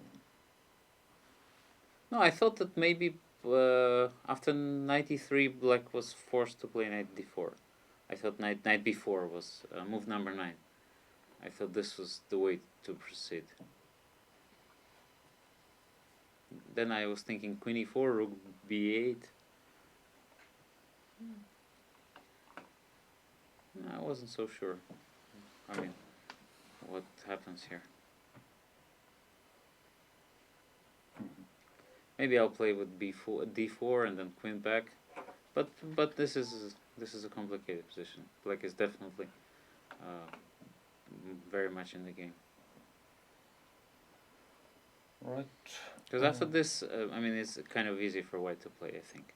After I take on d5, because ed probably knight h4 is very unpleasant. If black takes with e pawn after knight d5. Oh, so. Yeah. Knight h4. Yeah, because it's not easy to develop. I always have this queen b3 idea, you know, just attacking and taking one of the pawns. So, yeah, I think knight b4 was the moment to improve. At least that's what I thought during the game. So Levon, Peter said earlier that you're his least favorite opponent, but he still likes you. Do you? Is the feeling mutual? Yeah, I like him a lot, and he's one of my favorite opponents. So it's the other way around. But actually, you know, when I won this game here against Vachier, I remembered how I lost against Peter once. He tortured me in a very similar manner. So it's my kind of homage to Peter. Arkady, for you, coming back to Baden-Baden, you used to live here. Do you feel it's more difficult to play a tournament here where you still know people and you have more obligations, or does it also help you? I mean, I play so rarely super tournaments. It's my first one since 2 years, so I don't really have a choice. No, of course. That's why speaking. I'm very happy to participate in such events. So, in general, in case I have a chance to play something like that, I'm very happy. So it doesn't matter if it's in Baden-Baden or somewhere else. But of course, Baden-Baden, I like the city. I lived here, so it's nice to be here. And last question. Oh no, it's over already. I was going to ask you for your evaluation, but actually I don't need help on this position. You're an expert on such I'm an expert positions. on such positions. So thanks a lot, guys, and best of luck you. for the last round.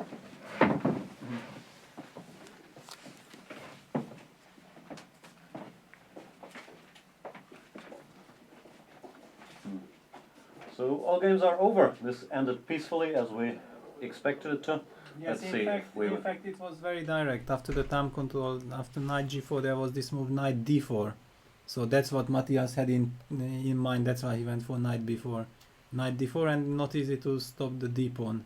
Ah, just directly. I see. King of 1, bishop c4. Yes. And if white starts with king f1 instead of knight e3, then d2. And suddenly the king is not coming closer. Still get this check. Yes. Might lose. Well, Yeah, so she had to force a draw. Alright, let's see if we'll be joined by the players. In the meantime, can we get the scores after the scoreboard after round 5? Levon Aronian in the lead with +3. That translates into 4 out of 5. And Not bad. Not bad. Magnus Carlsen +1. Fabian Caruana +1. Who you fun +1. Are all a whole point behind Guy Neidich and MVL on 50%. And Georg Meyer and Matthias Blübaum should be shared on 1 point. I think so. Yeah, I think so. Let's see what we have next round. Arkady Neidich with white against Magnus Carlsen. I still very much remember 2 years ago in this tournament I was doing commentary. Arkady Neidich won a fantastic fighting game with the white pieces against Magnus. It's the Pirts, and Magnus went for this famous hashtag bishop takes g4 WTF. He gave a piece for 2 pawns. It was big fight, but Arkady in the end came through. So he's beaten Magnus, I think, twice in a row. He then went on to beat him on the Olympiad as well. He can beat him, but of course Magnus, who just won his first game, will be looking for more action to challenge Levon in first place. Maxime-Vachier with white against Georg Meyer. But yeah, things have not been going well for Georg. Tough game tomorrow as well against Maxime. Matthias Blübaum, white against Fabiana Caruana. Levon Aronian, who you fun. So we have more of an lower rated versus higher rated sort of round tomorrow, which means the higher rated guys, they will have to play for, or they will try to play for wins, and we will get a lot of action, no?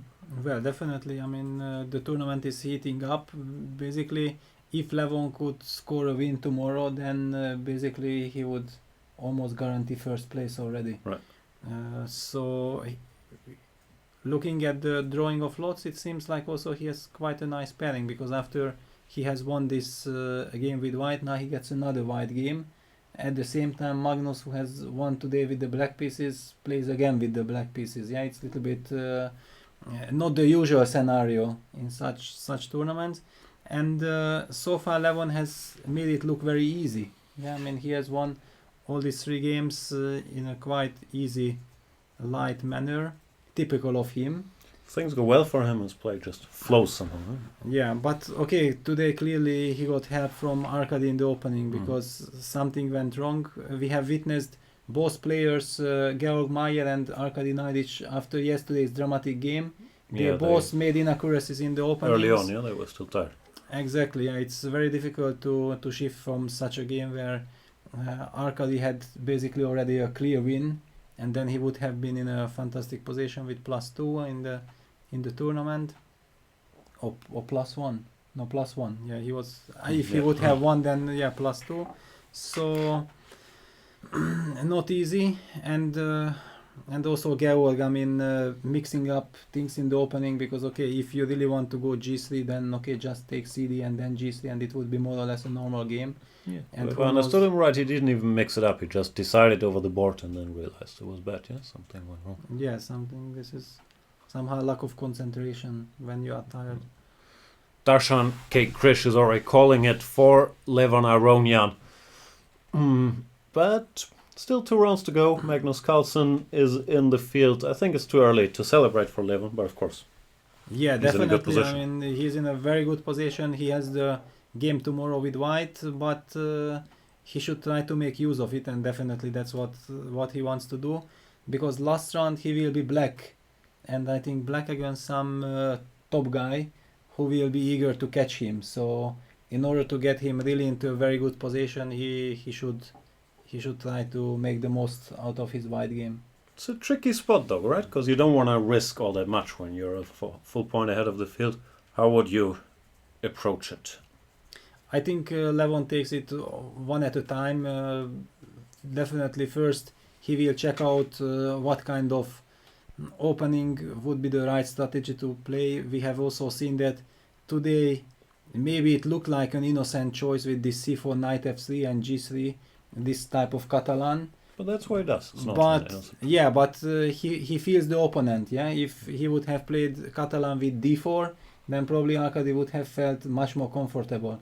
But like this, he understood that Arkady likes to play a particular line against the Catalan, and then he move ordered him, and that's exactly what you don't really want to face when you are tired. After an exhausting game, you would like to have a position where you feel yourself secure. You have already played a couple of games, you know what's going on, but he very quickly disbalanced Arkady with this move order, and Arkady had to make decision over the board. And as we said, this knight d5 b5 was a very ambitious way to try to solve the problems immediately, and probably this knight b4 was critical, right, because just one natural move, basically what black was aiming for, to develop his bishop to b7, and exactly by doing so it turned out that this transformation helped white, and probably black already didn't really had a chance. Yeah, it felt for the rest of the game black was always one tempo short of consolidating somehow. Exactly.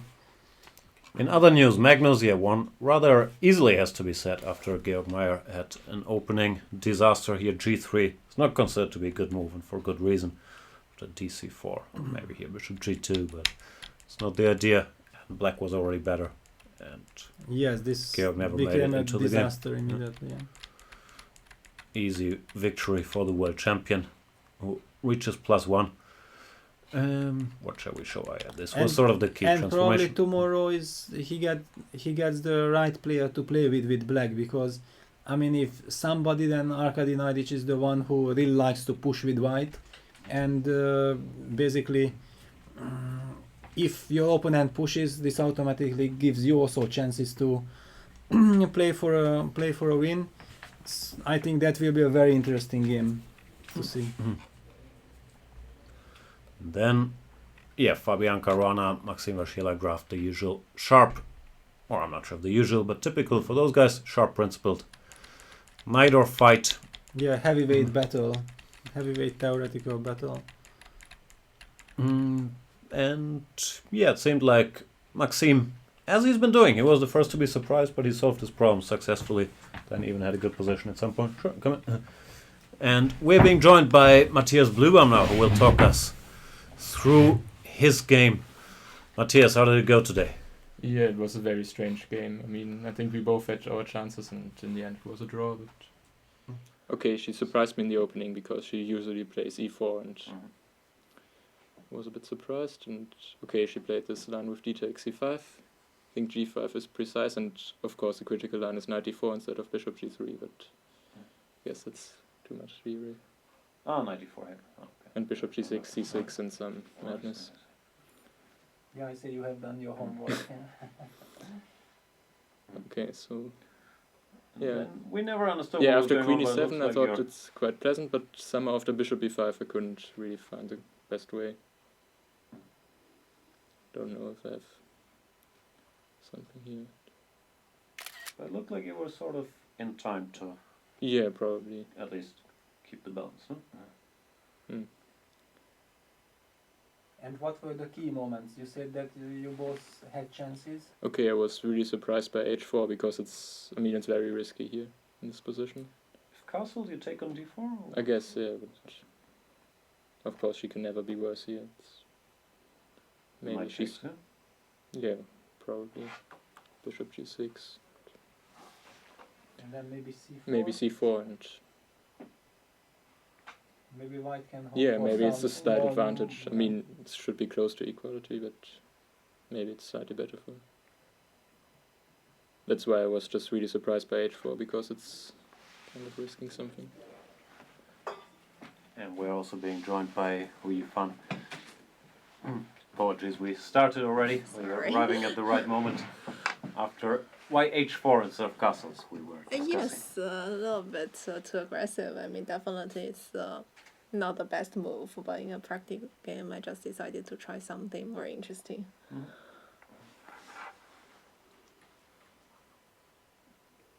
And then, yeah, tell us, what's the critical moments? You felt this was more or less equal, or? No, I wasn't sure yet. I mean, after she played h4, I could be also better at some point, but I didn't see it at all. Okay, she took. Don't think there's anything better.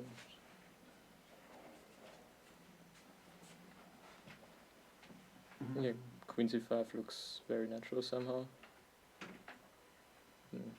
Okay, guess she has to take on b7. Maybe you can also do queen a3 immediately, but I wasn't sure. What's happening? White castle? Short castle. Short castle, knight takes c3.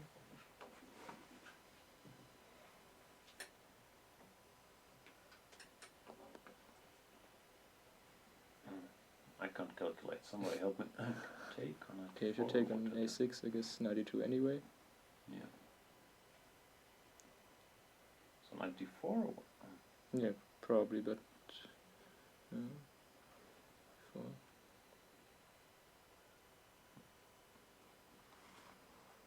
Okay, at the very least, I can take on e2 and then a2 and.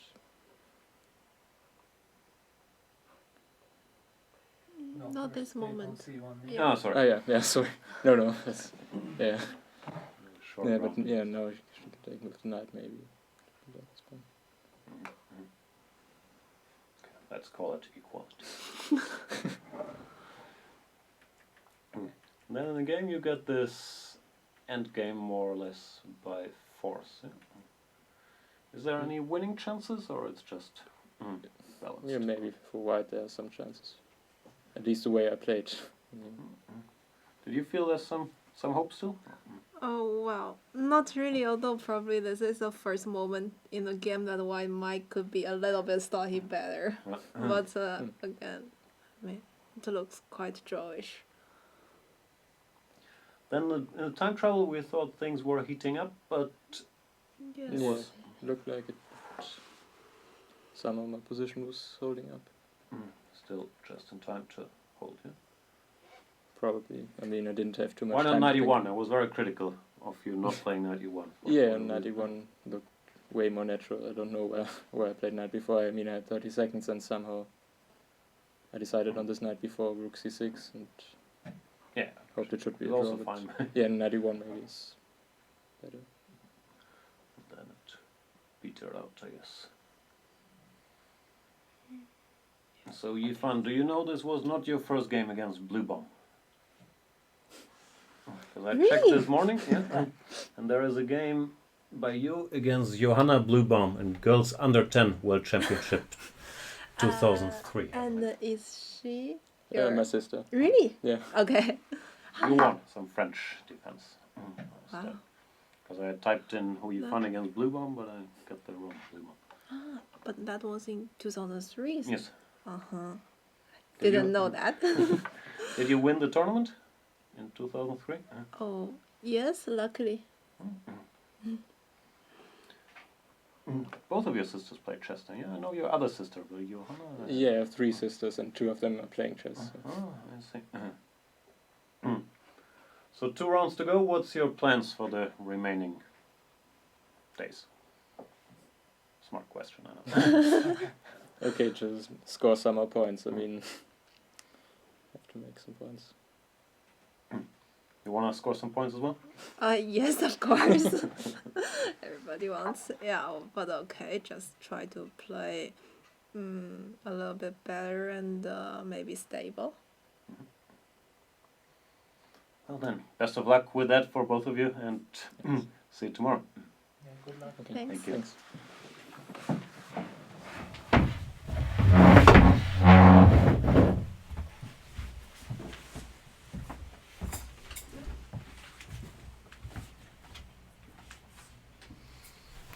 I believe that brings us to the end of today's show. Peter, I will leave you smart closing statements. Smart closing statements? Nah, just... Well, I mean, looking forward to the games tomorrow, but we have already discussed that. I don't know what else can we now say. It was another very interesting round. Magnus Carlsen has won his first game very easily. Usually when he starts scoring, then he's quite difficult to stop, so it's really interesting to see what's gonna happen tomorrow in Arkady Naidic Magnus Carlsen game. And basically thanks for the players for joining us always. Whatever results the winner and the loser comes, I think that's the way it should be, because it also shows that the players respect each other, and that I think as the audience and we as experts, we very much like this. Yeah, and it has to be appreciated, because at least for me, I know how I feel after losing a game, and it's not always easy to then go explain it and talk to the public when you really have other thoughts on your mind. So yeah, kudos to the players. Yeah, but sometimes you also feel like you want to get rid of some emotions, yeah, because especially when you had a good position and then you miss something, I think that's easier to come to the press conference, because then you are also willing to say something. It's much more unpleasant when you are outplayed from the beginning and it feels like you have nothing to say, and then your opponent will show the glorious game, and then you have to sit there, and this is quite unpleasant, but the players are professionals, and so far in this tournament they have proven that perfectly. Absolutely. That's it for today. Thank you guys for watching. If you want to support the program, go premium on chess24.com, who's hosting this show. We will see you guys tomorrow, same time, same place, different pairings. Goodbye.